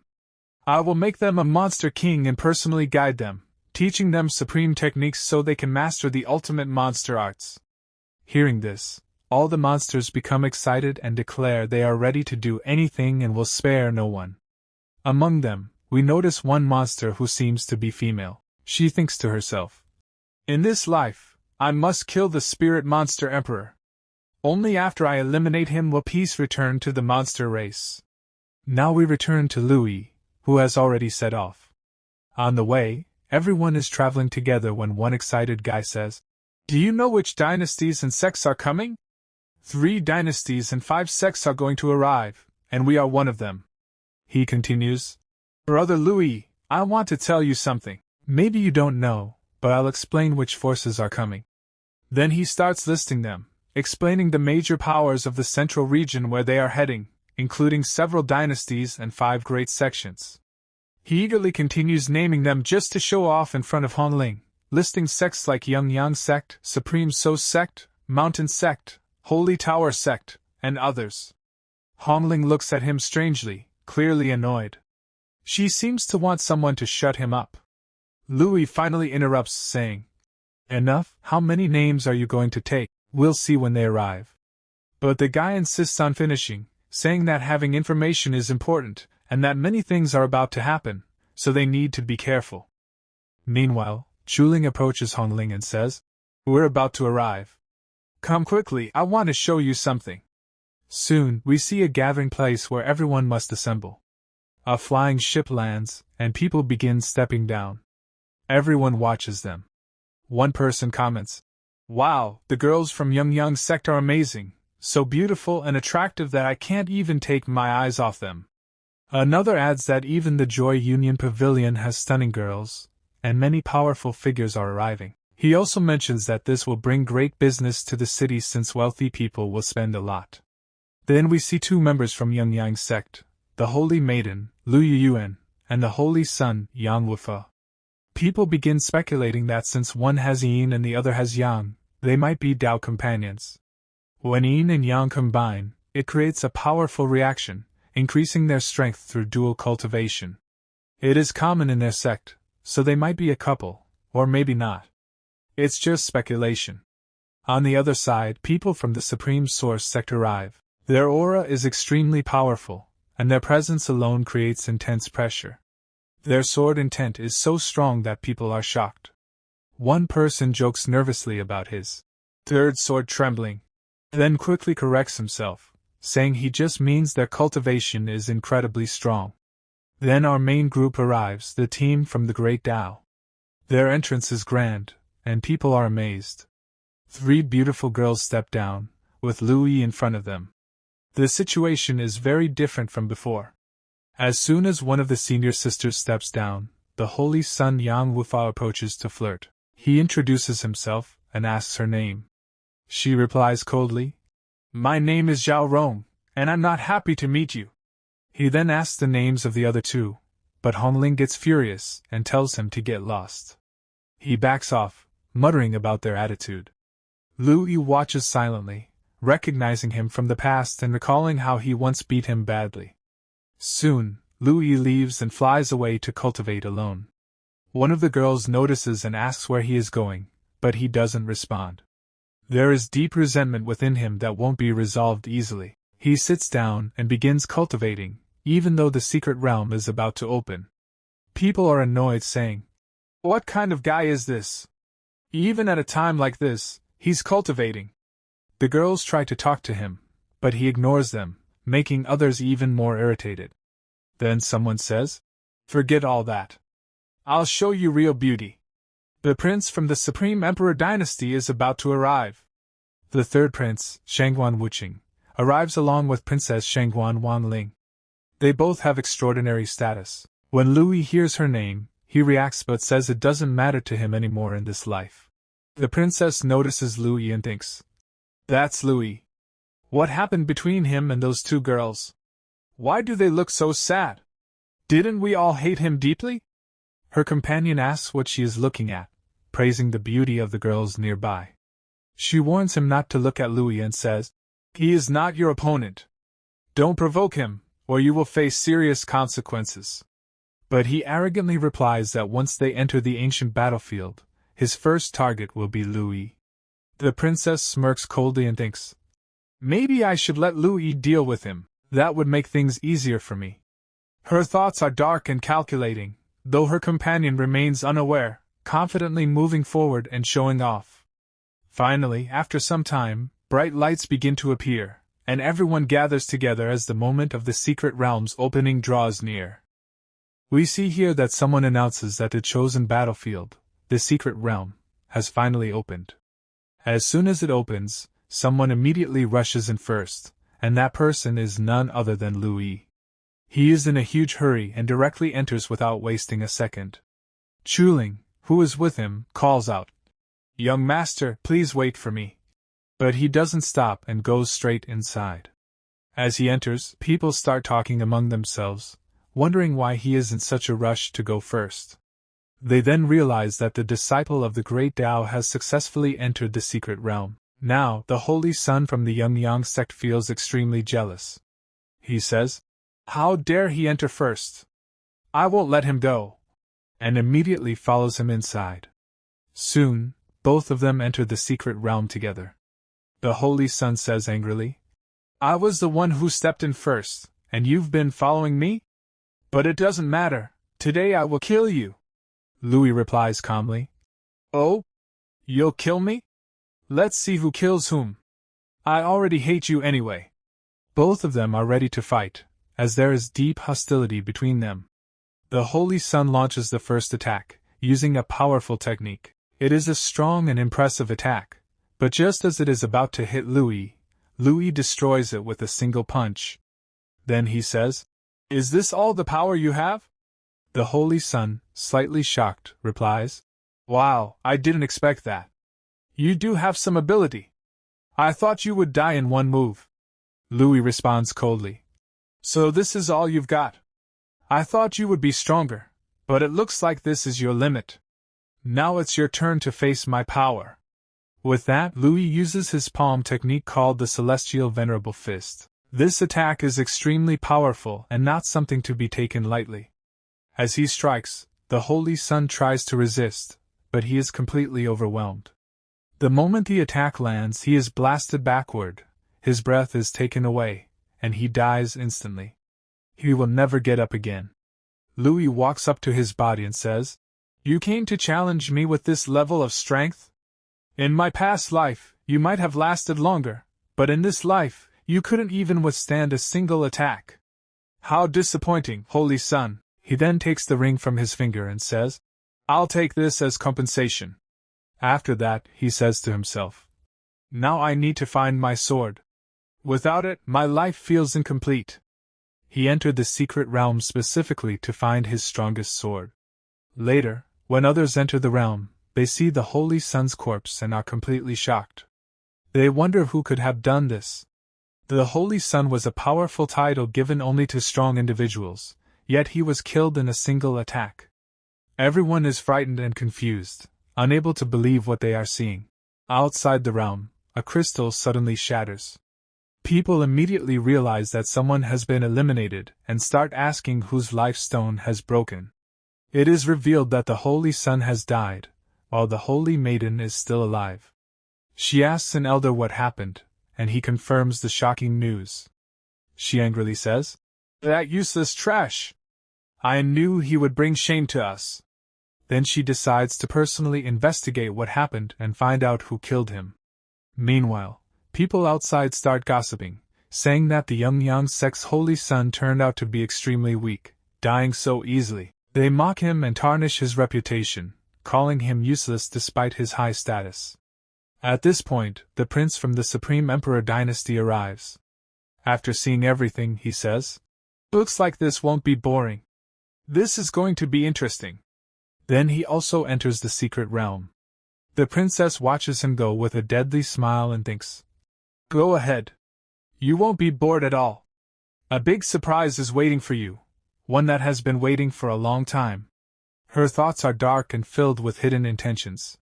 Inside the secret realm, we see an area filled with stone swords. Louis arrives there and says emotionally, "You don't know how much I've missed you. Every moment without you felt incomplete. Without you, I can't even use any other weapon." He is speaking to his sword. As he moves forward, countless swords attack him, but he destroys them all and continues advancing. He says, "Looks like it's time to fight again." With a powerful strike, he destroys everything in front of him, clearing his path completely. Finally, he reaches the stone sword he has been searching for. He approaches it slowly, filled with excitement, and says, "I've missed you for so many years. I missed you so much, my dear." Then he grabs it and says, "Don't be confused or afraid. Your true master has returned." At that moment, a powerful energy bursts out. Suddenly, a voice responds, "Who are you calling confused? Who said I'm afraid? I'm not afraid of anyone. I cut down anyone who comes before me." This is the sword spirit speaking, Louis realizes. So this is the spirit of my sword. He remembers that the sword spirit has a timid nature and doesn't easily reveal itself, but if it stays with him, it will become much stronger. He confidently declares that he will show it what true strength really means. A massive amount of energy continues to surge as he speaks to the spirit. In the previous episode, we saw how Louis entered the battlefield. Inside the battlefield, a guy suddenly collided with him, but Louis easily finished him off in just a few attacks. After that, he continued moving forward toward the stone sword. As he finally reached the stone sword after overcoming several obstacles, Louis stepped forward and began trying to persuade the sword spirit. While convincing it, he said, "I can give you immense power. I can make you incredibly strong." He kept mentioning big words, words that represented power, invincibility, and dominance. He wanted to make the stone sword extremely powerful and said, "If you follow me, you will gain unimaginable strength. You can even become invincible." Now the sword responded, "What you're saying sounds right, but what guarantee do I have?" Louis confidently replied, "I guarantee you won't regret it." If you come with me, you'll become an incredibly powerful sword. Meanwhile, on the other side, the source spirit was listening to all this. Even though it didn't fully understand those fancy words, they sounded impressive. Words like power, invincible, strong. So it thought, I don't really understand what you're saying, but it sounds awesome. And just like that, the sword agreed to the deal and came into Lu Ye's hand. The moment it entered his hand, Lu Ye released his power and said, Since you've come with me, your name is Stone Sword, but I'll call you Stone as your nickname. Is that okay? The sword instantly disagreed. What kind of trash name is that? I don't like it at all. Give me a better, cooler name. Lu Ye replied. Come on, Stone Sword sounds perfectly fine. I'll just call you Sword, or maybe the nickname I chose, Little Stone. That sounds good, right? The sword got even more annoyed. That's such a terrible name. I hate it. Give me something cooler. But before this argument could continue, a voice suddenly came from behind. Someone was congratulating the young master, and it was none other than Chu Ling. She arrived happily and said, Congratulations, young master. You've regained the stone sword again. But Lu Ye didn't pay attention to her at all. Holding the stone sword, he said, All right, enough talking. I'll just call you Stone Sword. The sword was still angry, but Lu Ye completely ignored it and started walking away. As he was leaving, Chu Ling called out, Where are you going? Can you wait for me? But Lu Ye ignored her as well and kept moving forward. He already knew his next target, where to go and what treasures to obtain. He thought, I've already taken the main treasure of this place, which was my source. Now it's time for the next one, the treasure hidden beneath this lake. Saying that, he jumped straight down. Now we are shown the lake, a massive body of clear water, considered the first level of the battlefield. This water was extremely special. Anyone who entered it would have their aptitude improved. There were also rumors that to keep this water pure, a special hidden pearl existed somewhere deep within the lake. But the lake's bottom was extremely deep, and no one knew exactly where the pearl was. Still, many people were diving down to find it. Among them was Hong Ling. She thought to herself, In my previous life, senior brother Lu Ye brought that pearl for me. So I believe these rumors are true. But this time, I'll obtain it myself. Behind her, many others were also diving. They all wanted the treasure. But the deeper they went, the more painful it became. This wasn't ordinary water. One disciple started struggling and said, I've reached 2,000 meters. I can't go any further. I can't endure this pain anymore. He tried to retreat but couldn't. He called for help. His senior rushed to save him, but even he couldn't withstand the pressure. Blood came out of his mouth, and he was forced to retreat upward as well. At the same time, the prince of the Supreme Dynasty was diving rapidly downward. Hong Ling was also going down quickly. The prince created a bubble around his mouth using his power so he could speak underwater. He said, You've been keeping up with me for quite a while. I'm impressed. But I don't even know who you are. At least tell me your name. I am Xing Wuqing, from the Supreme Emperor Dynasty. After hearing this, Hong Ling replied, Yes, I know about you, or rather, I know your younger sister Hong Ling quite well. The prince smiled and said, Oh, so you know my sister. Then you must be from the same dynasty. In that case, how about I invite you on a private date? Hong Ling smirked and said, Nice joke. But whether you're worthy of dating me depends on your ability. The deeper you go, the more impressed I'll be. She only said that to brush him off, but the prince took it seriously. That's easy. Piece of cake. He sped up and went deeper. Even Hong Ling was surprised at his speed. He quickly overtook her. She got annoyed and thought, I gave him a finger, and he wants the whole arm? No way. Immediately, she launched a spiritual palm attack. The prince sensed the attack and turned back to block it, saying, Wait, you told me to go deeper, and now you're attacking me? But Hong Ling ignored him and used her fearless skill, sending a massive dragon made of spiritual energy toward him. The attack was incredibly powerful. It dragged the prince upward instead of letting him go deeper. This was all so Hong Ling could continue downward without competition.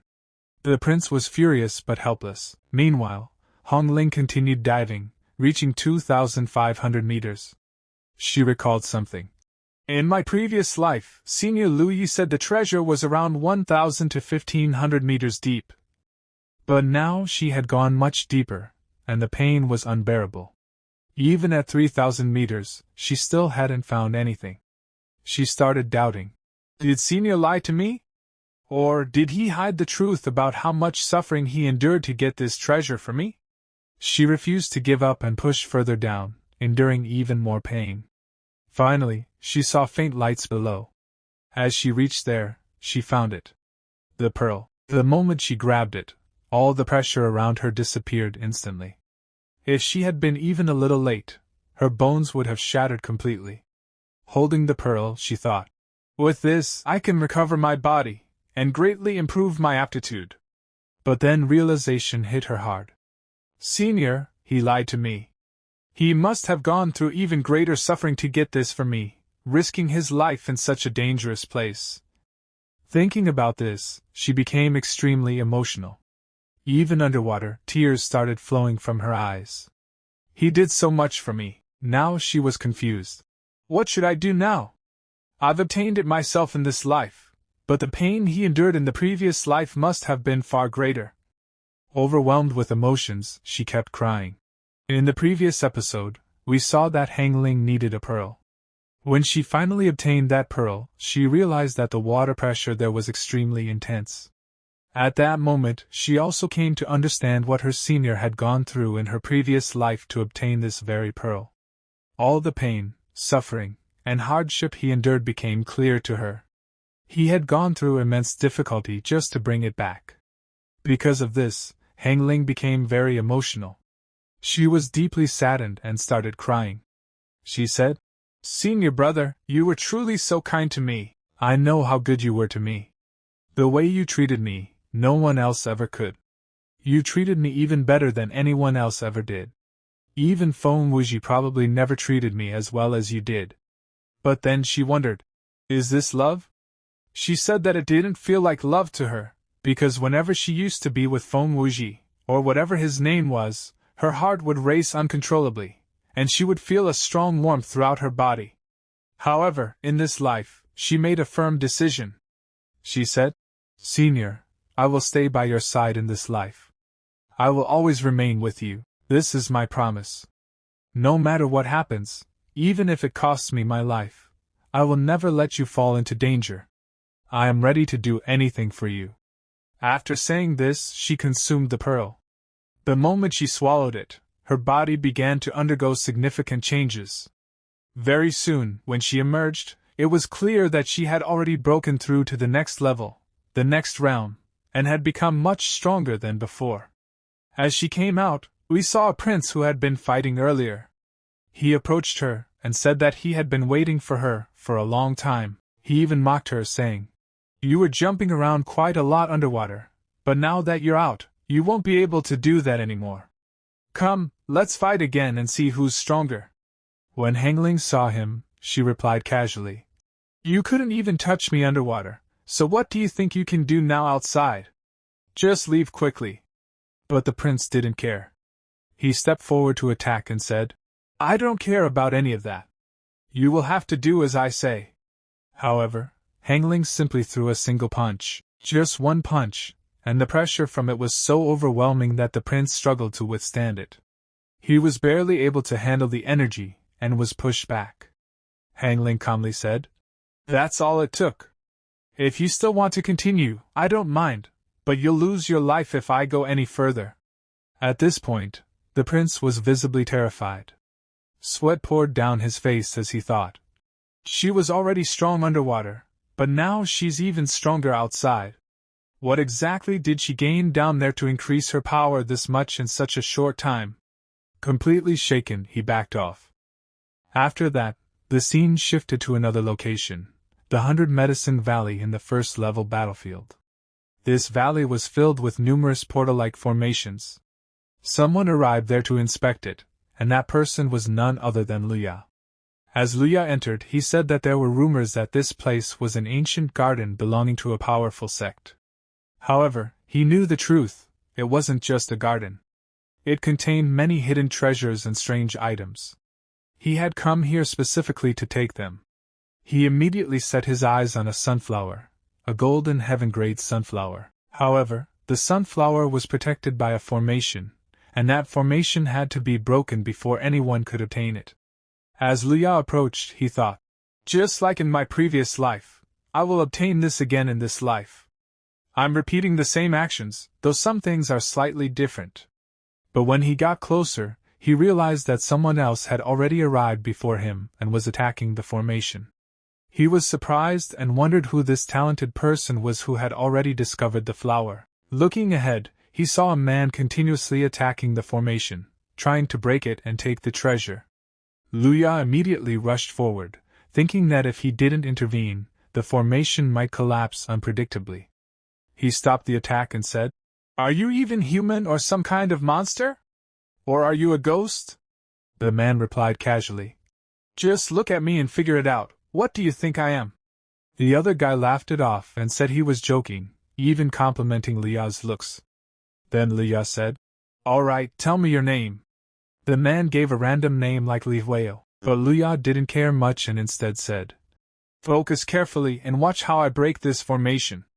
You need to learn from what I do." As Luya began attacking, he skillfully dismantled the formation piece by piece. Watching this, the other man was completely shocked.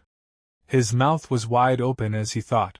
He just reversed the entire system of the formation. He can even replace it with his own.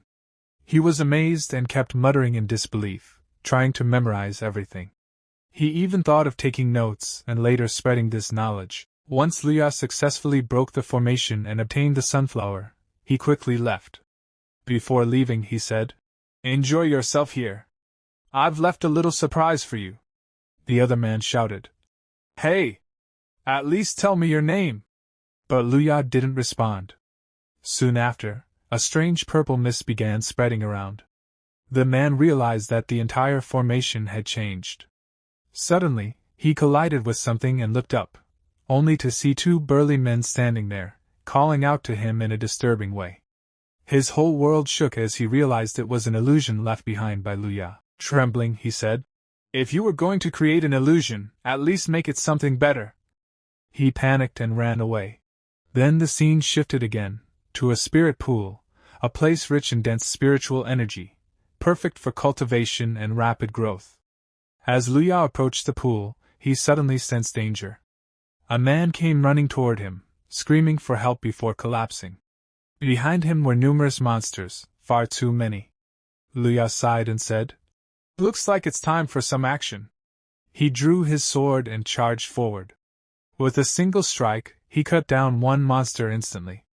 Then he continued fighting, taking down more and more. After eliminating all of them, he returned to the injured disciple. The disciple knelt and thanked him sincerely, saying, "You saved my life. I will never forget this moment.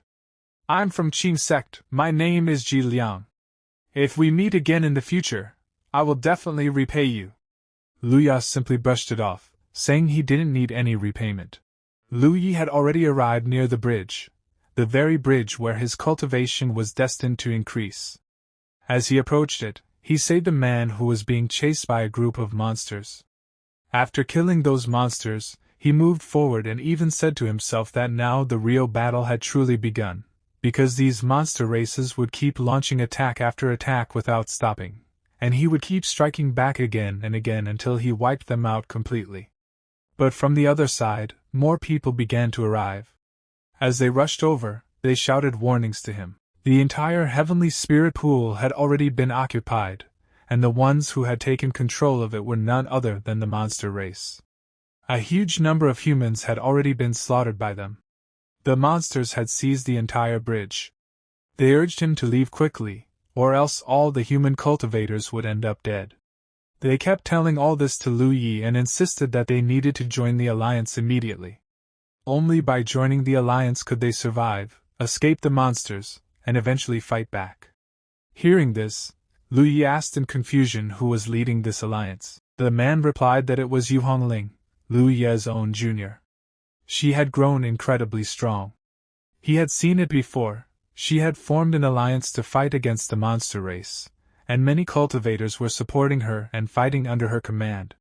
As Liu Yi listened, he realized that the human race had formed an alliance, and it was being led by his own junior.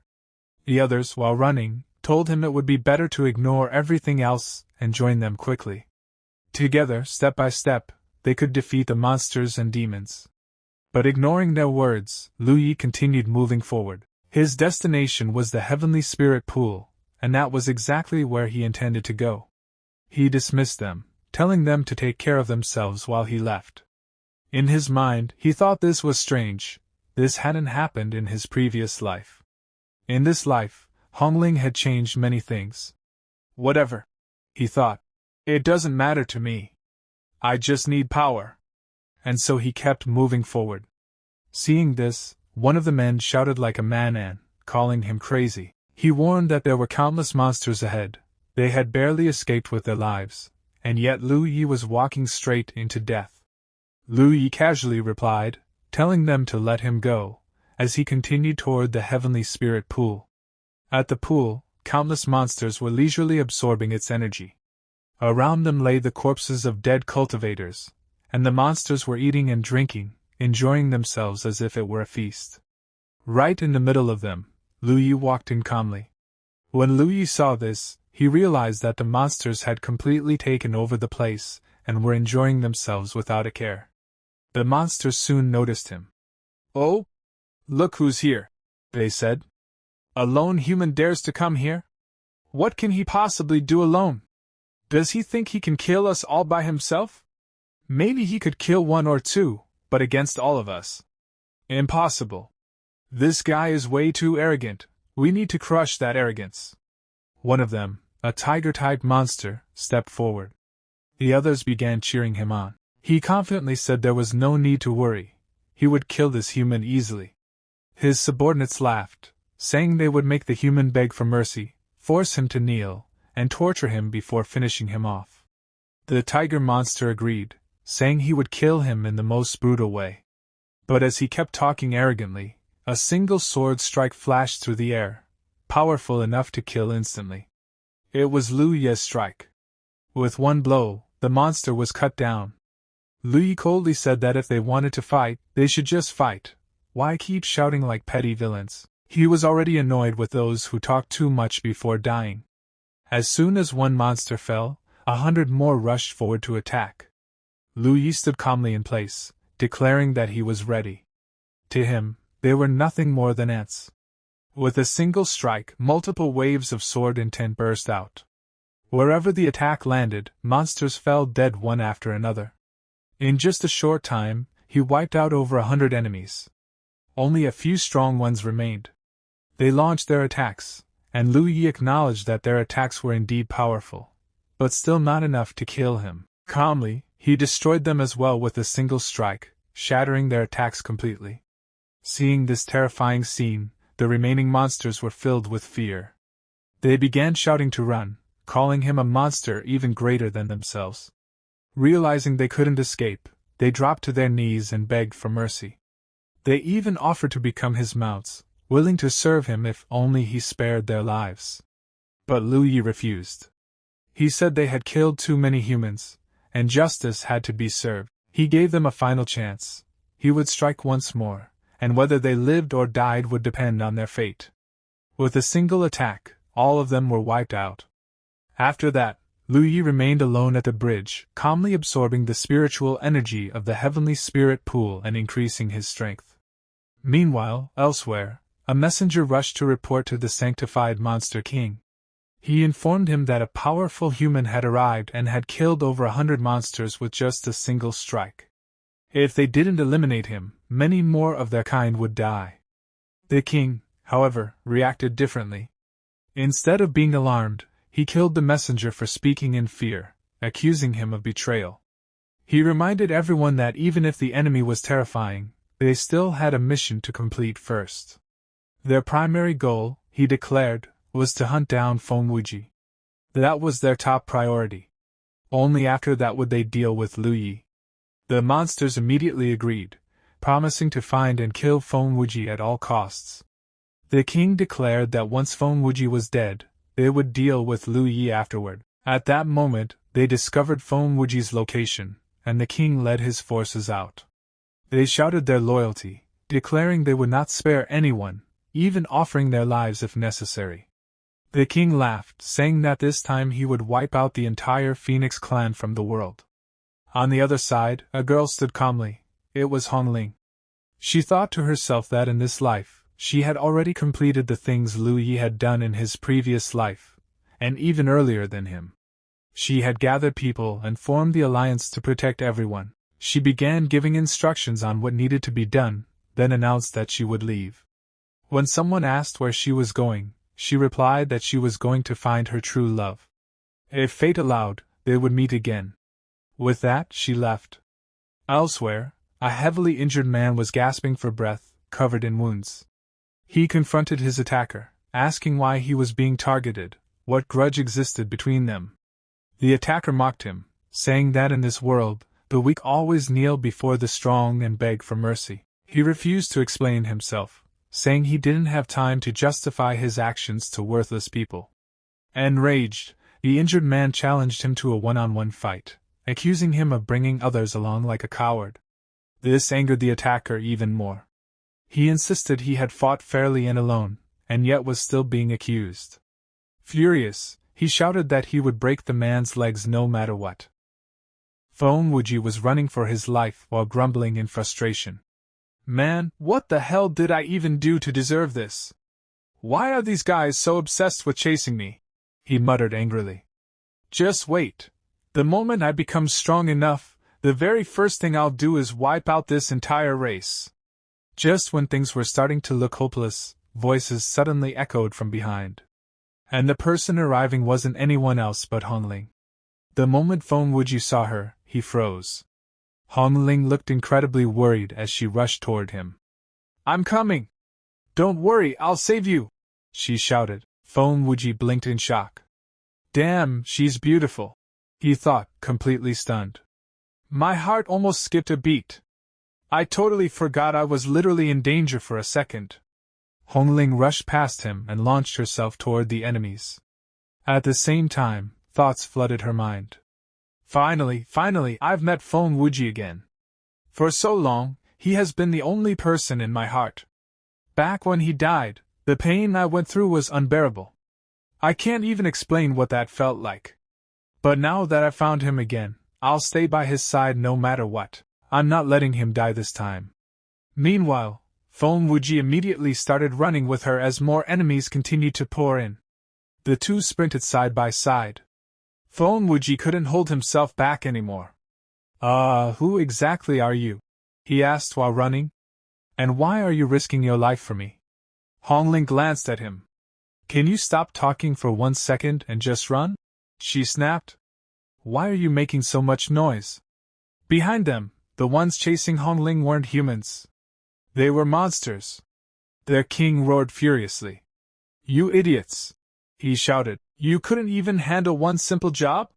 Someone came to rescue him, and you just stood there? I specifically ordered you to kill any human that came anywhere near this place. You useless trash! Hurry up and kill those two thieves! Yes, master! The monsters yelled nervously. We'll deal with them right now. While running, Hong Ling finally asked. So why exactly are this many monsters chasing you? Feng Wuji scratched his head helplessly. How am I supposed to know? I seriously have no idea why they're after me. Hong Ling silently frowned. In the last timeline, this wasn't supposed to happen, she thought.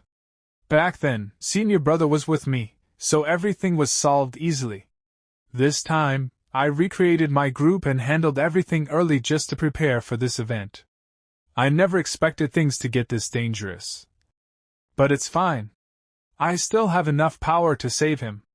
Even so, my priority right now is protecting Feng Wuji. Meanwhile, Feng Wuji's thoughts were very different. These monsters are probably chasing me because they're jealous, he thought confidently. I mean, look at me. I'm ridiculously handsome, powerful and charming. Obviously they want me dead. Hearing his ridiculous self-confidence instantly reminded Hong Ling of someone. A very dangerous someone. Senior brother Louis. He talks exactly like senior brother, she thought. But wait, why am I even thinking about Louis right now? I finally reunited with the man I love. This isn't the time to think about senior brother. She immediately tried to push the thoughts away. Meanwhile, on the other side, Louis was peacefully sitting inside a cultivation pool, relaxing like he owned the place. And honestly, this guy had absolutely zero interest in romance. No offense, but in Louis's eyes, women were trouble. After all, in his previous experiences, every woman had betrayed him. Never keep betrayers in your heart, Louis thought coldly. Learn from me. Though honestly, who knows? Maybe some lower-ranked heroine would eventually fall for him. After all, even Louis had read enough novels to know how these stories usually went. Still, he had no intention of revealing anything yet. He simply sat in the pool and cultivated. My cultivation speed is insane, he thought calmly. I've already reached the 6th level of the Nelson Soul Realm. At this pace, I'll break through again soon. For 3 straight days, I've stayed inside this pool, and nobody has disturbed me once. Right as he finished thinking, Amidva! Amidva! A bald monk suddenly approached. The monk respectfully clasped his hands. Benefactor, you are truly impressive, he said politely. Our wisdom sect disciples have arrived to cultivate here. This place is extremely important to our sect. So, please kindly leave this spot. Louis looked at the bald monk and sighed. Oh great, baldies. These guys seriously want to die. Still, he spoke calmly. Look, I'm cultivating peacefully, Louis said. If you want to cultivate, then go ahead. But don't try to force me out. I arrived first. That means this place belongs to me. So here's my advice. Don't provoke me. Leave quietly while I'm still being nice.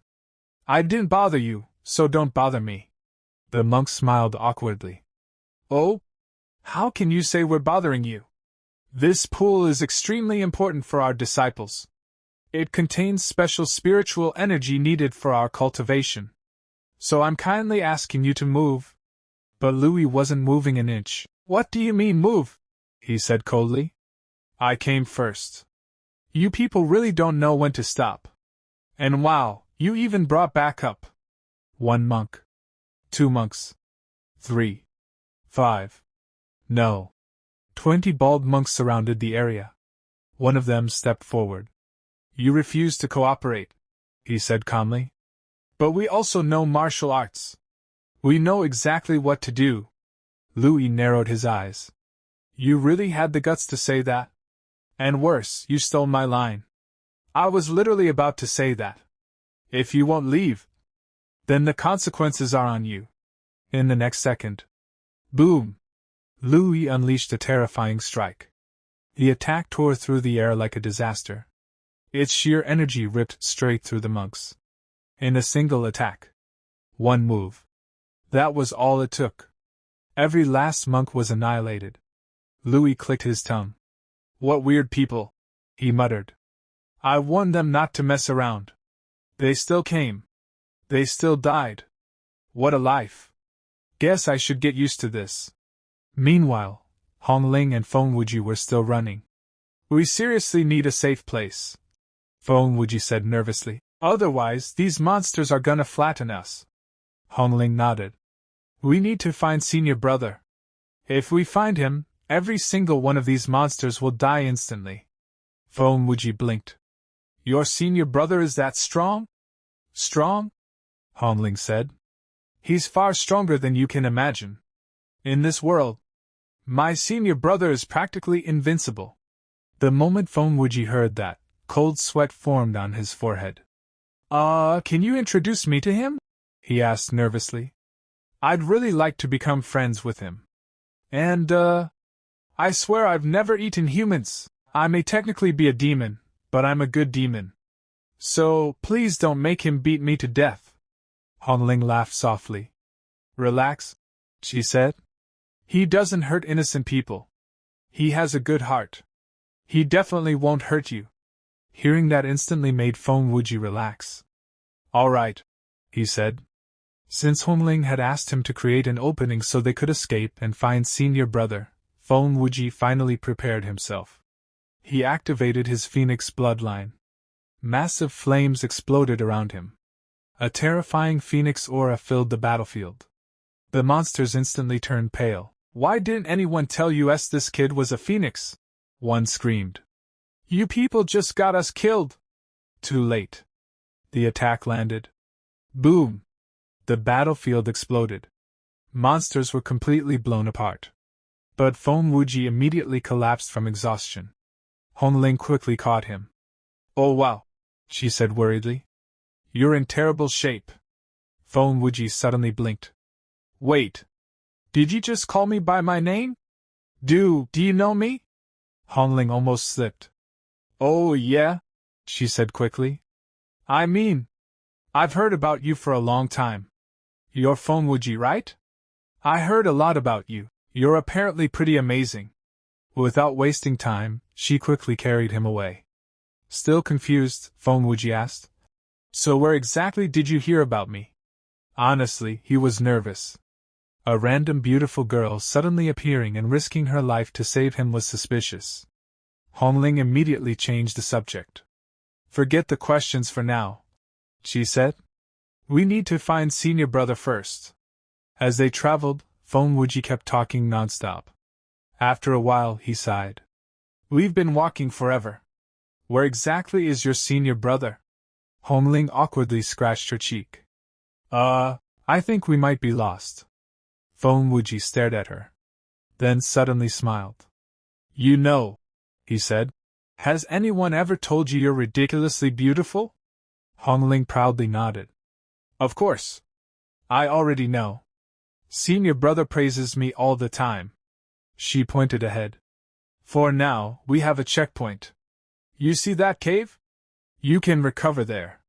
She took him to the cave entrance and stood guard outside. You heal first, she said. I'll guard the area. Once you recover, maybe I'll rest too. But just as they were preparing to relax, a sinister voice echoed nearby. What a lovely couple. But sadly, you won't stay together for long. You really thought you could escape me? The enemy burst out laughing. You're both dead. But before he could finish, boom! A devastating attack suddenly slammed into him. The force was so terrifying that his entire world seemed to shake. He was blasted far into the distance. The one who attacked? Hong Ling. She coldly cracked her knuckles. What an arrogant idiot, she said. Get lost. Seeing this scene, Feng Wuji trembled. A healing pill slipped from his hand. His entire body shook. What the hell did I just witness? He muttered. If she was this strong, then why was she running away with me in the first place? And wait. Why is she so desperate to introduce me to her senior brother? No. Something's definitely fishy here. All the monsters kept attacking non-stop, throwing themselves at Hong Ling without pause. But the one getting truly furious was the Centipede King. Watching his forces getting slaughtered one after another made his face twist in rage. You useless trash! He roared at his subordinates. You can't even handle one girl? Are all of you completely worthless? Hurry up and kill her already! But Hong Ling was simply too powerful.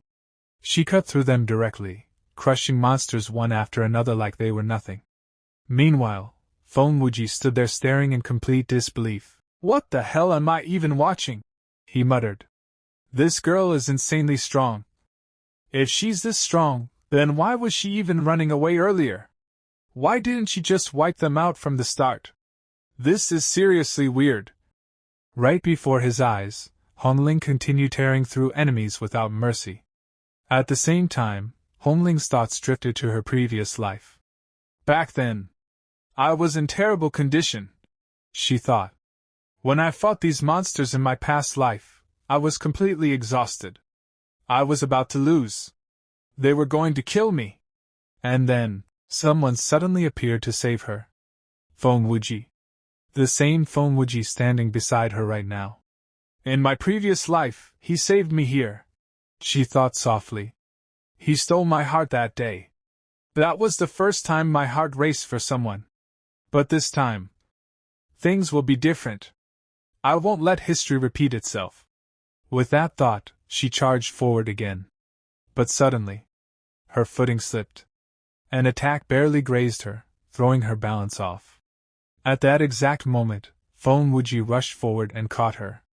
Hey! Don't die on me! He shouted nervously. If you die, I'm completely screwed. Recover your strength. I'll handle things for now. After protecting her, Feng Wuji rushed forward into battle. Hong Ling froze. Her expression became strangely complicated. In my previous life, she thought. When he saved me, my heart raced wildly. I blushed. My chest pounded non-stop. But now, she slowly touched her chest. Why isn't my heart racing? Why don't I feel the same? What's going on? Meanwhile, Feng Wuji entered full action mode. He stepped forward and fought desperately. Little by little, he struggled against the monsters. Although it was clearly difficult for him, he still pushed himself to his limit. After spending nearly all his energy, he stumbled back toward Hong Ling. Hong Ling immediately asked, Are you okay? Feng Wuji let out a tired breath. Yeah. I'm fine. But I can't hold them off much longer. We seriously need to get out of here. But suddenly, Hong Ling struck him. Thud. Feng Wuji instantly collapsed unconscious. There, she muttered. I'm not letting history repeat itself again. It's time to leave. This guy is becoming way too much trouble. The Centipede King burst into laughter. Excellent choice, girl, he shouted. Hand that brat over to me. If you do, the monster race won't hold a grudge against you. We won't make you our enemy. Now hurry and hand him over. Hong Ling's expression instantly darkened. Hand him over? She said coldly. Oh, shut up. I'll deal with you myself. The next second. Boom! A massive explosion erupted. The shockwave instantly blew countless monsters apart. Bodies flew everywhere. The surrounding battlefield was completely wiped clean. The Centipede King's expression froze. He trembled. Holy crap! This girl is terrifying. But gritting his teeth, he roared. I'll fight to the death. You killed so many of my men! He charged forward to attack. Slap!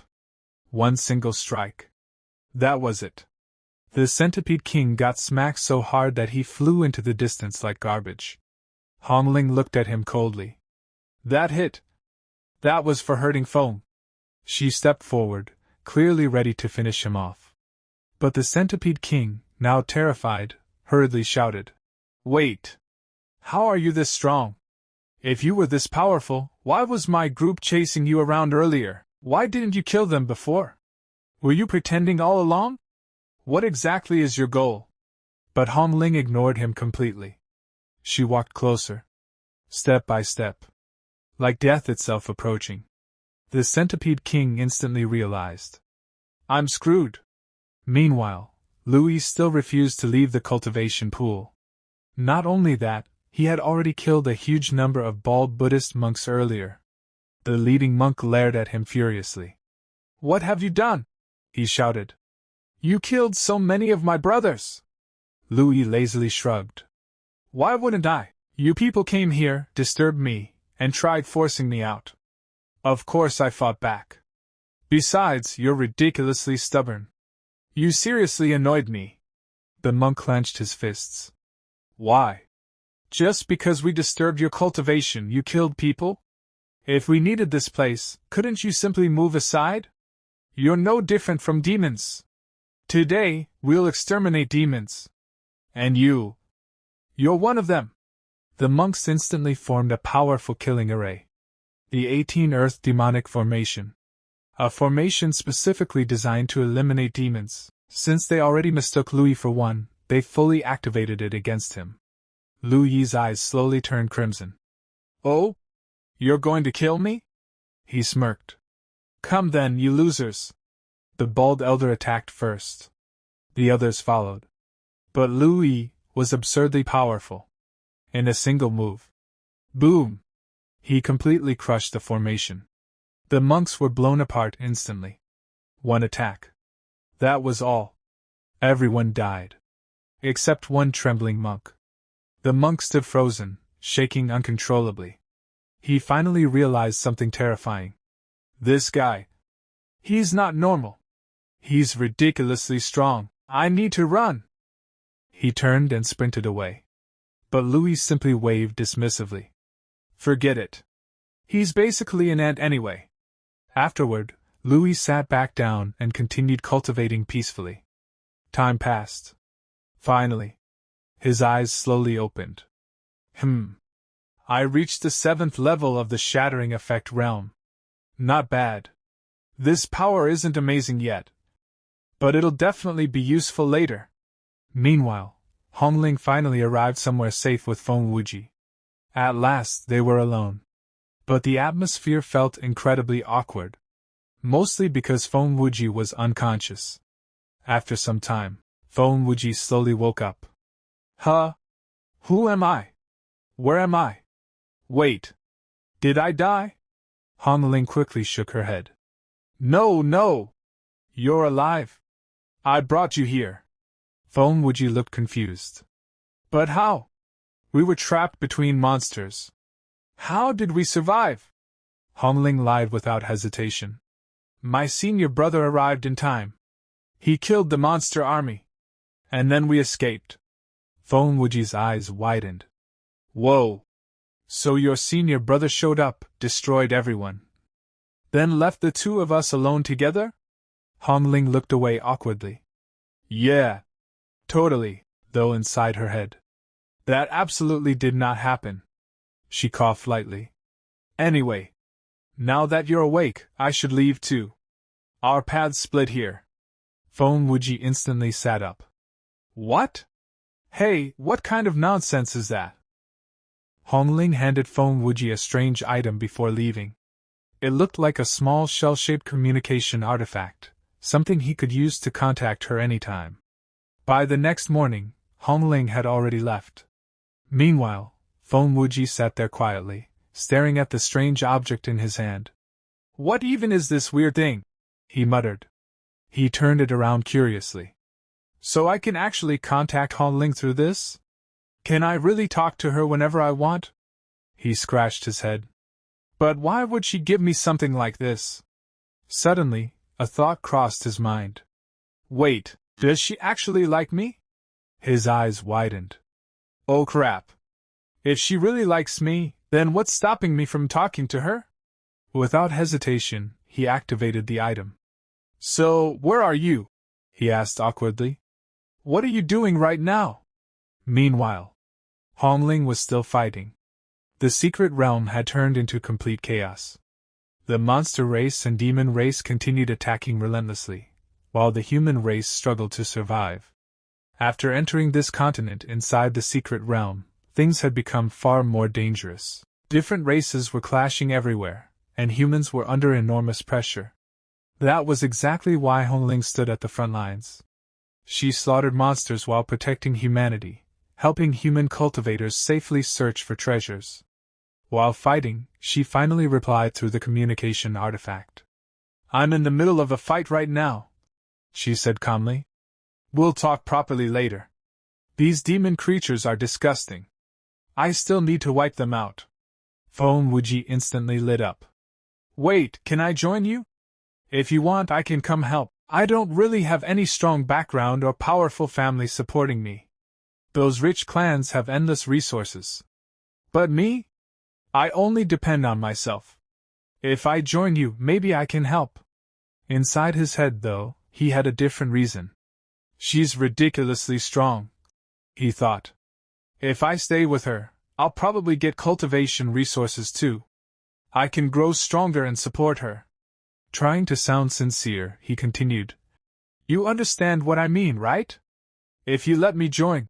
Silence. No response.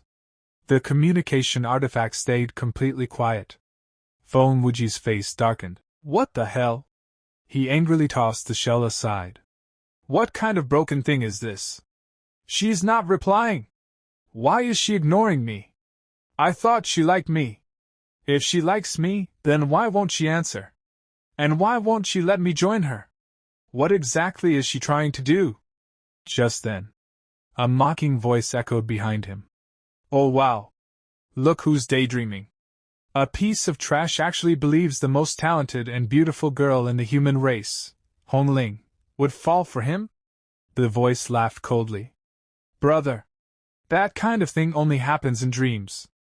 And who the hell do you think you are? Feng Wuji froze. His entire body stiffened.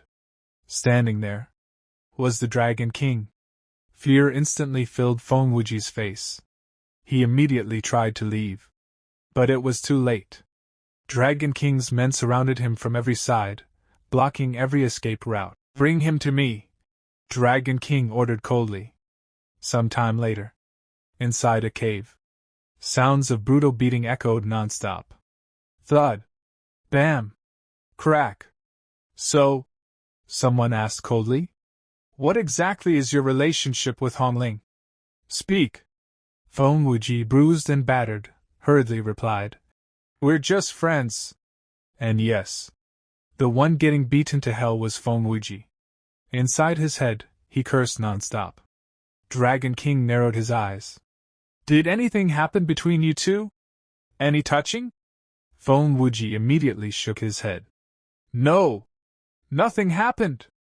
Dragon King's expression darkened even further. Then why the hell were you saying she likes you? If nothing happened between you two, why are you acting so confident? You shameless bastard! Feng Wuji almost cried. What kind of disaster did I get dragged into? He thought. All because of that woman. I ended up in this mess. I don't even know if I'll survive. Suddenly, Feng Wuji desperately shouted. I can lure her here. Everyone paused. I can call Hong Ling. I can hand her over to you. Just let me go afterward. You can do whatever you want with her. Kill her if you want. But I know how to lure her here. One of Dragon King's men immediately stepped forward angrily. Watch your damn mouth. Do you even know what you're saying? Feng Wuji swallowed nervously. Yes. I know exactly what I'm saying. I can do it. Dragon King silently handed him the communication shell. Meanwhile, Hong Ling suddenly heard a voice coming from the artifact. It was Feng Wuji. But he sounded badly injured. Hong Ling. I'm seriously injured. I need your help. Please come save me. Hong Ling instantly became worried. Are you okay?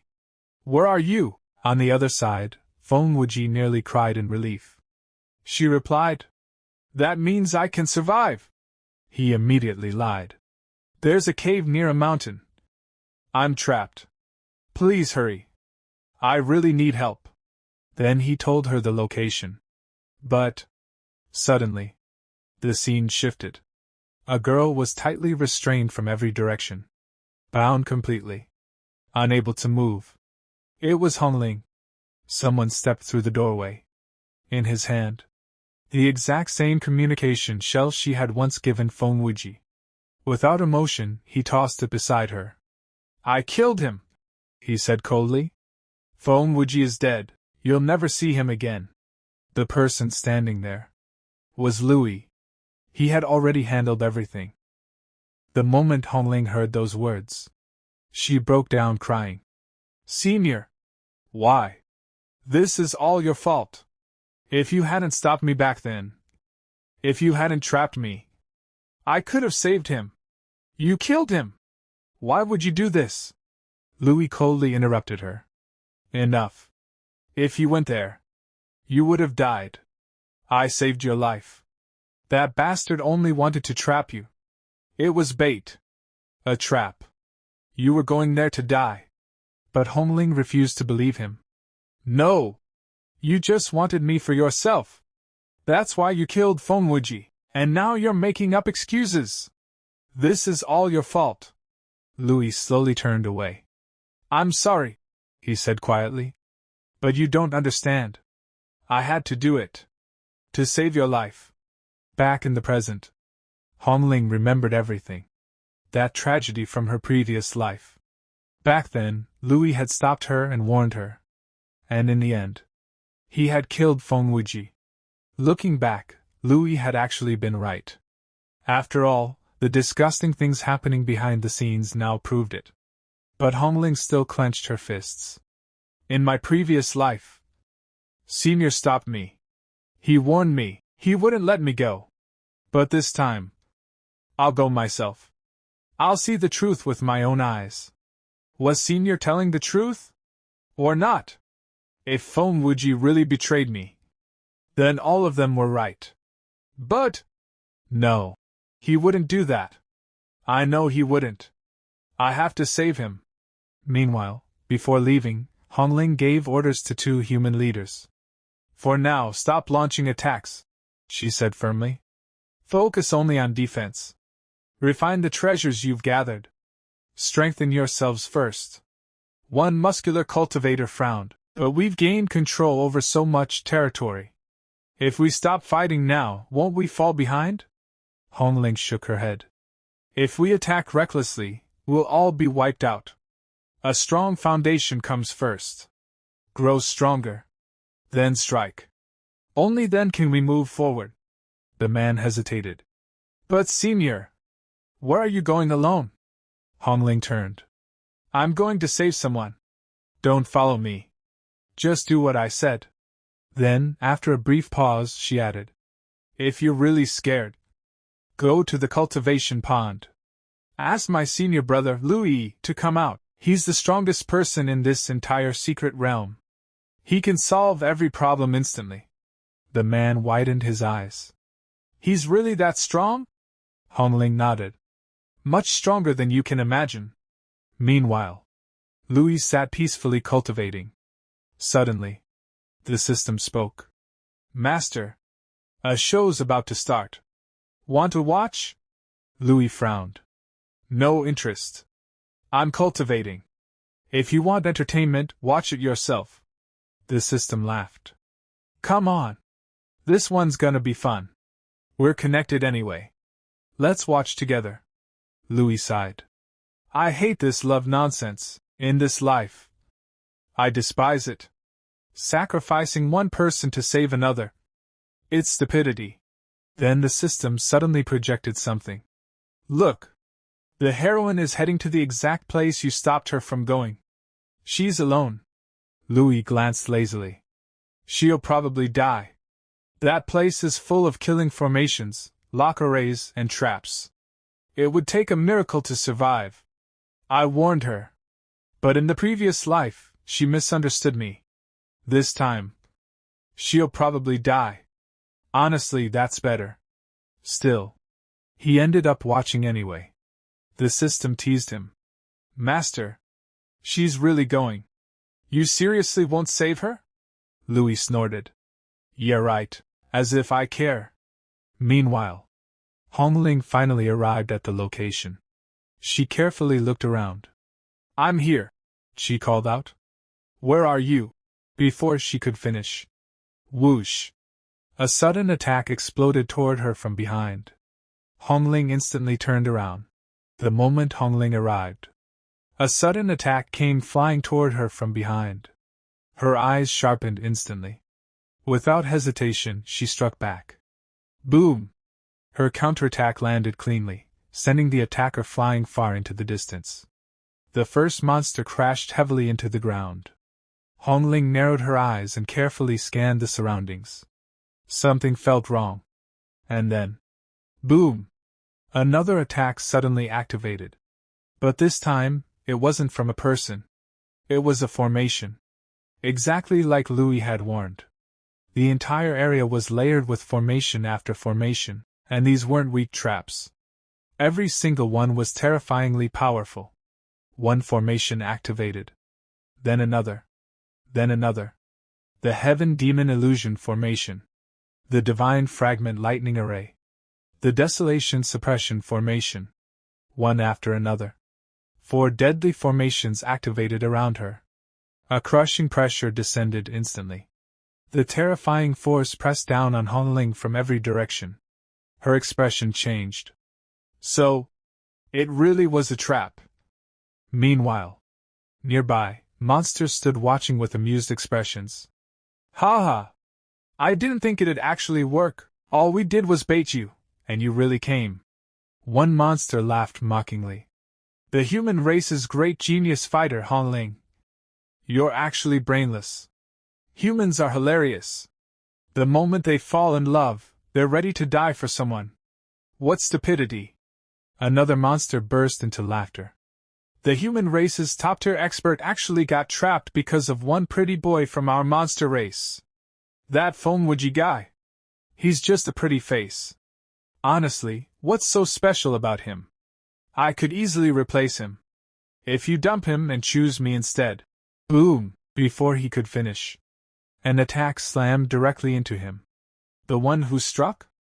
Dragon King. The monster crashed into the ground, coughing blood. Dragon King's expression was ice cold. If you don't know what you're talking about, he said furiously, then shut your mouth. Dragon King had rules, principles, and anyone who crossed the line, even his own people, wouldn't be spared. At that moment, Hong Ling finally understood everything. It really was a trap. And suddenly, her mind drifted back to her previous life. Back then, after hearing Fonwuji was in danger, she had desperately tried to leave. I have to save him, she said anxiously. But Louis blocked her path. You're not going, he said coldly. If you go, the monsters will capture you. Hong Ling had shaken her head immediately. No. It can't be a trap. Fonwuji wouldn't do something like that. And the monster race doesn't even know about our relationship. Back then, she had only just begun falling for him. After all, Fonwuji had once saved her life. She wanted to repay him. And somewhere deep down, her feelings had slowly grown into love. But Lu Yi's expression darkened. I said you're not going? Hong Ling exploded in anger. If you stop me, then I'll fight you. You're just jealous. Why are you jealous? Fonwuji is the man I chose. I'm going to save him. And if I die trying, then so be it. The moment she rushed forward, Louis knocked her unconscious from behind. Looking at her sleeping form, he sighed. What am I supposed to do with this girl? In the end, Louis made his decision. If she can't go, then I'll go myself. Back in the present, Dragon King stepped forward and smiled faintly. Want to see Fonwuji? Hong Ling immediately looked up. Show him to me. Dragon King casually threw someone onto the ground. Fonwuji. His body was covered in injuries. Bruised. Broken. Pathetic. Hong Ling's entire expression changed. You did this to him? You beat him this badly just to lure me here? Dragon King raised a hand. Whoa. You've misunderstood. I didn't beat him for contacting you. He glanced coldly at Fonwuji. This trash volunteered. He came up with the idea himself. He said he'd lure you here. He said we could bait you. He even told us we could kill you afterward. Dragon King's voice turned colder. And I hate people like that. Even monsters have principles. We have rules. That kind of betrayal disgusts me. That beating? That was punishment. Hong Ling froze. Her entire world shook. Wait. This was Fonwuji's idea? Dragon King nodded. Exactly. I told you. Even the monster race has standards. Fonwuji suddenly shouted angrily. This is your fault. He pointed at Hong Ling. I told you to bring me with you. You were strong enough to protect me. But you abandoned me. Hong Ling opened her mouth. You. Her thoughts completely collapsed. Nothing made sense anymore. But Fonwuji kept screaming. You left me behind. You selfish bitch. The words hit her like a slap. For a moment, even she froze. Then Hong Ling gritted her teeth and looked toward Dragon King. Fine. Just don't kill him. For my sake. I'll fight you. Just let him go. Meanwhile, far away, Lu Yi watched everything through the system. He raised an eyebrow. Impressive. I didn't think she'd improve her cultivation this quickly. She's honestly a genius. At this rate, she'll survive for a little while. Unless a miracle happens, she'll eventually lose. The system immediately laughed. Oh wow. You complimented your enemy? Louis rolled his eyes. Whatever. Then the system suddenly asked. Now that she knows the truth, will she become like Chu Ling? Begging, apologizing, trying to come back? Louis shook his head. No. Not yet. Her heart hasn't completely shattered. Not like Chu Ling's did. She hasn't broken enough for that. So no. I doubt she'll act like that. He stretched lazily. Anyway, my cultivation matters more. At that exact moment, a surge of power erupted. Lu Yi's eyes slowly opened. 9th level. Shattering effect realm. A faint smile appeared on his face. Nice. I'm way stronger than before. Meanwhile, Hong Ling was still fighting desperately. Completely exhausted. Yet still refusing to fall. She activated her destruction shield, blocking attack after attack while cutting down monsters endlessly. But nearby, Dragon King stood watching. One of his followers whispered nervously. If we let her survive, if she keeps growing, she'll become a disaster for the entire monster clan. Dragon King clicked his tongue. You know what pisses me off? The human race. No matter what, they always produce some ridiculous genius.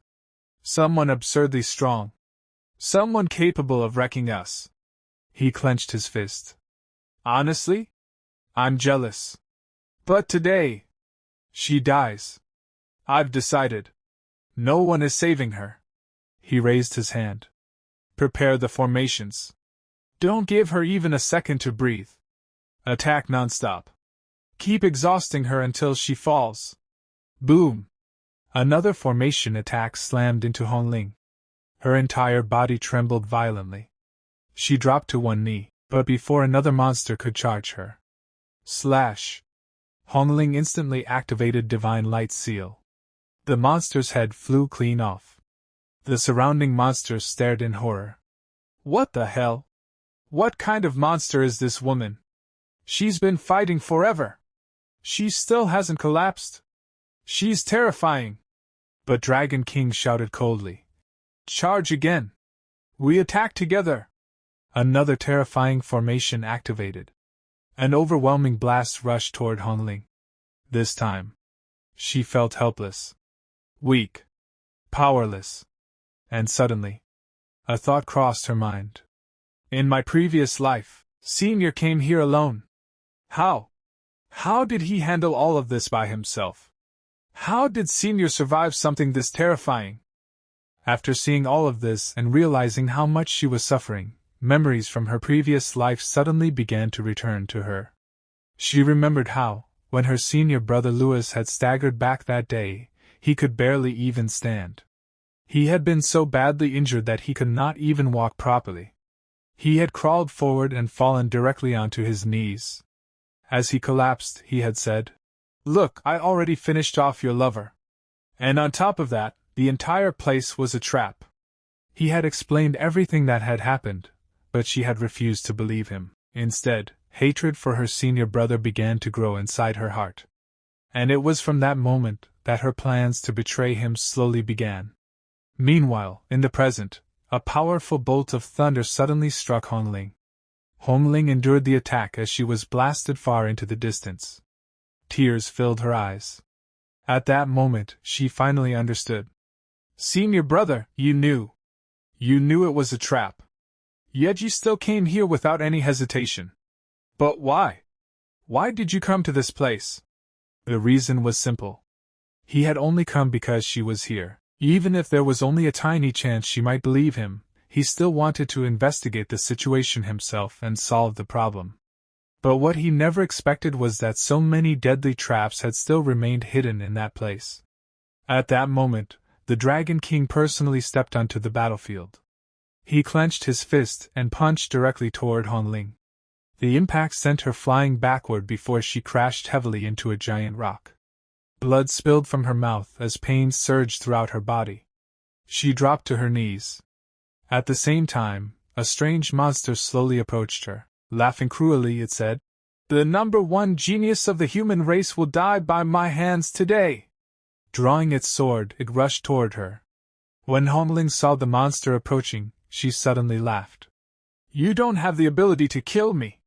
She grabbed the monster's head. Before it could even understand what was happening, its head exploded. Using her shattering seal, she instantly blew it apart. The moment the Dragon King saw this scene, he became furious. Opening his mouth, he unleashed a terrifying flame attack. The attack struck Hong Ling directly. She screamed in pain before crashing toward the ground once again. She could no longer even stand. She kept coughing blood while struggling to breathe. The Dragon King looked down at her and sneered. "The number one beauty of the human race. The number one human genius. What a foolish woman you were. But now it's finally time for you to die. In this life, you made a huge mistake. However, before you die, let me give you one piece of advice. If there is a next life, never trust love. Love is nothing but betrayal." The moment he finished speaking, he threw a devastating punch. The attack slammed directly into Hong Ling's chest. The impact launched her into the air. Despite her severe injuries, Hong Ling suddenly laughed. "I should be the one telling you that. The moment you came close enough to punch me, your death was already guaranteed. Your death was always destined to be written by my hands." At that same moment, she launched her own attack. Before the Dragon King could even react, his head exploded into countless pieces. Even while receiving fatal injuries herself, she had continued killing her enemies. That had been her strategy from the very beginning. Now, however, all of her strength had finally run out. As she knelt there, barely alive, she thought to herself, "Senior brother, how could this be? How could this be possible? You suffered through this kind of pain in your previous life. Just experiencing it myself feels like it's tearing my life away. You did so much for me in that life, but I never gave you even a single chance. If only I had listened to your explanation. You tried to tell me the truth, but I refused to believe you. I was such a fool." Regret completely consumed her. She continuously apologized to her senior brother in her heart. However, her senior brother was currently watching everything from far away through the power of the system. The spectators were completely confused. "Is this girl crazy? She killed the boss and now she's crying?" Someone replied. "No, she's crying because of Louis." "No way. I'm telling you, she's definitely crying because of Louis." At the same time, Louis was also watching through the system. The system suddenly asked, "Did she survive?" Louis shook his head. "No chance. Absolutely no chance. Even if she managed to kill the Dragon King, she'll still die today. She is definitely finished." However, the next second, Louis was stunned. "Wait a minute, what is that?" A massive shadow suddenly began forming above Hong Ling. It took the shape of a giant bird. Louis's eyes widened in shock. "That woman? What is she doing here? That's the Vermilion Bird. What is she doing in this life? In my previous life, where was she?" The moment the Vermilion Bird appeared, she immediately began attacking. Meanwhile, the surrounding enemies shouted, "She is crying! She has no strength left! Kill her now!" Numerous enemies charged forward. At the same time, the massive formation unleashed another attack. However, the Vermilion Bird blocked the entire assault by herself. When Hong Ling looked up, she saw countless blazing attacks raining down from the sky. The attacks struck the monster race one after another. The monsters were shocked. Where did this woman come from? Finally, her true appearance was revealed. She was the same woman who had been standing behind the other girls at the very beginning. Looking at Hong Ling, she smiled and said, "Wow! You actually look pretty cute when you're crying. Don't cry anymore. I'm here now. I'm here to save you, my dear." She stood proudly in front of everyone while staring toward the enemy army. The members of the monster race instantly recognized her. "You betrayed us! You betrayed the monster race!" The Vermilion Bird coldly replied. "You are merely spirit-level servants. How dare you speak to me like that? You think you have the right to question me?" The moment she finished speaking, she rushed forward. Her speed was overwhelming. She tore through countless enemies before arriving beside Hong Ling. Looking at her, she said, "My little sister, you really look terrible right now. Here, take some of my blood essence. It will be enough to save your life. You'll be able to catch your breath and recover later." At that moment, Hong Ling finally understood how Louis had survived this exact situation in the previous life. Louis possessed 9 lives. Back then, he had sacrificed one of them and managed to escape. Now everything finally made sense. Meanwhile, the monsters continued shouting. "Do you even understand the consequences? She is the #1 human genius. She is the greatest enemy of the monster race. The human race and monster race can never coexist peacefully. And yet you're trying to save her? Do you know how terrible the consequences will be? Leave right now. Hand her over. We'll pretend that nothing happened." At that moment, another terrifying attack descended from the formation. The attack was called Divine Punishment. The Vermilion Bird looked toward Hong Ling. "Are you ready?" Hong Ling nodded. "Yes. I'm ready." The two immediately combined their powers. The Vermilion Bird lifted Hong Ling and flew into the sky. At the same time, she unleashed an incredibly powerful strike. The attack collided directly with Divine Punishment. In an instant, the terrifying formation attack was completely shattered. Its entire power was blown apart into countless fragments. The Vermilion Bird successfully rescued Hong Ling and flew away from the battlefield. As they were leaving, all the demons below were cursing the human race. At the same time, they were also cursing the Vermilion Bird from their own tribe. "She betrayed our race at the most critical moment. She is a traitor. This is the greatest act of betrayal. The consequences of this will be terrible." Meanwhile, as the Vermilion Bird carried Hong Ling through the sky, she asked, "Where do you want to go now?" Hong Ling immediately replied, "Take me to the Heavenly Spirit Pool." The scene then shifted to the Heavenly Spirit Pool. Louis was calmly cultivating there. At that moment, the system suddenly spoke. "Host, they have arrived." Soon, Hong Ling appeared before him. The moment she saw him, she immediately fell to her knees. While kneeling, tears streamed down her face. "I was wrong. I was wrong. I want to apologize to you." Even the Vermilion Bird was shocked after seeing this. What the hell is going on? She is actually begging for forgiveness? However, when the Vermilion Bird carefully looked at Louis, she froze. Her eyes widened. "Yes, it's him. It really is him." Suddenly, memories from the distant past began flooding back into her mind. Back then, countless members of her clan had hunted her down. Their mission was simple: capture her alive. If they succeeded, they would receive a reward from the Spirit Demon Emperor. Not only that, but her bloodline itself was an extremely valuable treasure. Anyone who obtained her bloodline would receive enormous benefits. Because of those rewards, countless people had chased after her relentlessly. While escaping from her pursuers, she accidentally bumped into someone. She fell to the ground. When she looked up, she saw Louis standing there. Back then, Louis had smiled and said, "Little bird, it looks like you're in danger. From today onward, you're my pet. I'll protect you." At that time, the pursuers immediately shouted, "Louis! Hand over that traitor of the demon race. She betrayed us. Give her to us. Otherwise, the consequences will be severe. We already have a huge grudge against you. If you interfere again, our hatred will become even deeper." Louis simply smiled. "So what? And who gave you the courage to make demands in front of me? You want me to hand this woman over? Dream on."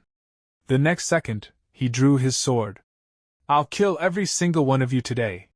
Not one of you will escape." As Louis prepared to slaughter them all, The Vermilion Bird hurriedly stepped forward. Please don't kill them. They belong to my race. The Spirit Demon Emperor is manipulating them. That is why they were chasing me. Louis frowned. The Spirit Demon Emperor? What kind of thing is that? Then he looked at the crowd before him. These people all have the potential to become future Spirit Demon Emperors. They could become an even greater threat to the human race. I can't allow another disaster to be born. So they must die. The moment he finished speaking, he began slaughtering them. One after another, the members of her race were killed. The Vermilion Bird could only watch helplessly. She had merely wanted to escape. Yet Louis had practically wiped out her entire race for her sake. When the massacre finally ended, she collapsed onto her knees. Her emotions were in complete chaos. Should she thank him? Or should she hate him? She could not figure it out. However, from that day onward, hatred toward Louis slowly began growing inside her heart. Back in the present, Hong Ling was still kneeling. She continued begging for forgiveness. I was wrong. I should have trusted you from the beginning. I never even gave you a chance to explain. I poisoned you immediately. I insulted you countless times afterward. Please forgive me. Louis watched her with an amused expression. You know, seeing you beg like this actually feels pretty satisfying. Keep apologizing. Go on. Continue. In my previous life, I did so much for all of you. And this is what I got in return. But don't worry. I won't let any of you go. The moment my power returns, I'll personally cut off every one of your heads. The Vermilion Bird immediately frowned. What is wrong with you? Have you gone crazy? Look at her. She is kneeling in front of you. She is begging for forgiveness. Look at the condition she's in. And you still refuse to forgive her? Louis turned toward her coldly. You've got a lot of courage talking to me like that. Forget about them. Tell me something first. What poison did you give me in my previous life? The moment she heard the question, the Vermilion Bird became depressed. After a long silence, she finally answered. I gave you the blood lotus heart poison. Louis narrowed his eyes. Explain. The Vermilion Bird nodded. When someone wants to kill others, the blood lotus heart poison amplifies those desires countless times. It causes the victim to torture their enemies endlessly. You won't stop until your target is completely destroyed. And after that, you'll continue doing the same thing to others. Eventually, your mind becomes unstable. Your heart suffers tremendous damage. And in the end, you die from your own slaughter. The more you kill, the faster you approach your own death. After hearing this explanation, Louis laughed coldly. Wow! You women really know how to play cruel games. The Vermilion Bird replied. Yes, I do. You loved killing people, didn't you? So I helped fulfill your wish. You slaughtered my entire demon race, and I wanted you to die while doing exactly the same thing. The moment Louis heard that, a terrifying killing intent erupted from his body. Get out. Leave immediately. From this day onward, don't ever appear before me again. If I see you again, I'll kill you on the spot. Also, I forgive you both. His expression became extremely serious. Hong Ling was still trying to apologize. However, Louis interrupted her. It seems neither of you understands. I already said I forgive you. Now get out. If you don't leave, I'll kill both of you. The moment he finished speaking, he unleashed a deadly attack. The attack shot directly toward Hong Ling. If it hit her, she would undoubtedly die. Yet Hong Ling didn't move. She remained kneeling there. Even she seemed shocked. Fortunately, the Vermilion Bird reacted instantly. She grabbed Hong Ling and pulled her away just in time. The attack barely missed. The Vermilion Bird shouted, Have you gone insane? You were seriously trying to kill her. Without waiting for an answer, she immediately carried Hong Ling away. We need to leave. This guy has completely lost his mind. He'll really kill you. As the two women disappeared into the distance, Louis finally relaxed. For the first time in a long while, he felt relieved. Good. They finally left. Meanwhile, Hong Ling remained silent and depressed during the entire journey. The Vermilion Bird eventually asked, "Why are you still sad? He just tried to kill you. That attack was absolutely real. It was strong enough to kill you. He didn't show even the slightest trace of affection from your previous life. You were his lover, weren't you? He looked completely determined to kill you. What kind of man is he?" Hong Ling lowered her head and smiled bitterly. "He has every right to do that. In my previous life, I attacked him first. I knew he was my lover. I knew he was my Tao companion. I knew he was my senior brother. And yet I still tried to kill him. So it's completely normal for him to hate me. If he wants to kill me, I deserve it. No matter how he does it." At the same time, Louis remained extremely serious. And if given the opportunity, he truly could kill them. And he probably would. Then the 1 billion bird looked at Hong Ling and asked, "By the way, tell me carefully about Feng Wucai. How could you fall for such a cowardly member of the monster race?" Hong Ling sighed and replied, "I don't know either. Maybe liking someone is just an illusion." The 1 billion bird then began revealing the truth about Feng Wucai. That guy had a terrible reputation within the monster race. He cheated and deceived countless people. Many women of the monster race, especially those with the phoenix bloodline, wanted to marry him and bear his children, but he only took advantage of them. The moment Hong Ling heard this, she was completely shocked. She immediately asked, "Why didn't you tell me this in the past life?" The 1 billion bird calmly replied, "I didn't participate in that battle during the past life either. Otherwise I would have died back then as well." Hearing that, Hong Ling lowered her head and said sadly, "What should I do to make senior brother forgive me?" After that, the scene shifted. A large number of cultivators had gathered together, discussing the recent events. One of them said, "I heard Hong Ling was besieged alone by more than 100 foreign race heavens chosen, and she counter-killed over half of them. Later, someone from the monster race rescued her." Another cultivator added, "Yeah, but the rescuer's identity is still unknown." At that moment, one cultivator smashed a huge boulder into pieces with a single punch. His name was Feng Longxiang. With an angry expression, he declared, "This has gone too far. Everyone, gather up! Monster race, demon race, god race, ghost race, kill them all!" With those words, he united all the cultivators around him and prepared them for battle. Meanwhile, Lu Yi was still quietly cultivating. He muttered to himself, "The 4th, 5th, and 6th layers have all opened. Every heavens chosen under the age of 50 can enter." Then he slowly opened his eyes and smiled. "It's time for me to change locations." The system immediately asked, "Host, where are you going?" Lu Yi answered, "I'm going to cultivate beneath the Tao Comprehension Tree on the 6th layer. The effects there are even better than the Heavenly Spirit Pool," the system reminded him.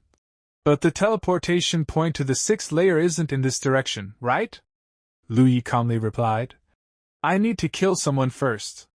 The system instantly understood and asked, "Tu Wing? The demon race member who slaughtered over 100 human race heavens chosen in the past life?" "That's right," Lu Yi answered. "This time, I'm going to strike first." After saying that, he immediately set off. Some time later, he arrived at another location. The moment he landed, he drew his sword and quietly waited. The demon race heavens chosen should arrive soon. He had already prepared himself. Just then, a member of the demon race appeared. It was Yian, the son of the heavenly demon emperor. Lu Yi recognized him immediately and thought, "It's the son of the heavenly demon emperor Yian." Yian also noticed Lu Yi and became slightly cautious. "A human? What is he doing here? We don't know his exact strength. It's better to be careful." Then he politely asked, "Human race heavens chosen, may I ask what business you have at our demon race teleportation site?" Lu Yi answered coldly, "It's none of your business. Step aside so you don't get accidentally injured." Yian was stunned. He frowned and asked, "Do you even know who I am?" However, behind Yian, another figure was quietly approaching, something he had not noticed at all. At that very moment, Lu Yi suddenly moved at incredible speed because his true target had finally arrived. He flashed past Yan, and his sword sliced through the air right beside Yan's ear. Then, without hesitation, he attacked another demon race cultivator standing behind him. That person was the Heaven's Chosen known as Tu Wing. Lu Yi's strike landed instantly, killing him on the spot. Tu Wing looked at him in disbelief and shouted with his dying breath. "No! You didn't kill the Heavenly Demon Emperor's son, but you killed me instead!" The next second, he collapsed to the ground with a loud thud. When Yan realized that the person behind him had been another demon race member, he was completely stunned. Panicking, he yelled, "Don't! If he's the one killing you, don't drag me into this. You're trying to get me killed just to silence the witness." But Lu Yi paid him almost no attention. He simply replied, "Not interested." After saying those two words, he turned around and walked away. Only after Lu Yi had disappeared did Yan finally breathe a sigh of relief. "That scared me to death." Just then, another demon race member named Jiang arrived. Looking around in confusion, he asked, "Why is it only you here? Where's Tu Wing?" A moment later, he spotted Tu Wing's lifeless body lying on the ground. His eyes widened in shock as he pointed at the corpse. "Tu Wing is dead! Did you do this?" Yan hurriedly shook his head. "Of course not. It was a human." Jiang frowned and asked, "A human? Then why didn't he kill you along with him?" Yan became furious. "What do you mean by that? Am I the one who actually deserves to die?" Jiang simply sighed. "I finally understand now why our demon race suffered such a tragic defeat." Yan had no response and remained silent. The scene then shifted back to Lu Yi.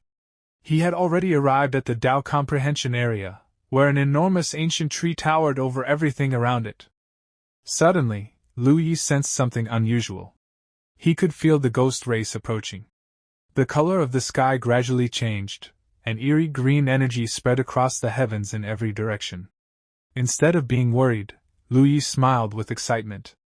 He slowly unsheathed his sword once again and declared, "Come out, everyone!" At that moment, countless ghost race spirits charged toward him, launching a full-scale attack. But Lu Yi had no intention of holding back. He unleashed his power and swung his sword repeatedly, cutting through the ghostly figures one after another and completely destroying them.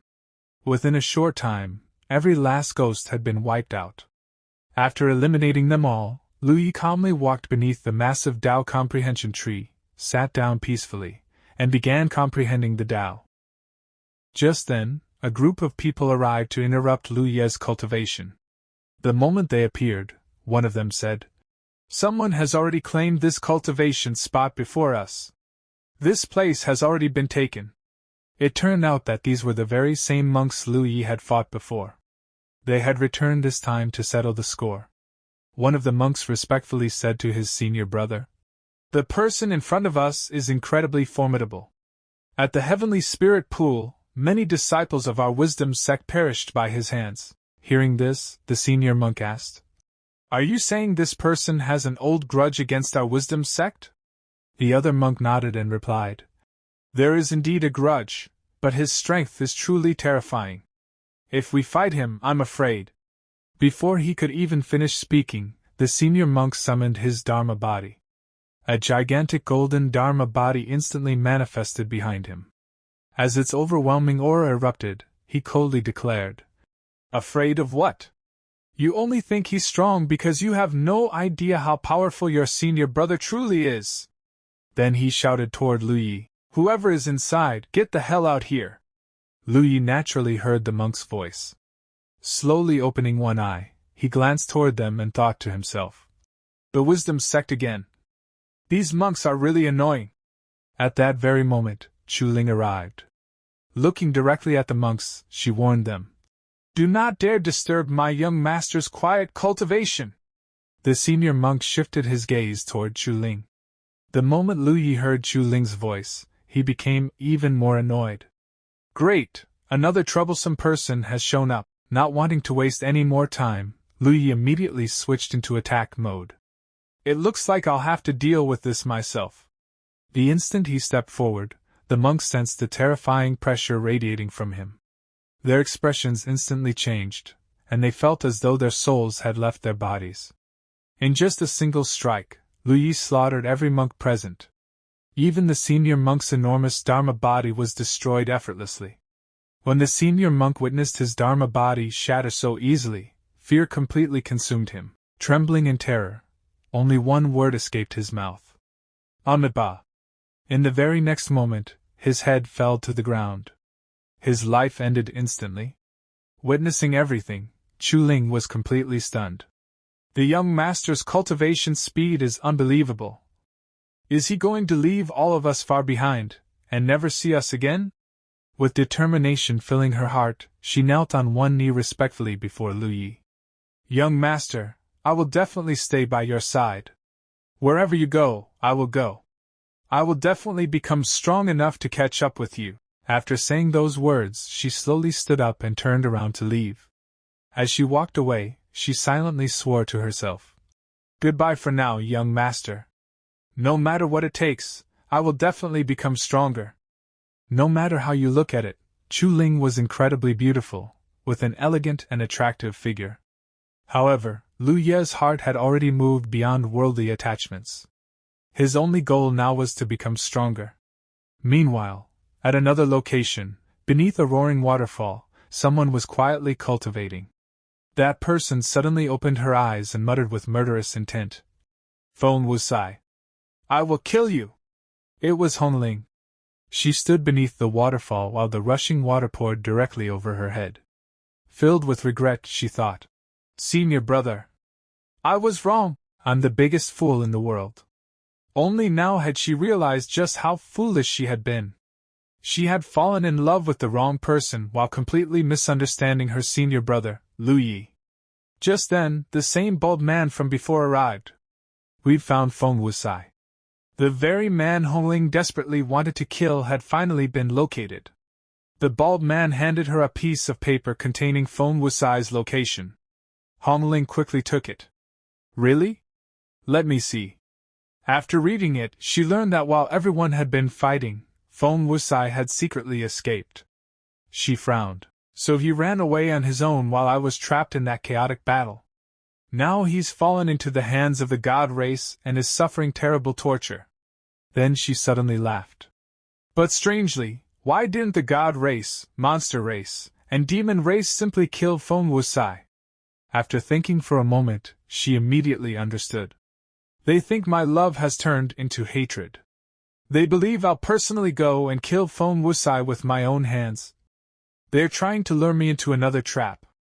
Without hesitation, she threw the paper away. As long as I don't show up, they'll continue torturing Feng Wusai. Then let them keep torturing him. The bald man smiled. So that's how it is. Fairy Yu's strategic planning is truly world-class. Hong Ling calmly shook her head. Not at all. I just don't want to repeat the mistake I made last time. The scene then shifted. This time, it focused on the monks of the Wisdom sect. Someone spoke with a heavy sigh. More than 20 people were killed in a single strike. Has our Wisdom sect really fallen so low? Inside the grand hall, countless monks were sitting in neat rows. At that moment, the senior old monk entered. Everyone immediately bowed respectfully. Amitabha, the old monk slowly said. This poor monk is willing to test him personally. If this poor monk perishes, then it simply means the time for the Tao comprehension tree has not yet arrived. All the monks lowered their heads together. Amitabha. The old monk then sat down as brilliant golden energy began flowing out of his body. If this poor monk can defeat him, then the Tao comprehension tree is destined to belong to the Buddhist sect. The next second, a brilliant golden light erupted from the sect. The old monk projected his soul body across space. Its destination, Lu Yi. The golden spiritual body instantly appeared before him. Lu Yi glanced over his shoulder at the golden figure. It was none other than the old monk's soul. The old monk politely cupped his hands. This poor monk, Dushan, asked this fellow Taoist for guidance. Lu Yi calmly looked at him. Very well. Then he thought to himself. A divine sea realm cultivator truly cannot be underestimated. He continued, I've only recently comprehended a bit of the Tao. I hope the eminent monk can offer me some guidance. The old monk was slightly surprised. Did this kid really comprehend the Tao? Before the old monk could react any further, Lu Yi suddenly attacked. Without any warning, he unleashed a palm strike directly at the old monk. The old monk's eyes widened in complete shock as the attack rushed toward him. Brother! I was only being polite. Are you actually serious? Boom! Lu Ye's palm struck the old monk's spiritual body head-on. The soul body exploded instantly. At the same time, back in the real world, the old monk's physical body suddenly opened its eyes. He violently coughed up a mouthful of blood. The attack had directly injured his soul. The surrounding monks immediately rushed toward him in panic. Senior brother Dushan! Still unable to believe what had happened, the old monk muttered in disbelief. How could this be? After calming himself, he looked at every monk present and spoke with absolute seriousness. Listen carefully. From this day onward, whoever provokes this person will be bringing disaster upon our wisdom sect. The scene shifts to a man stumbling through a rocky slope, covered in blood and barely able to stay on his feet. He desperately tries to escape while several people chase after him, determined to cripple him for good. That man is none other than Wu Xing. Moments earlier, he had been thrown down the steep rocky hillside, leaving his entire body battered and broken. As he struggles to crawl forward, fear fills his eyes. If this keeps up, I won't survive. I'm just bait. Hong Ling will definitely come here and kill me. Meanwhile, the man who threw him down casually dusts off his hands and looks at him with complete indifference. You're useless now. Hong Ling doesn't care about you anymore. Hearing those words, Wu Xing lets out a painful scream. Don't leave! Please don't leave me! Give me to the monster race, the demon race, anyone! I don't want to stay here. Right then, Hong Ling finally arrives. She quietly walks toward him and stares at the miserable man lying on the ground with an icy expression. The moment Wu Xing sees her, hope suddenly returns to his face. He desperately crawls over, grabs her leg, and begins begging for forgiveness. Hong Ling! It's my fault! They wanted to kill me! I was terrified. I was too scared. The monster race went completely insane. They wanted to steal my phoenix essence blood. However, Hong Ling doesn't even bother listening. Without saying a word, she delivers a devastating kick that sends him flying several meters away. Looking down at him with cold, emotionless eyes, she says, The biggest mistake I ever made was trusting you from the very beginning. She immediately turns around and starts walking away. Wu Xing desperately calls out her name again and again. For a brief moment, he believes he has somehow survived. But the next second, slash! A sword suddenly pierces straight through his chest from behind. Standing there is Lucy, holding her blood-soaked blade. She coldly declares, You betrayed the young master. Don't even think about leaving here alive. With those words, Wu Xing's story finally comes to an end. The scene then shifts back to Lu Yi. Someone respectfully calls out, Your Excellency, Lu Yi.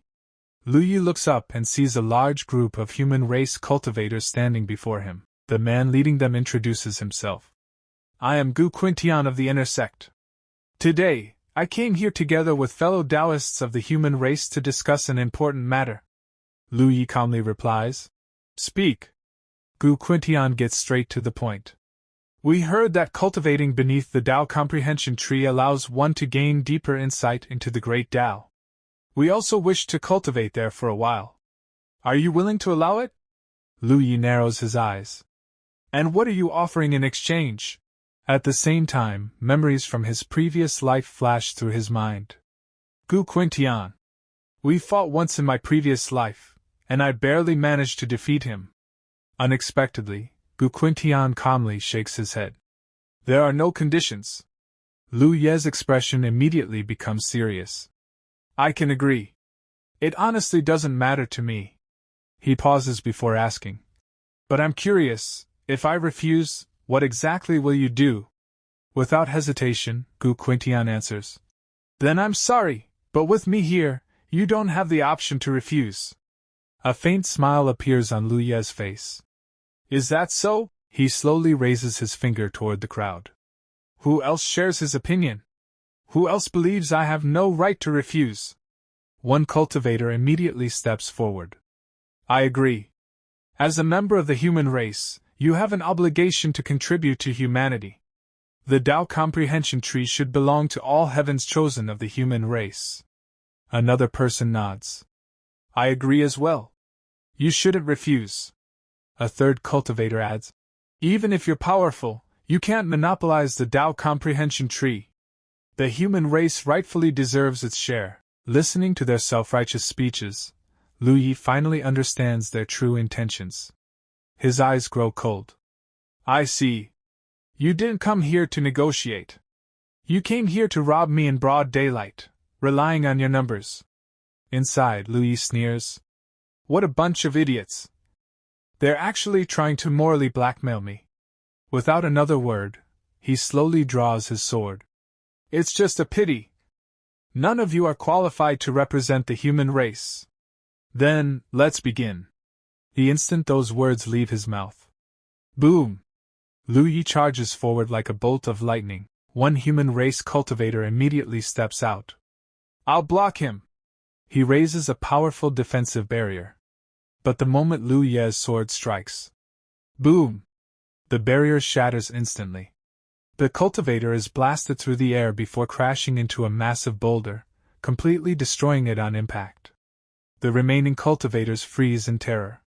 Lu Ye's murderous gaze sweeps across the battlefield before he launches another series of attacks. Within moments, several cultivators are either severely wounded or killed on the spot. The survivors stare in complete disbelief. Just one strike? Another panics. What do we do? He's way too fast. At that very moment, someone suddenly shouts. Lu Yi!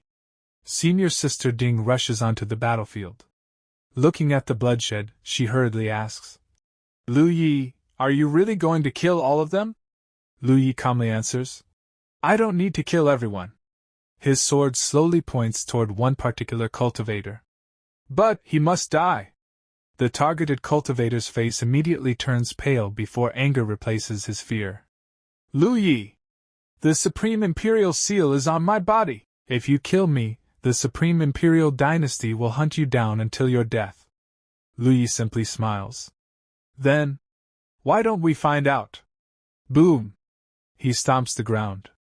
The earth instantly splits apart as enormous cracks spread across the battlefield. A terrifying pressure erupts from Lu Ye's body, making everyone's breathing become difficult. His spiritual energy pours into his sword until the entire blade begins glowing with overwhelming power. Seeing this, the cultivator's heartbeat nearly stops. Pure terror fills his face. But Lu Yi has no intention of stopping. In the blink of an eye, he disappears. His figure flashes forward at unbelievable speed. Die! The sword descends in a single, devastating slash. The explosion that follows engulfs everything, making it impossible to tell whether the cultivator survived. But one thing is certain. Lu Ye's attack leaves behind absolute destruction.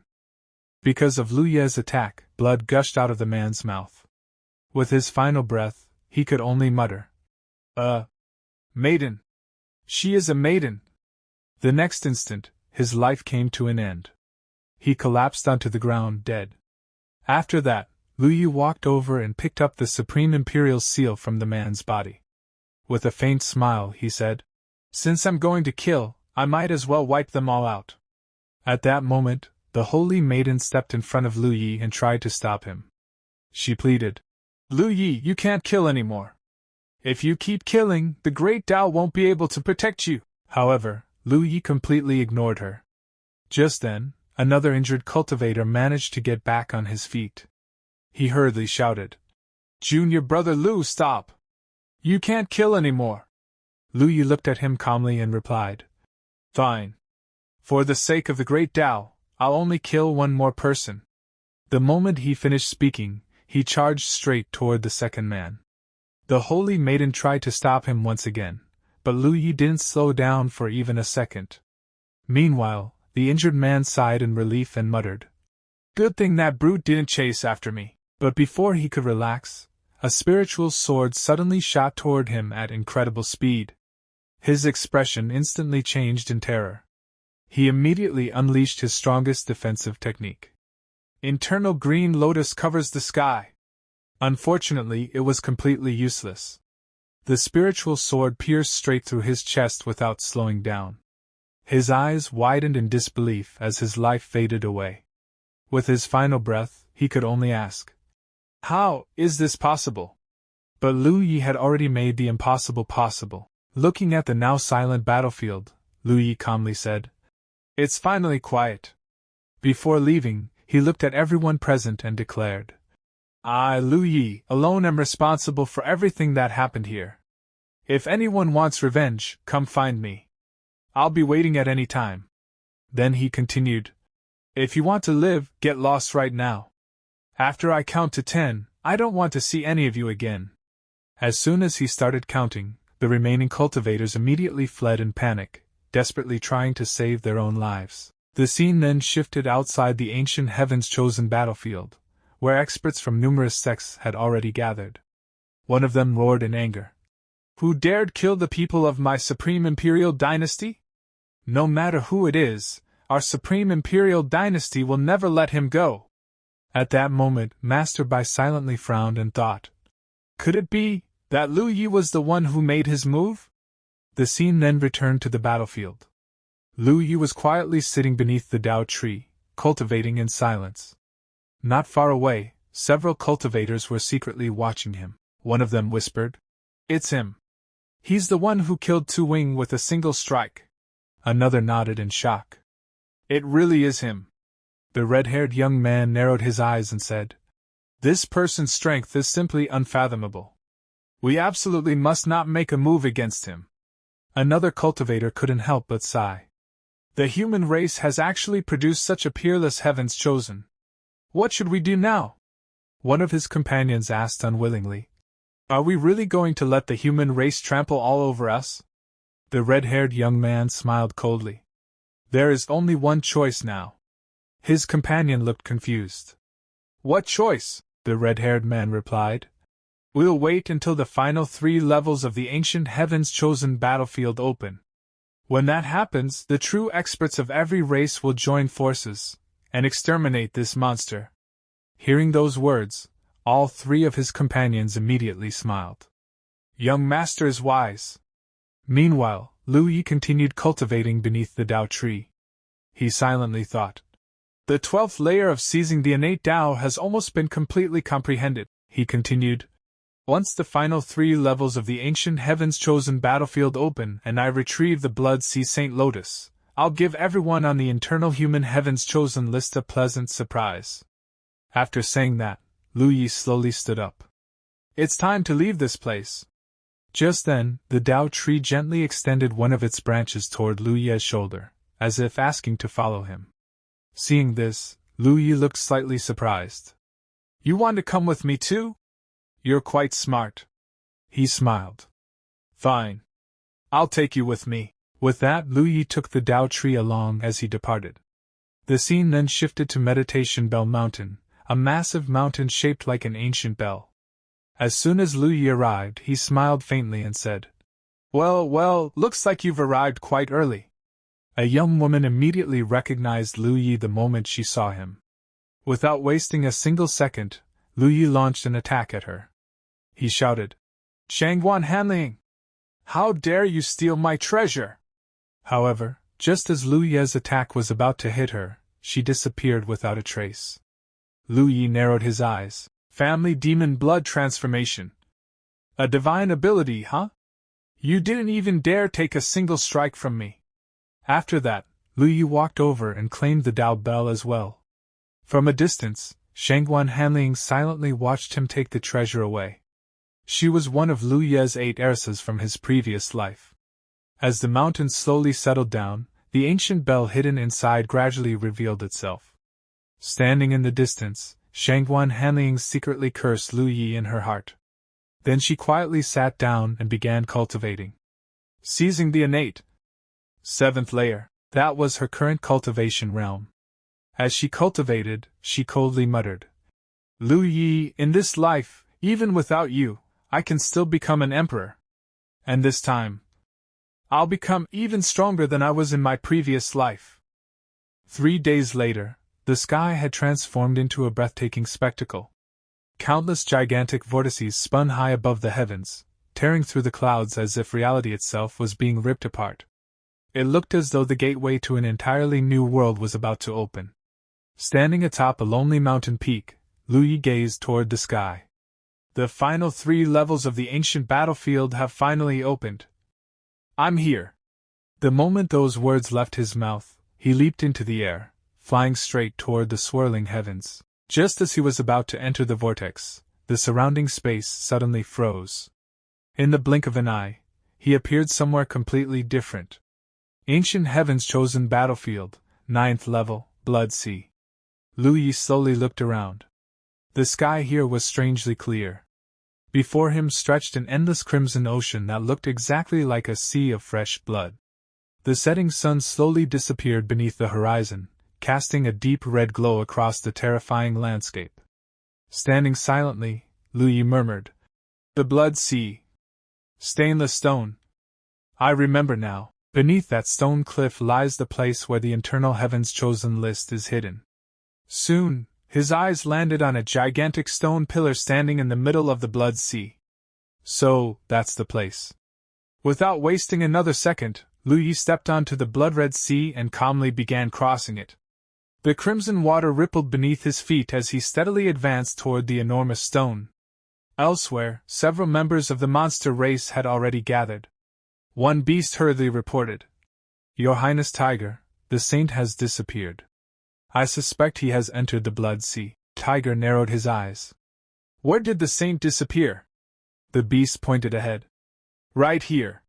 Tiger nodded before coldly giving his orders. Lu Ye's location has been confirmed. Proceed according to the plan.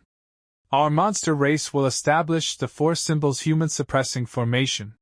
The instant he finished speaking, a pillar of golden light descended from the heavens.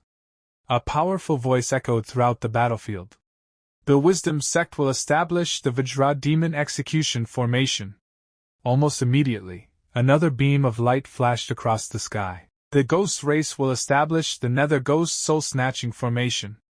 Next, a massive green aura erupted. The Spirit race will establish the Myriad Spirit Selection formation.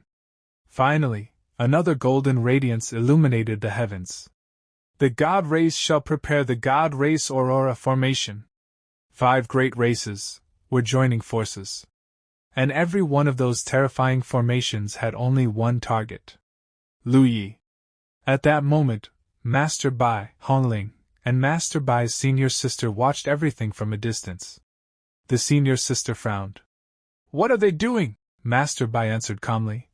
They're setting up formations. The senior sister rolled her eyes. Do you really think I'm an idiot? I can clearly see they're setting up formations. What I meant is, who are those formations meant to deal with? Master Bai answered without hesitation. Lu Yi. The senior sister froze. Her expression immediately turned serious. Just how huge of a mess did Lu Yi create to provoke so many foreign races into joining forces against him?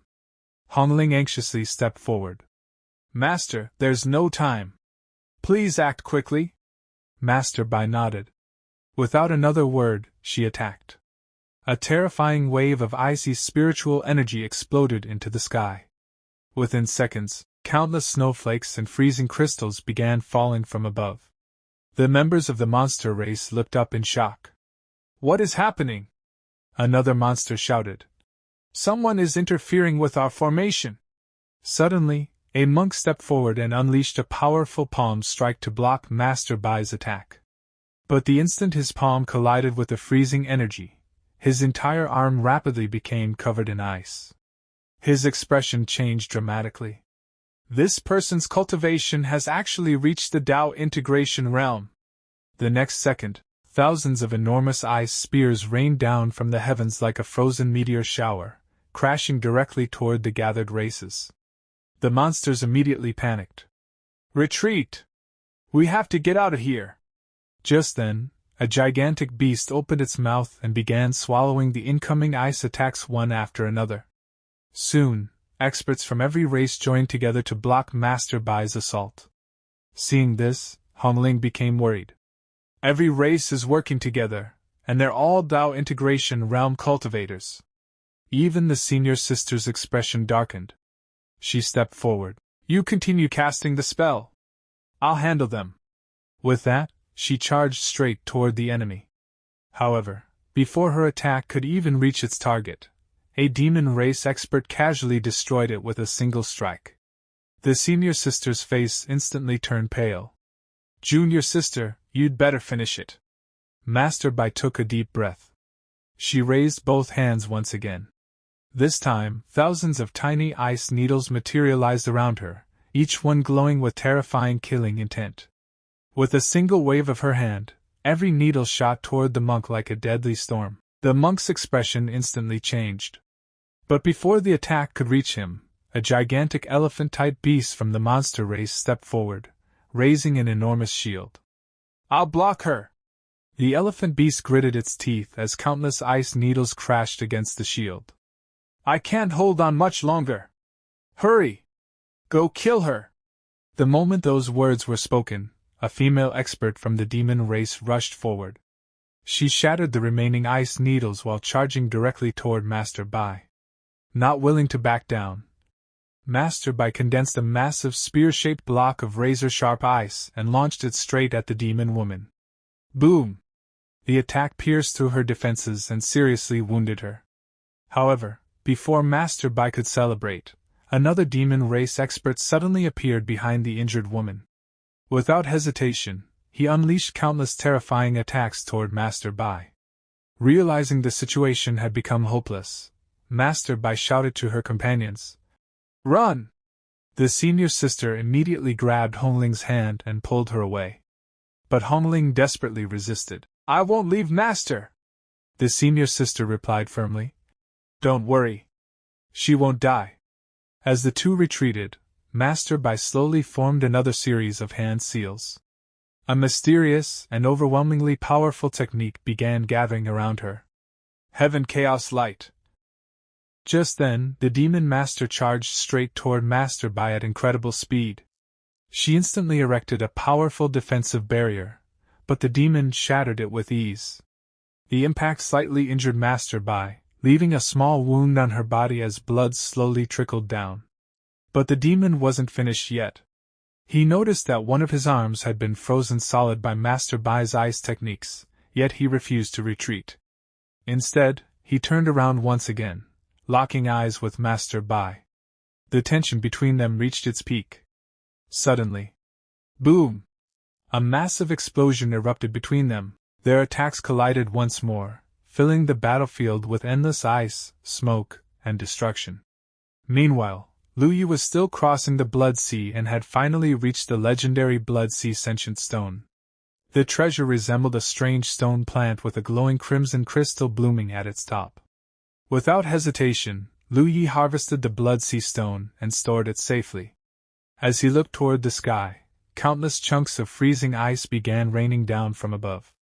It looks like Bai Qingling has finally made her move. Looking up, Lu Yi saw layer after layer of enormous golden formations covering the entire sky. With a calm smile, he said, "What a grand spectacle! 1 layer. 2 layers. 3 layers. 4 layers. So many people came all the way here just to kill me. I must really be a big shot." The moment he finished speaking, a powerful attack suddenly descended from above. Instead of dodging, Lu Yi charged directly toward it. "You've gone too far. Swing!" With a single sword slash, he sliced the incoming attack cleanly into 2 pieces. At that moment, 2 beast race cultivators rushed toward him with murderous intent, determined to kill him no matter the cost. Lu Yi slowly turned his head. One of his eyes began glowing with a terrifying crimson light. In the next instant, he disappeared. Before either beast race warrior could react, Lu Ye's sword flashed once. Slash! Both enemies were killed in a single attack. Looking around at everyone else, Lu Yi coldly declared, "Quit wasting time. Attack together!" Immediately afterward, countless spiritual beasts emerged from the massive formation, preparing to overwhelm him all at once. A demon looked toward the army of beasts and shouted, "I told you we had to kill him! If we let him live, sooner or later, we're all finished!" Following his command, a gigantic spiritual dragon lunged directly at Lu Yi. But Lu Yi merely smiled. With another terrifying sword slash, countless sword lights exploded outward, instantly cutting through all 4 divine symbol spiritual beasts. Even so, Lu Yi quickly realized something. The 4 symbols are protected by purple energy. They can't be completely destroyed like this. At this rate, this won't work. Before he could react further, another terrifying weapon descended from the heavens. Lu Yi rushed forward to destroy it. But suddenly, a blinding golden beam of energy burst out from the weapon and slammed directly into him. Watching from afar, Hong Ling and Master Bai immediately became anxious. Hong Ling screamed, "Senior brother!" But Master Bai instinctively shouted something that shocked everyone. "Husband!" The moment Senior Sister heard those words, she froze in disbelief. "Wait! What did you just call him?" Meanwhile, the Beast Race cultivators laughed arrogantly. "A mere cultivator at the Infinite Realm dares challenge someone in the Tao Integration Realm? You don't know your place. Looks like we completely overestimated him." Lu Yi slowly clenched his fist. A terrifying crimson aura exploded from his body. Then, his nascent soul emerged outside his body, appearing like a small child. Taking a single step forward, Lu Ye's aura transformed completely, turning the intangible into the tangible. "From this day forth, the nascent soul shall stand alongside heaven and earth."